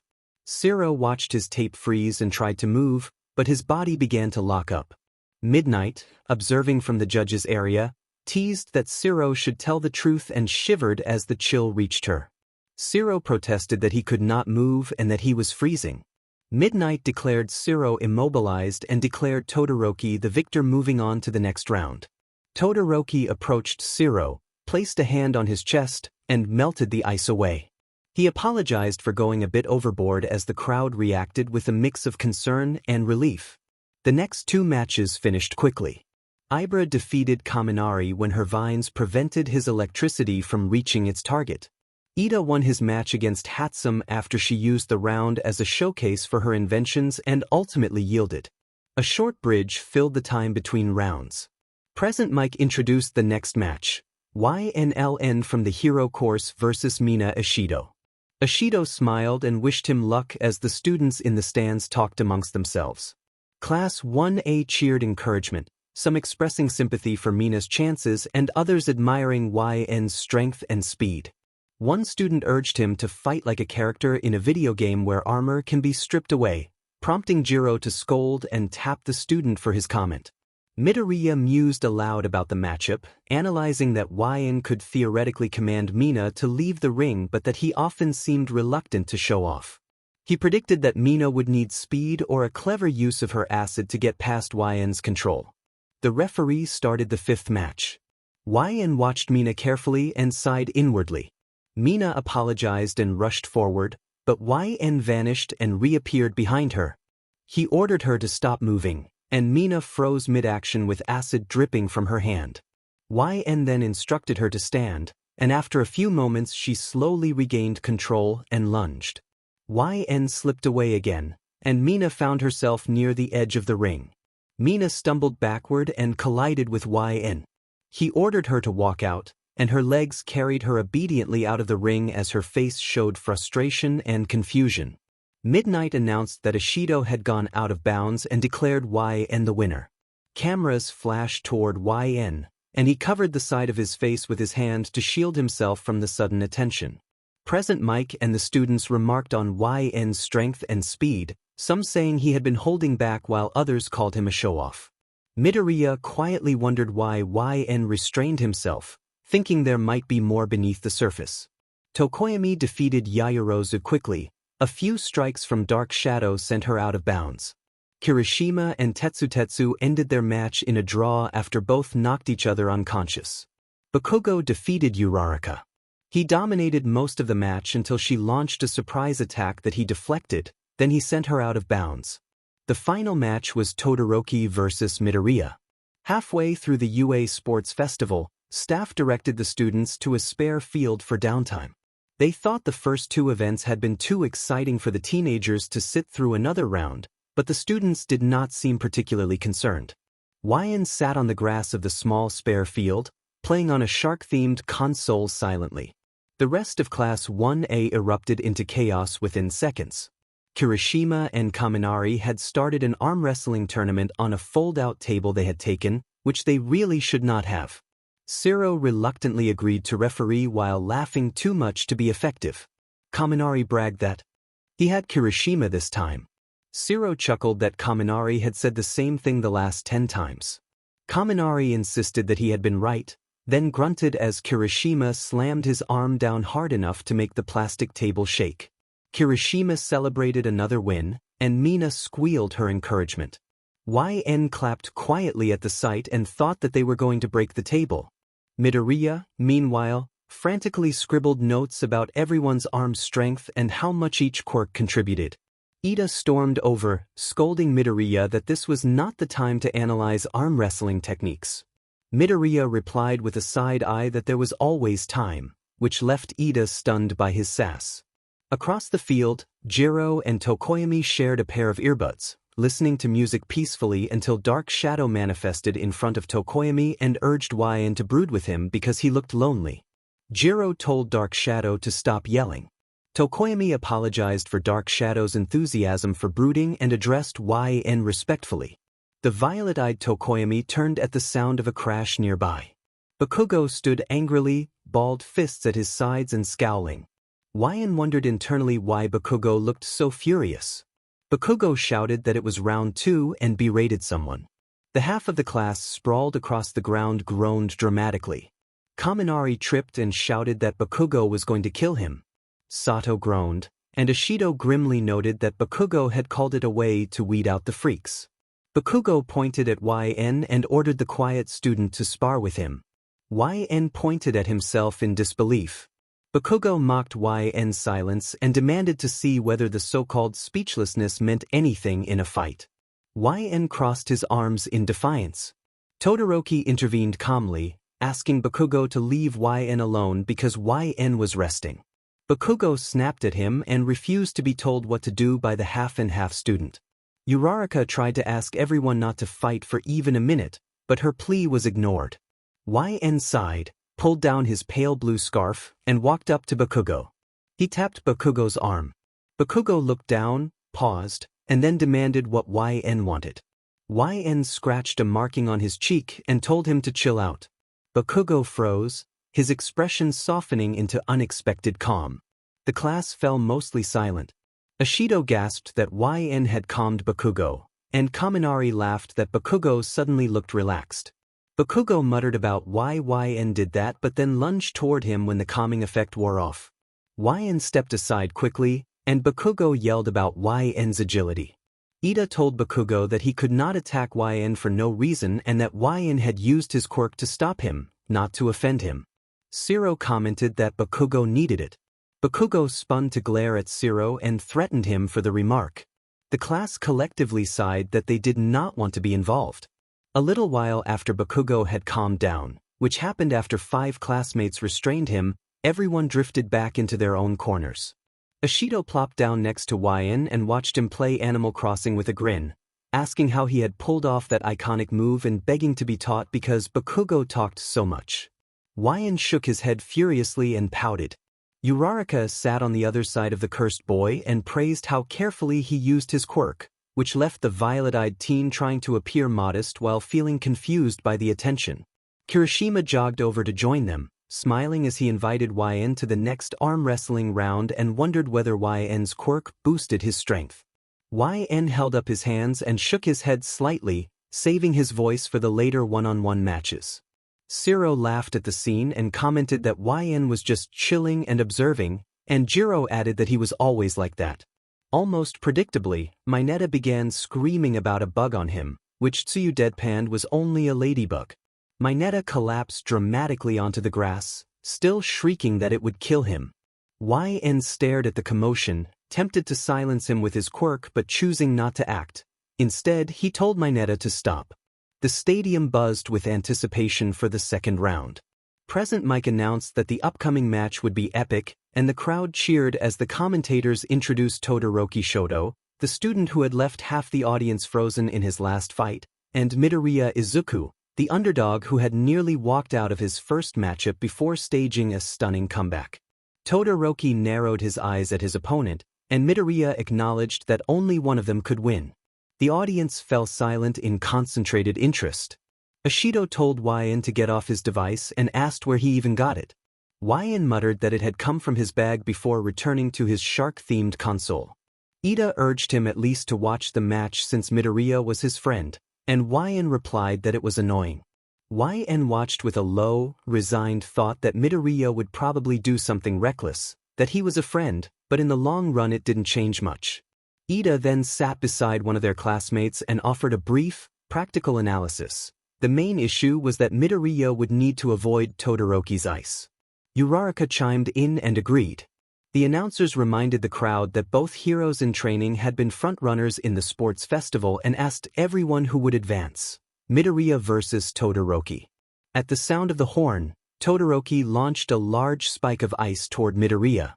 Midoriya countered by flicking a finger and shattering the ice while sending a gust of wind that knocked it aside. The crowd marveled that Midoriya had managed to neutralize Todoroki's opening move. Todoroki's expression tightened and he exhaled a visible cloud of cold from his quirk before launching another spike of ice. Midoriya repeated his previous maneuver, again blasting the ice away, but the repeated strain left his fingers sore and trembling. Todoroki kept up the pressure, and the audience leaned forward as the exchange continued. Nearby, Kaminari complimented Kirishima on making it to the second round, and Kirishima grinned and announced that he planned to take on Bakugo next. Bakugo glared and threatened him in his usual fiery way. Kirishima quickly turned the conversation toward the scale of the match, noting how both Todoroki and Bakugo had moves that could affect the entire stadium, which impressed the others. Shiro added that those moves didn't require pauses between attacks, but Bakugo scoffed and explained bluntly that quirks were physical abilities that could be worn out through overuse. Bakugo used Midoriya as an example, warning that when Midoriya pushed himself too hard his body reacted badly and he would become visibly exhausted and unsteady. A classmate confirmed that they had seen that happen before, and they all returned their attention to the tense, anime-like duel unfolding in the arena. Todoroki sent another spike of ice toward Izuku, who quickly reacted by using his other hand to defend himself. Todoroki formed a bridge of ice and ran across it toward Izuku. Izuku shattered the ice with a strike from his free hand as Todoroki leapt and landed in front of him, slamming his fist into the ground. Todoroki glared at his opponent and launched another spike of ice with his hand. Midoriya's leg became trapped in the ice as the audience watched with suspense. Izuku had no choice but to strike the ice back, generating a gust that swirled across most of the ring. When the wind cleared, Todoroki stood there, pushing a chunk of ice aside that he had used to stop himself from being forced out of the ring. They exchanged a few words, and Wyan narrowed his eyes, wondering if Todoroki was acting deliberately. Todoroki then darted forward again, slower this time and visibly fatigued. Wyan wondered if exhaustion or frostbite was limiting him. Wyan thought Todoroki could warm himself with fire if he chose to. Todoroki jumped up as Izuku surged forward. Todoroki's eyes widened as he realized Izuku's move. Izuku landed a solid punch on Todoroki's stomach that sent him backward. Ice began to spread along Todoroki's arm, but he did not stop. He rose with hair falling over one eye, glared at Izuku, and fired a sharp ice spike toward him. Izuku dodged easily, the attack had slowed. They traded strikes, shifting between offense and defense. Todoroki froze for a moment as Izuku shouted and ran forward to throw another punch. The blow knocked Todoroki back. He hit the ground and pushed himself up, muttering under his breath. Izuku glared and reminded him that his quirk was his own, not his father's. Those words struck Todoroki deeply. He gasped and clenched his teeth. Suddenly, flames burst along Todoroki's body. Yn closed his eyes against the brightness. The fire subsided to reveal Todoroki and Izuku grinning at each other. Endeavor stormed forward at the front of the crowd, beaming, and loudly proclaimed that Todoroki had finally accepted his purpose and urged him to surpass him. The commentator noted that Endeavor's shout echoed through the stadium. The two in the ring charged at one another, and a huge explosion rocked the arena. The crowd recoiled as dust and smoke filled the air. Several spectators shielded their eyes. When the smoke partially cleared, Izuku was swaying beyond the line and then collapsed. The announcer declared that Midoriya was out of bounds, and Todoroki was declared the winner, advancing to the third round. As the match ended, YN walked toward the nurse's office with some classmates. He watched from the doorway as the others crowded into the room. In his skinnier form, All Might flinched and muttered that he had been startled. Uraraka hurried to the side of the hospital bed and introduced herself politely to the symbol of peace. All Might nervously agreed and shifted his posture. Recovery Girl warned that the injured boy was not in a state for visitors. Midoriya asked if they should still be watching the matches, and Ida explained that the stage had been badly damaged and they were taking a quick break to repair it. Mineta exclaimed that the match had been the scariest thing he had ever seen and questioned who would want a sidekick who harmed himself. Azui flicked out her tongue and lightly reprimanded Mineta for rubbing salt in the wound. Recovery Girl admonished the group to be quiet and said she had to focus on surgery. Mineta moved back, unconcerned about the necessity of the operation. He did not dwell on Midoriya's need for surgery. To him, it did not seem like a major issue. YN left the room and walked to the front of the stadium, where a few pro-heroes were talking. A winged hero greeted YN warmly and pulled him into a brief hug, asking after YN's aunt, Yumlin, and whether she had discovered anything about his clan. The hero mentioned that he had heard she had received a detention related to a black mission. YN blinked, confused by the mention, and wondered what a detention from a mission even meant. The winged hero reassured YN that his aunt was fine and urged him to go and check whether one of the next matches was his. The next battle, Ida's versus Shoizaki's match, passed quickly. She managed one attack before he rushed forward and pushed her out of the ring. The following match was LN against Tokoyami. Tokoyami offered a brief apology to Ellen as they waited for the start. Ellen muttered that he would go along with it, pulling down his scarf and sighing. Midnight signaled the start with the crack of her whip against the concrete. Tokoyami launched the first attack, releasing Dark Shadow toward Ellen. The dark claws tore at the arena floor until they reached the cursed boy's feet. He jumped back at the last moment. Ellen thought he needed to stretch the match for the cameras and to make Tokoyami believe he had the advantage. He also wanted Akuma to remember how strong he could be. The violet-eyed boy continued to dodge Dark Shadow strikes, using his Muay Thai training to twist and weave around the shadowy form. Tokoyami was not especially fast, but the plan was to slip past Dark Shadow and take the round. LN misjudged his timing, however, and the black mass snatched him mid-dodge, flinging him across the arena. Pain flared through his side, forcing him to stagger and cough, legs trembling. LN cursed under his breath, pushing himself upright and letting his hair shadow his eyes. Tokoyami called Dark Shadow back, giving LN a moment to steady himself. Tokoyami then suggested that LN should yield because the longer the fight continued, the stronger Dark Shadow would become. His tone was calm and almost respectful, but the implication was misleading. In the sunlight, Dark Shadow would actually weaken the longer it was used. LN suppressed a quiet, bitter laugh at that. LN forced himself to move faster, baiting Dark Shadow to follow so he could reach Tokoyami. He dropped low and slipped under the darkness, aiming directly for Tokoyami. The bird-headed teen's eyes widened at the maneuver. Dark Shadow hesitated, caught between defensive instinct and the need to. Seizing the opening, LN slammed his foot into Tokoyami's side and drove him back. Dark Shadow surged forward protectively, coiling around LN's right arm as he reached out. A sharp, burning pain shot through the limb as something inside gave. LN twisted his body and shouted a command. Dark Shadow froze instantly, allowing him to wrench his arm free and step past the creature. He examined his right arm and saw it bent at an unnatural angle and his uniform torn. The pain was intense. As LN stumbled forward, he could feel his strength slipping. The pain and shock blurred his vision. Tokoyami, regaining his composure, remarked that LN's quirk did not seem as reliable as LN had suggested and asked if something had happened. LN barked a terse order for him to be quiet, then coughed heavily, breath ragged. Tokoyami followed LN's gaze to the injured arm and, seeing how damaged it looked, ordered LN to walk out of the arena. LN dropped to his knees and retched, too weak to stand as Tokoyami and Dark Shadow left the ring. He remained on the ground, clutching his shirt with his uninjured hand as adrenaline faded and the ache in his arm deepened. Present Mick's voice rang out through the stadium, loudly praising the match and declaring that Dark Shadow had gotten the upper hand but that Ellen had pushed Tokoyami out of the ring. Present Mike announced Ellen as the winner and urgently asked for someone to check on him.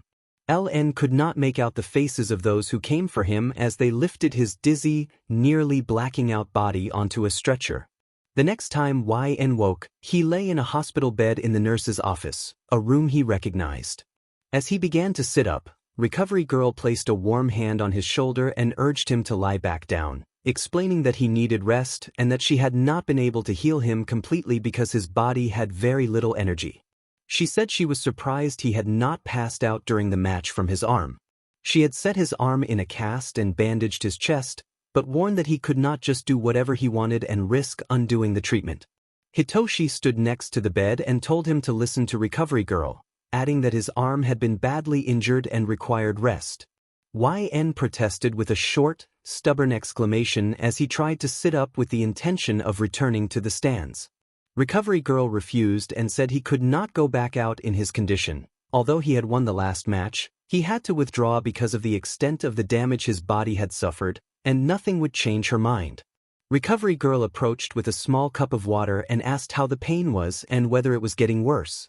YN turned his head away, too focused on the lecture he expected from Akuma later that day about his performance. The pain in his heart felt heavier than his physical injuries.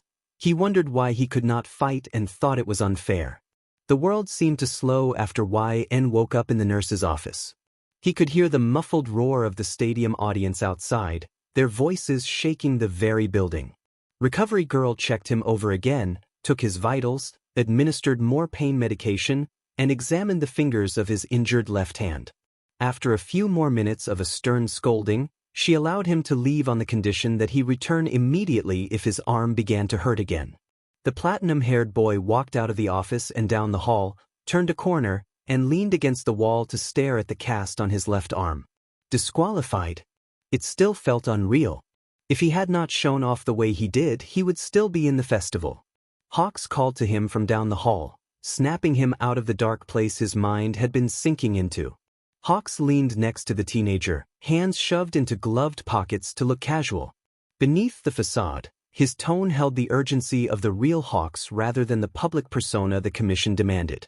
Hawks told him they needed to talk now, and when YN tilted his head in confusion and asked if it was right then, Hawks checked down the corridor for anyone who might be listening and insisted it was now. He gestured toward a room at the end of the hall.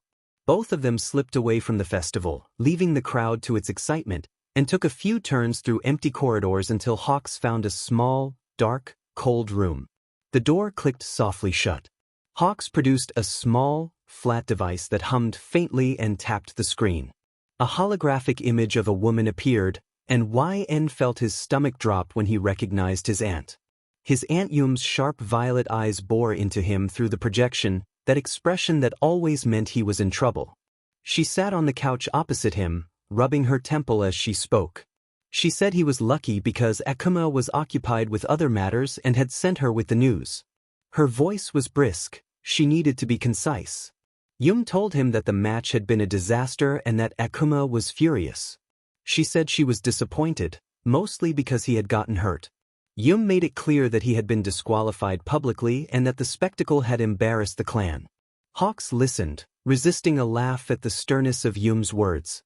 She was known for cutting people down with a single sentence, but she could also be sweet to her nephew in private. YN mumbled that it had hurt and that he had been showing off. Yum reminded him that he had been told not to lose by Akuma and that losing control of the match on live television carried consequences. She explained that the Hero Safety Commission was pressing her for results and that Akuma was close to putting him back into commission training and mandatory therapy. That possibility frightened him. Yum acknowledged the pressure and admitted she might not be able to stop it this time.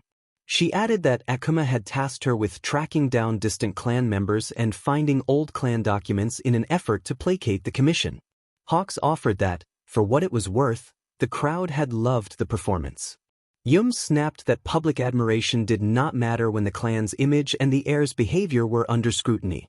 Hawks argued that Image was everything to the commission and pointed out that YN had unique skills that stood out, even compared to other notable young heroes, but Yum dismissed it as not her concern and began to speak a name before cutting herself off.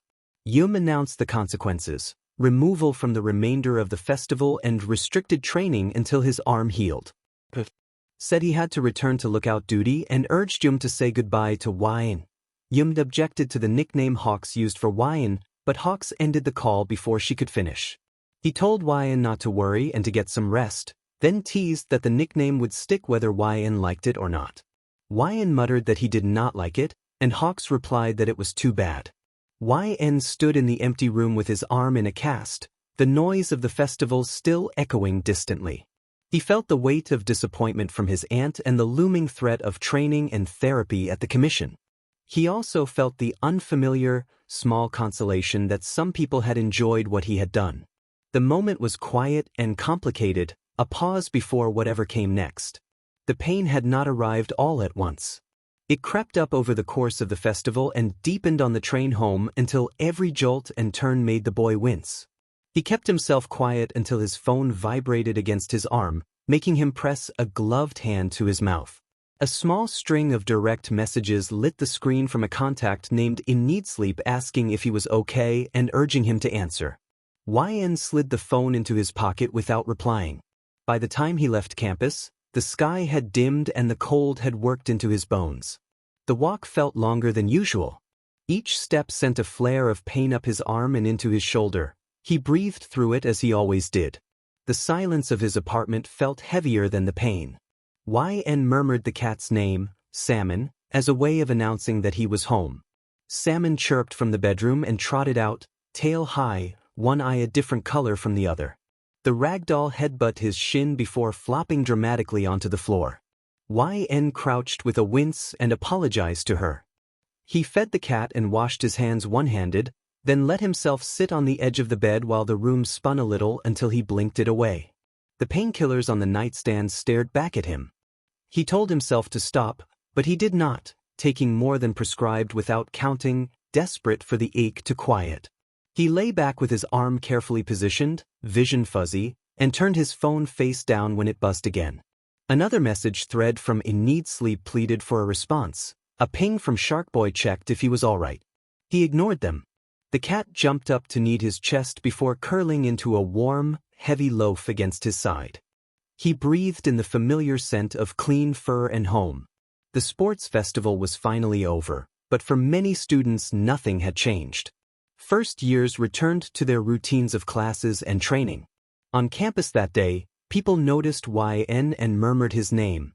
He felt eyes on him and shifted, trying to ignore it. Someone identified him as LN from Class 1A, and a few classmates crowded closer with praise for his performance in the matches and questions about his arm. When someone made an inappropriate request toward him, YN distanced himself. In homeroom he rested his head on folded arms and listened as classmates traded stories about being recognized on TV and how embarrassing it had felt to be stared at. He stared at the cast on his arm, thinking about his failure in the festival and the long hours until Mr. Aizawa arrived. When the door opened, students straightened and greeted their teacher. Azui noted that Mr. Aizawa no longer wore bandages and remarked that it was good news. Aizawa acknowledged that the old woman who had treated him had gone a little overboard, then announced that the class would have a big lesson on hero informatics. Groans and nervous murmurs spread across the room, some worried about quizzes while others fretted about legal and professional topics. Aizawa let the tension build before explaining that they needed to pick code names and identities.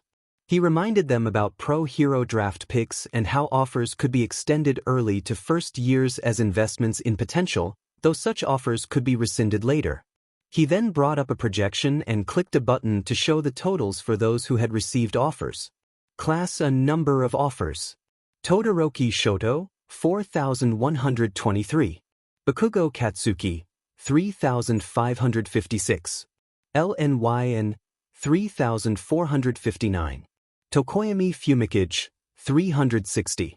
Ida Tenya, 301. Kaminari Denki, 272. Yayorozu Momo, 108. Kirishima Iger, 68. Uraraka Achiko, 20. Sirohanta, 14. YN's eyes widened as he stared at how many offers he had received. Aizawa noted that in past years the offers had been more evenly spread, but this time there was a significant gap between LN and Tokoyami, and he gestured toward the numbers to emphasize the difference. Kaminari threw his hands up and complained that it wasn't fair. Aoyama, despite a peaceful smile, expressed irritation at not being acknowledged as the star. Jiro raised an eyebrow and asked whether Todoroki had gotten more than Bakugo and LN. Kirishima observed that the results were different from how they had placed in the festival, and Siro shrugged that some pros probably weren't eager to work with the student who had needed to be restrained at the end. Bakugo snapped his head towards Siro and defended himself with a scowl, insisting that if he had frightened a pro, they were simply weak. YN blinked at the screen and thought that the number was enormous as he processed the information. Aizawa reminded the class that despite the results, they would all be interning with pro heroes, including those who had not received offers. The class reacted in shock to the idea of everyone still interning. Midoriya asked whether they were all interning, and Aizawa nodded in affirmation. He explained that they had already experienced combat with real villains during the attack on the USJ facility, but it would still be valuable to observe pros at work up close and in the field, seeing firsthand how heroes operated.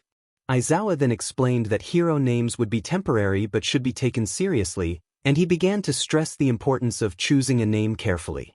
Before he could finish, the classroom door slammed open and Midnight entered, announcing that poor choices could lead to trouble later. Midnight warned that the name students picked could become their code name for life and that she would have final approval over them.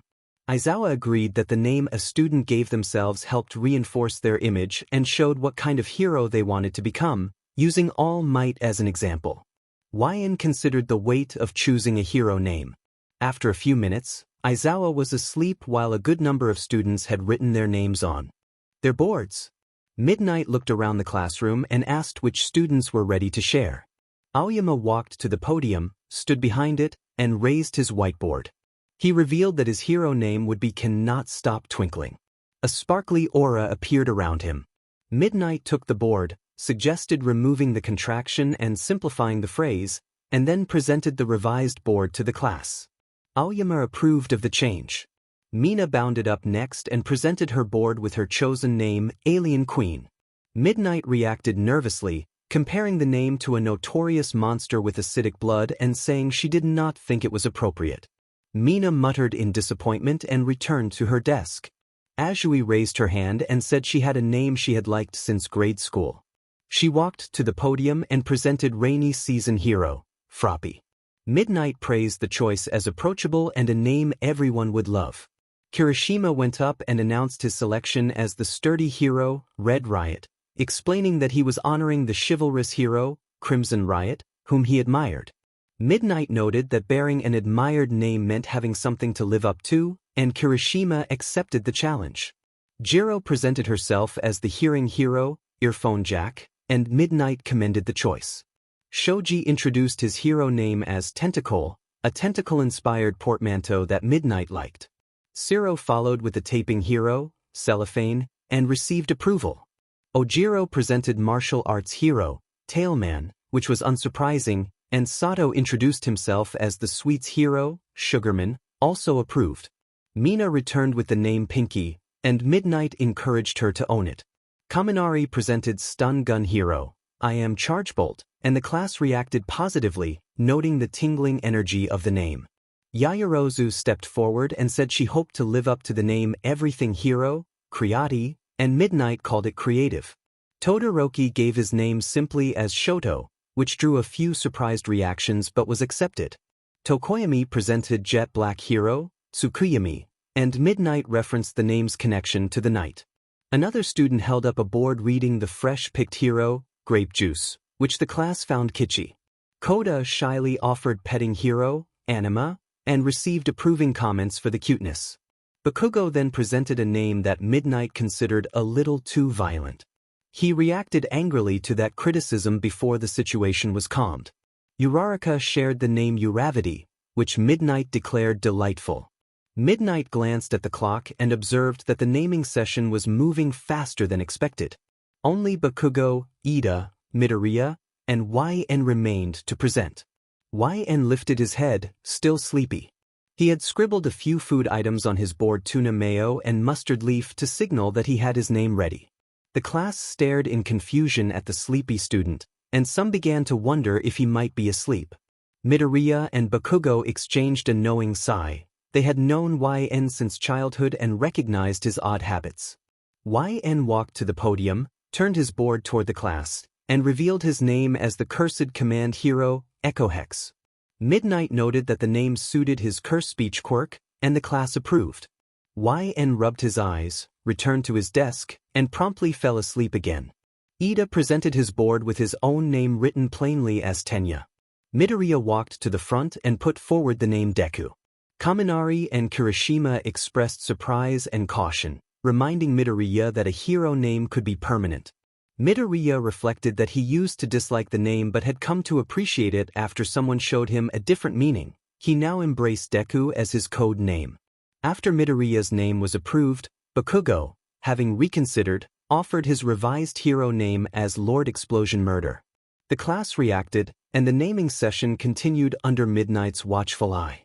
Aizawa stood in front of his class and explained that now that everyone had decided on their hero names, they could return to discussing the upcoming internships. He told them the internships would last 1 week. He clarified that those who had been on the internship board would choose from among their offers while everyone else would receive a different list, and reminded them there were around 40 agencies across the country that had agreed to take interns from their class. He added that each agency specialized in different hero work and urged them to think carefully before choosing. Midnight added that if anyone imagined themselves in the role of 13, they would want to choose a place focused on rescuing people rather than one centered on fighting villains. Aizawa reminded the students again to weigh their options carefully. The papers were handed out, and when YN received his violet eyes skimmed the long list. He focused on the big hero names he already recognized from sitting with Midoriya during beach training and from his own early days muttering to himself at his middle school desk. He recognized Best Jeanist, Fat Gum, Hawks, Crust, Edge Shot, Gunhead, Fourth Kind, A-Lady, Mirko, and Puppeteer among many others. In the end he realized he really had 3 realistic choices: Mirko, Hawks, or Auntie. He worried that Akuma would not want him placed within that particular circle in the commission, though he acknowledged that some heroes could be exceptions. The cursed boy sighed and circled one name. On the day of the internships, Class 1A stood in front of the train station closest to UA. Aizawa reminded them that they needed to have their costumes and that they did not yet have permission to wear them in public. He also warned them not to lose anything and to mind their manners with the pro heroes they would be interning with. Ashido responded affirmatively and received a brief correction to speak more formally. She acknowledged it immediately. Aizawa narrowed his eyes at the group and reiterated that they should behave. YN muttered that he understood, not wanting to seem rude. Ida then began walking toward the right side of the station, which caught Midoriya's attention. YN called for Ida to wait and hurried to catch up. The two looked back at their other classmates still bunched together, trailing behind the one-for-all user like lost kittens. Izuku smiled softly at Ida and told him that if he ever wanted to talk, they would be there for him. Uraraka nodded along enthusiastically.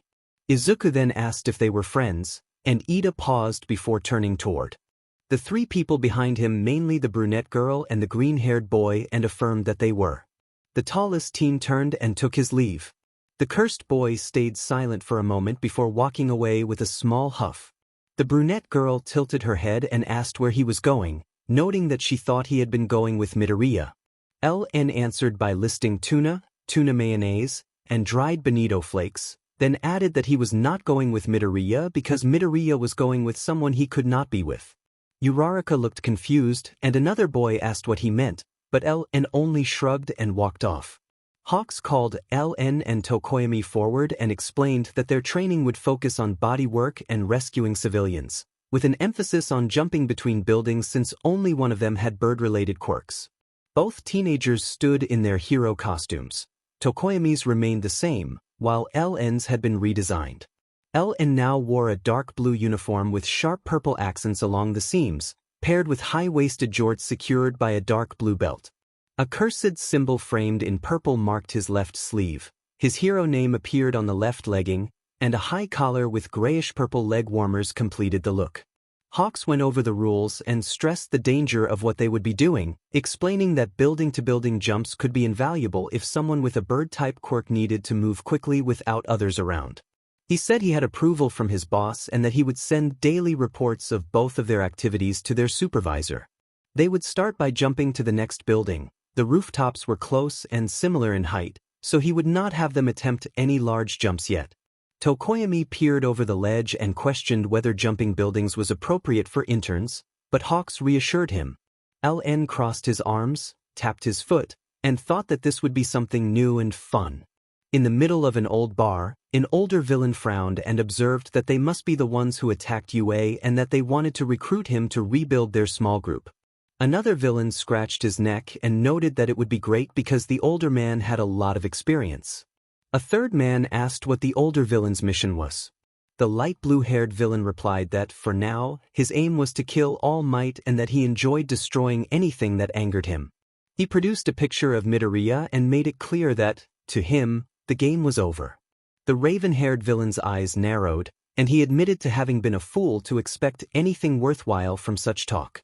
He criticized the League's goals as childish and questioned what meaning there was to killing if it was divorced from conviction.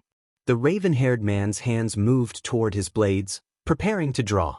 Kurojiri watched the exchange with concern, his eyes tracking the blades. He thought that perhaps bringing this man in had been a mistake. Kurojiri addressed his master on the monitor and offered to intervene. The master's voice came through the monitor, advising Kurojiri to let the confrontation play out, suggesting it might be the only way the younger villain would learn how to grow and reach his potential. Stain, the hero killer, explained that if the League lacked conviction and desire it would remain aimless and weak. He pressed the point by placing two blades at the blue-haired villain's neck. The blue-haired villain scowled and ordered Kurojiri to take the hero killer back. Kurojiri apologized and said he could not move, strained and formal in his tone, and indicated that it must be the effect of the hero killer's quirk. Stain declared that the word hero had been emptied of meaning in a society full of fakes and criminals and began to draw his blades closer to the younger man's neck and face. The blue-haired villain raised his palm to stop the blade's advance. Stain's blade crumbled to ash the moment it met that palm, leaving both men startled. Stain dismissed the idea of empty talk about conviction and asked pointedly whether the blue-haired villain had any motive beyond a simple desire. The younger man admitted that, while he might not have lofty convictions, he did have a desire to kill All Might and to shatter the symbol that society worshipped. He grinned and said he intended to destroy the beloved symbol of peace and watch the world react. The younger villain then straightened, rubbed the back of his neck, and complained that his recent injuries had finally been healing and that there was no healer in their group.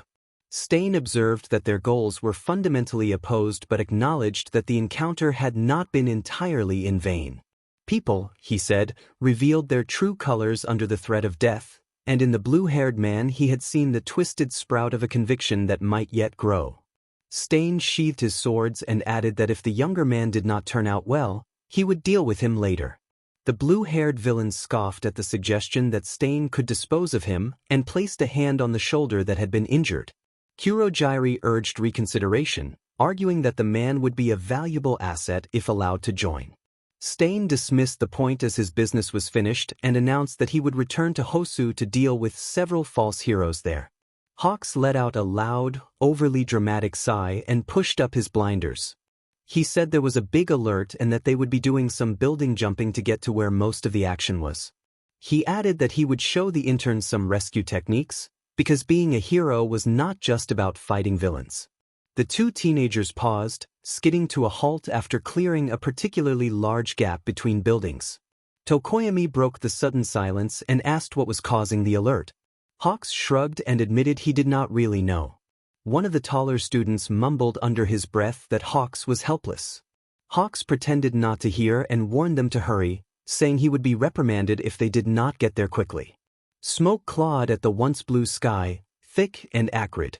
Hawks glided ahead of his two interns, his bright red wings cutting through the air. Tokoyami followed, using his shadow ability to fly the way he had been taught.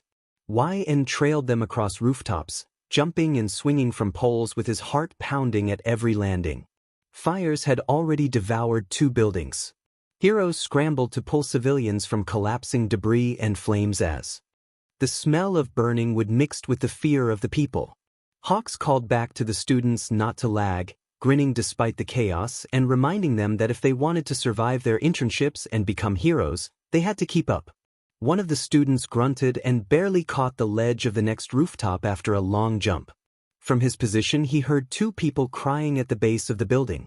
Without hesitation, the violet-eyed teen leapt from the side of the building, pulled down his high collar, and activated his quirk to slice a thin slab of concrete, which split and allowed the 2 civilians to escape. Just before he hit the ground, Hawks caught him and brought him back up to the rooftops. Hawks warned LN to be careful, saying the student was lucky Hawks had seen him jump and that next time he should give warning. Hawks urged him to hurry and returned to flying alongside Tokoyami. Tokoyami called out that LN had done something impressive but reminded him to be cautious because the building's stability was uncertain. YN shouted enthusiastically, hoping they could hear him over the wind. YN told himself not to overdo it and reminded himself to take it easy. Hawks spotted a building where 2 people were in danger of falling from a window. He swooped down and caught a terrified woman dangling from a 3rd-floor window, telling her to hold on while he carried her to safety and set her down where other rescuers were gathered. YN leapt from his position, grabbed a pole, and launched himself through an open window. He directed 2 trapped people toward the window and pointed to where a hero was waiting. They climbed out and were guided down a ladder to safety. YN scanned the burning room and noticed a support beam beginning to crack under the strain of the floors above. He rushed to the window, jumped, and swung from a broken pipe to land with a soft thud on the ground. Tokoyami called for LN to help, and the other student rushed over to assist in rescuing a child and a mother trapped inside. After the 2 were safe, YN leaned against a broken wall to catch his breath. Flames rose higher, alarms blared, civilians wailed, and heroes shouted commands. The tension was intense. In the middle of that chaos, YN's phone buzzed several times. A direct message from Broccoli Boy appeared, notifying YN that Ida was planning to find Stain and was very upset. Broccoli Boy said he would keep YN updated in case things got worse and admitted he thought this was where Stain might be but had not verified the location. Eisenhocket messaged LN that Midoriya had probably informed him of Ida's plan and that he should come because it could get messy. The cursed boy then locked his phone. YN had jumped across a few rooftops to reach the area where Ida was headed. It did not take long to spot the navy-haired teen. The air seemed to thicken with the hero killer's presence. From the ledge, YN watched the exchange between Stain and Ida. Stain said that he had been looking for Ida but had not expected to find him so soon. Ida began to respond, but Stain cut him off by pressing a blade in front of his face and warning, in a dark tone, that vengeance burned in Ida's eyes and that, if necessary, even someone his age could become a target. Ida's hands trembled as he demanded to be taken seriously and called Stain a criminal. YN smothered a laugh and kept his expression blank as he watched his classmates speak. Ida explained that he was the brother of a remarkable hero whom Stain had attacked. He stood shakily and tried to steady his voice, saying that his brother had been the best anyone could hope for, that he had come to stop Stain because his brother could no longer do so, and that he would make Stain remember his name. Ida declared that he was ingenium and vowed to defeat Stain. YN felt a second-hand embarrassment wash over him but also a pull to let the confrontation run its course. He considered intervening if things went too far. Ida could get hurt, and YN knew he would step in before anything truly serious happened. Stain accepted the challenge and moved to attack. He leapt onto the alley wall and used the spikes on his shoes to strike Ida's shoulders. The strikes knocked Ida off balance and pushed him to the ground. Stain pressed a foot against the teen's head and taunted him as weak, repeating that Ida's brother had been the same. Stain struck again, leaving Ida in pain and disoriented as he continued to insult the idea of them as heroes. Ida, voice breaking, accused Stain of injuring his brother and ending his career as a pro-hero. He described how much his brother had inspired him and how people had looked up to him. He swore that he would not forgive Stain and vowed to stop him. YN sighed inwardly, This was going badly, not because of the fight itself but because Ida's outburst was making him look reckless. Stain motioned toward a man leaning against the wall with a shoulder wound and asked whether saving that man should be Ida's priority instead of clinging to revenge. He accused Ida of using his quirk for selfish reasons and mocked him for being far from what a true hero should be. The insult stung Yan. Stain withdrew his blade from Ida and mocked him further, then pressed the knife lightly against the student's back and told him, in a taunting way, that his end would come tonight. Ida begged for it not to end like that, tears sitting down his face.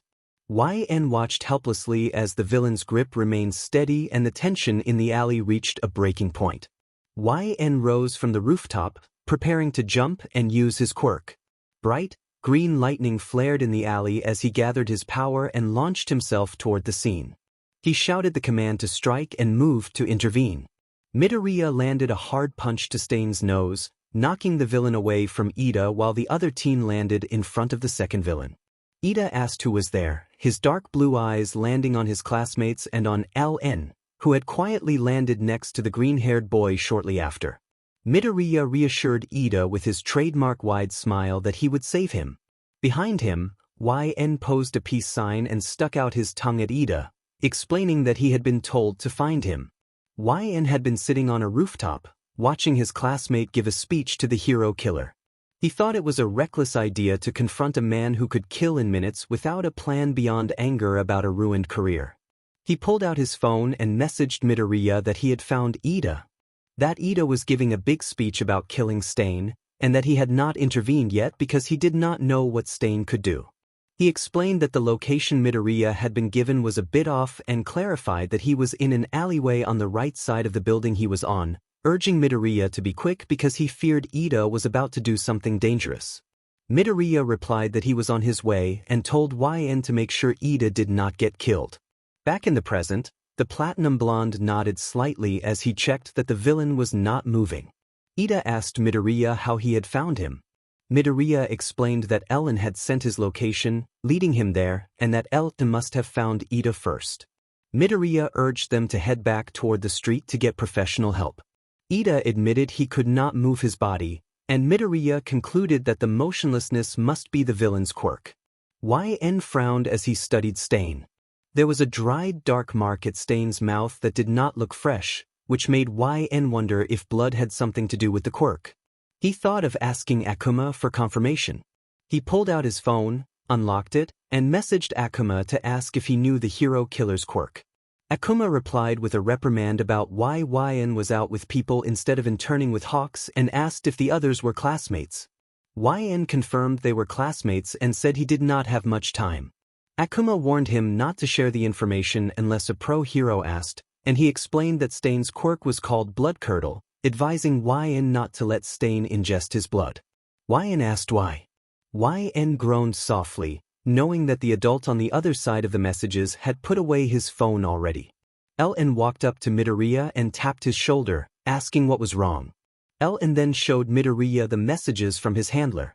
Midoriya wondered if Stain's quirk was Blood Curdle and, at the same time, noticed the username and the other person calling them Akuma. Midoriya questioned who Akuma was, why they had been called a demon, and how they knew about Stain's quirk. He did not know YN was connected to the Hero Safety Commission. YN replied that the messages described Stain's quirk and noted that the person on the other end sounded scary. He put his phone away. Midoriya, voice tense, asked if an actual demon was involved. Ellen shook his head and zipped up his collar. Both Midoriya and Ellen looked over at Ida. Ida shouted for them to stay out of it and run away, insisting the situation did not concern them. YN muttered that it did. Midoriya frowned and asked what Ida meant. Stain stepped forward and told them bluntly that he had agreed to settle this by force and that the weaker side would be called. He asked what they intended to do. Midoriya squared his shoulders and assumed a defensive stance. Stain looked surprised for a moment, then returned a hard, calculating grin. Midoriya moved first. LN watched him go, tugged down the zipper of his collar, and braced himself before following. He thought, with a wry, tired resignation, that fighting a notorious villain without a hero license was exactly the kind of trouble they attracted. Midoriya dodged Stain's attack while YN signaled to the other teens to cover their ears as he issued a sharp command. YN struck with a quick knee to Stain's midsection, then seized the villain's blades and leapt back, creating an opening for Midoriya's attack. Stain, momentarily frozen by the coordinated move, was clearly off balance. Midoriya then prepared a low-percent Detroit smash and launched it. YN darted past both of them, using Stain's own blades to force the villain off balance and create further openings. Each movement was fast and precise, intended to restrain rather than maim. Midoriya landed near YN, and YN moved back toward Ida to keep him safe. Stain began to regain control, and as he did, his quirk took effect. Midoriya and LN faltered, knees buckling as an unsettling paralysis spread through them. They collapsed, unable to move. Stain strode past the two fallen teens, lecturing them that they were not yet powerful enough and that their voice-based tactic had forced him to change his approach. He explained that he had seen through their plan and that their maneuvering had given him the clean shot he needed. Midoriya and LN struggled silently, aware and terrified but unable to respond. Stain then assessed the situation and acknowledged that, among the many false heroes and show-offs around, these two might be worth sparing. He glared at the pro-hero and Ida, emphasizing that they were different from the rest. With annoyance, Stain reclaimed the blades from the young violet-eyed teen and, after a pause, noted something about the teen that made him smirk. The implication worried everyone nearby. Stain advanced on Ida, raising a blade in a threatening manner. Ida cried out for them to move away, desperate. Suddenly, a burst of fire flashed through the alley, forcing Stain to jump back. Stain muttered that his day had been full of distractions. Todoroki stepped forward, holding up his phone with a glowing map image circled. Todoroki indicated where the disturbance had been reported and noted that more information would have been helpful, admitting he had almost been too late to stop Stain. A tense pause followed as everyone reassessed their positions and prepared for the next move. YN woke to the sound of shouting. Yum called from downstairs and warned that if she found out he had slept in, she would revoke his right to live in the house by himself. He groaned, confused by his aunt's presence. Technically it was Yum's house. She simply did not live there because of work. He buried his face in his pillow and muttered curses as his cat climbed onto the bed and began nudging him for attention. YN asked the cat if it wanted attention and petted it softly. Realizing he needed to speak with Yum, YN gathered the cat into his arms and hurried downstairs, telling Yum that he was coming and asking why she was there. They entered the kitchen where his aunt, immaculate in a robe and sunglasses and hair perfectly done for no reason at all, was sipping coffee and flatly wished him a happy birthday while calling him an idiot. YN blinked and cursed under his breath as he realized it was his birthday. His aunt confirmed and congratulated him on surviving another year without accidentally commanding someone into traffic. YN muttered that that was not nice. She slid a plate of decorated, fancy pancakes across the counter and then insisted she had not gone all out. She added that Yue would be picking him up and that Aizawa would be coming, warning him not to embarrass her. YN paused and asked if Mr. Aizawa was really taking him to Yue. The doorbell rang and his aunt smirked. At the door stood Aizawa with coffee in hand and looking sleep-deprived, and beside him was Shinso with his hands in his pockets and a judging expression. YN expressed confusion. Aizawa said they would get cake later. Shinso smirked and warned him not to die before lunch. YN, feeling comfortable enough, climbed into the vehicle. As they pulled away, his aunt waved dramatically from the porch and told him to use his voice responsibly. YN did not respond. He had learned that lesson early. Yue was loud. The second YN stepped into the common area. Class 1 erupted in a chorus of birthday cheers and YN flinched instinctively. One student began to speak in a cut-off way and the air seemed to shudder. Several students staggered until Aizawa immediately demanded that the sentence be finished. YN slapped a hand over his mouth and apologized. Bakugu scowled and warned him to watch his mouth. Shinso murmured that he really did not want to be the one people snapped at. Mina, unbothered, bounced forward and announced that they had planned a whole thing. Another student tilted his head in confusion. Midoriya explained enthusiastically that Aizawa had insisted on supervision because of the verbal hazard. Aizawa pointed out that he was standing right there. Decorations filled the space, streamers, balloons, and a banner that read Happy 16th birthday YN, speak at your own risk. YN stared and thought the group were JRKs, but resolved not to speak. Kaminari observed that the banner was technically accurate while still being festive. Later, Aizawa cleared his throat and addressed the class, saying they all had an idea. Mina practically vibrated as she announced they had a gift. The students dragged something forward, large and carefully wrapped. Bakugu snorted and assured YN it was not a bomb. Mina and Jairu then brought out a smaller, more intentional package. YN frowned and asked what it was. Bakugu clicked his tongue and told him to open it before he started whining. Inside was a thick, worn notebook with a black cover and soft edges, clearly chosen on purpose. Tucked into the front pocket was a sleek pen with a muted click and a strap to keep it attached. Midoriya explained that it was not just a notebook. Uraraka said gently that it was for the times YN did not want to talk or could not. Jairu pointed out the inside cover and explained that everyone had written in it rules, notes, important things, and signals they would understand so YN would not have to say everything out loud. Mina described it as a manual showing that they had his back. YN flipped through the pages and found short messages, messy handwriting, diagrams, and doodles. Ida wondered aloud why there were so many people here. Izuku frowned and then realized that Todoroki was using his left side. Todoroki looked at LN and noted that the message had been very short. It had taken him a while to figure out what LN meant, and next time he should send more than just a location and Ida's name.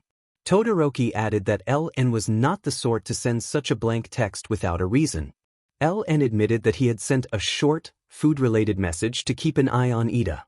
Todoroki then covered the ground in ice, forcing Stain to leap back to avoid the attack. Todoroki had assumed that he and Midoriya were in trouble and were calling for help. Ice platforms rose, lifting the injured Pro, Izuku, Tenya, and YN to safety. Todoroki called out that everything would be all right and that the pro heroes would arrive any minute. He sent flames towards Stain, who only jumped back to dodge. Stain's eyes narrowed as he thought that the timing for some of his effects should be ending soon. Shoto murmured that Stain was exactly what people had said he was and vowed that he would not take any more lives. A blade suddenly whistled past Shoto and nicked his cheek. Stain taunted that Ida had good friends or had, implying danger for Ingenium. The villain lunged toward the hero's vulnerable neck, but Todoroki blocked the strike with a wall of ice. Stain threw a knife as well as a small blade. He grabbed Todoroki's collar and pulled him in, reacting to the cut on the cheek, but he was forced back when Todoroki countered with fire. Todoroki raised a large wall of ice around himself. Stain leaped and tore through the wall, scattering chunks of ice. Todoroki's heterochromatic eyes widened and he created another wall, which Stain also avoided. Ida demanded to know why Stain was doing this, insisting that this fight was his to finish as the inheritor of the Ingenium name. Todoroki remarked that the Ingenium he remembered never had such a dark look, and suggested that dark sides could appear in many families. Stain cut through another ice barrier and taunted that Todoroki had blocked his own field of vision against a faster opponent, calling it a rookie mistake. Todoroki dared Stain to come and get him, summoning fire on his left side. Knives punctured his arm and Todoroki grunted in pain. Stain praised a younger fighter as talented and then moved to strike the pro who still lay on the ground. Todoroki warned the others just before Izuku grabbed the back of Stain's scarf and dragged him across the wall. Izuku called out as Ellen managed to lift a hand slightly. Izuku reported that he was suddenly able to move again while still running across the wall and dragging the villain. YN panicked and yelled for everyone not to move, watching as Stain, Todoroki, and Izuku froze in place. YN then began to slowly move his limbs, inching forward until he stood on shaky legs. By the time he took 2 tentative steps, the hero killer and the other students had regained control. Stain shoved the student who had been dragging him, knocking him to the ground, and the villain landed some distance away. Todoroki shouted for Izuku to dodge as a spike of ice shot toward Stain. Izuku sprinted toward the other 2 students who were now standing together. Izuku explained that Stain's quirk seemed to immobilize people after close contact, but that YN and Ida had been freed first. He offered 3 hypotheses. The quirk could be less effective the more people it was used on, the amount of contact could influence how long it lasted, or there might be a difference based on a person's blood type. The pro-hero stated his blood type is B, and Ida added that he was type A. Stain acknowledged their deduction with a grin and a curt remark of approval. YN muttered a quiet, food-related aside and clapped softly to himself, oddly oblivious to the tension. Izuku pointed out that knowing how Stain's quirk worked did not immediately solve their problem, and Todoroki suggested that their best option might be to hold their positions and avoid close combat until the pro-heroes arrived. Ida argued that they could not wait. YN had already lost too much strength. He proposed that YN and he would distract Stain while Todoroki supported them from behind. If YN could trigger the immobilization effect on demand, they might create an opening. YN responded that he was ready and gave a determined thumbs up, trying to stay positive despite the danger. The alley remained tense as they prepared to enact the plan. YN sketched out a simple approach to stop Stain and have Todoroki contain him long enough to knock him out. The others exchanged quick assessments and steeled themselves for what was to come. 3 of them would take the risk to stop the one who had been terrorizing their city. Stain muttered that the fight would not be easy as he placed his hands over his blades. The green-haired teen launched himself forward, his body briefly glowing bright green as he activated One for All. The split-haired boy followed with a large spike of ice toward the villain. The platinum blonde moved to follow, then stopped to observe, shifting his feet to watch how the hero killer moved and the turns he took. The movements were oddly familiar, like an acrobat's, all sharp turns, and the blonde noted how aggressive the killer was, a quality that oddly reminded him of Bakugo. After a moment, YN sighed softly, leaned back, then dropped forward and dashed past his 2 classmates. His lips curved into a small grin. His violet eyes were cold and wide, mirroring Stain's expression. He delivered a quick, hard hit to the stomach, grabbed the adult's right arm and twisted until the villain was forced to drop the knife. YN stepped into the villain's face, standing so close the world seemed to still around them. Stain threatened to kill him, calling him a stupid brat, and lunged with his blades in a flashing attack that struck YN's cheek and shoulder. Before the villain could follow through, YN's smile dropped and he ordered Stain to stop. The enemy's eyes widened and his body froze as if forced to stop. Izuku dashed from behind YN and punched the now frozen Stain. The 3 Midoriya, YN, and Todoroki shifted between defense and offense as the cursed boy realized his command had worn off faster than he expected. He wondered why it had stopped working, told himself to use his commands more carefully, and felt his head throbbing. He weaved past the other 2 boys, using his acrobatic skills to match the villain's style. Then Todoroki shouted, drawing attention away from Stain and sending fire toward the hero killer to force a reaction. Ida cried that they had to run and that he could not watch. YN glared at the navy-haired Ida, noticing Todoroki's clenched teeth, and told Ida that if he wanted to make his brother proud he had to stand up and be ingenium, to become the hero he wanted to be. He thought that Ida should get up already. In his head he judged Ida as being overly hesitant about fighting. The cursed boy looked away and let out a soft, almost hidden giggle as he suppressed his smile. He thought that Ida would not last a day in commission training and wondered how Akuma would react to his behavior. Stain suddenly jumped, forcing Todoroki to try to hold him back. The villain slipped between them. The villain held his blades high, aiming to strike, and Midoriya gasped. Midoriya called out to YN and Todoroki, and Ida responded by using Recipro Burst. Ida kicked at Stain's blades, breaking the metal and following with an attack toward the villain's head. Stain jumped back, eyes narrowing. They all registered how fast he was. Todoroki asked whether someone else was free too, then turned back toward the villain and remarked that perhaps Stain's quirk was not as great as he had thought. Ida muttered the 3 names Todoroki, Midoriya, and YN and apologized, saying this had nothing to do with them. The 3 teens turned to face him. Midoriya muttered that he did not want to go through this again. YN insisted he was okay, gritting his teeth and staring at his 3 classmates with determination as he clenched his fists. He declared that he would not let them shed any more blood for him. Izuku Midoriya wrote that YN's quirk was incredible, and that what mattered more was how careful YN was with people. He added that carefulness took real strength and offered to help find new ways to communicate. He wished YN a happy birthday. Katsuki Bakugo insisted that being quiet did not mean being scared and warned anyone who thought otherwise to be ready to answer for it. He told YN not to push themselves just to make others comfortable. Achiko Uraraka said YN did not need to speak to matter, and that they mattered simply by being present. She hoped the day felt warm and safe and expressed gratitude for their friendship. Shoto Todoroki reminded YN they were not defined by the danger of their quirk, and that control was not the same as suppression. He told them they deserved peace and wished them a happy birthday. Tenya Ida urged YN to rest their voice and themselves, stressing that they were a valued and respected classmate and that everyone would make adjustments without hesitation. Mina Ishido wrote that YN was both intimidating and kind in a way that was impressive, and offered to share quiet time together. She sent affectionate birthday wishes. Eijiro Kirishima praised YN's DSPLN and restraint, calling it admirable and saying he was proud to fight beside them.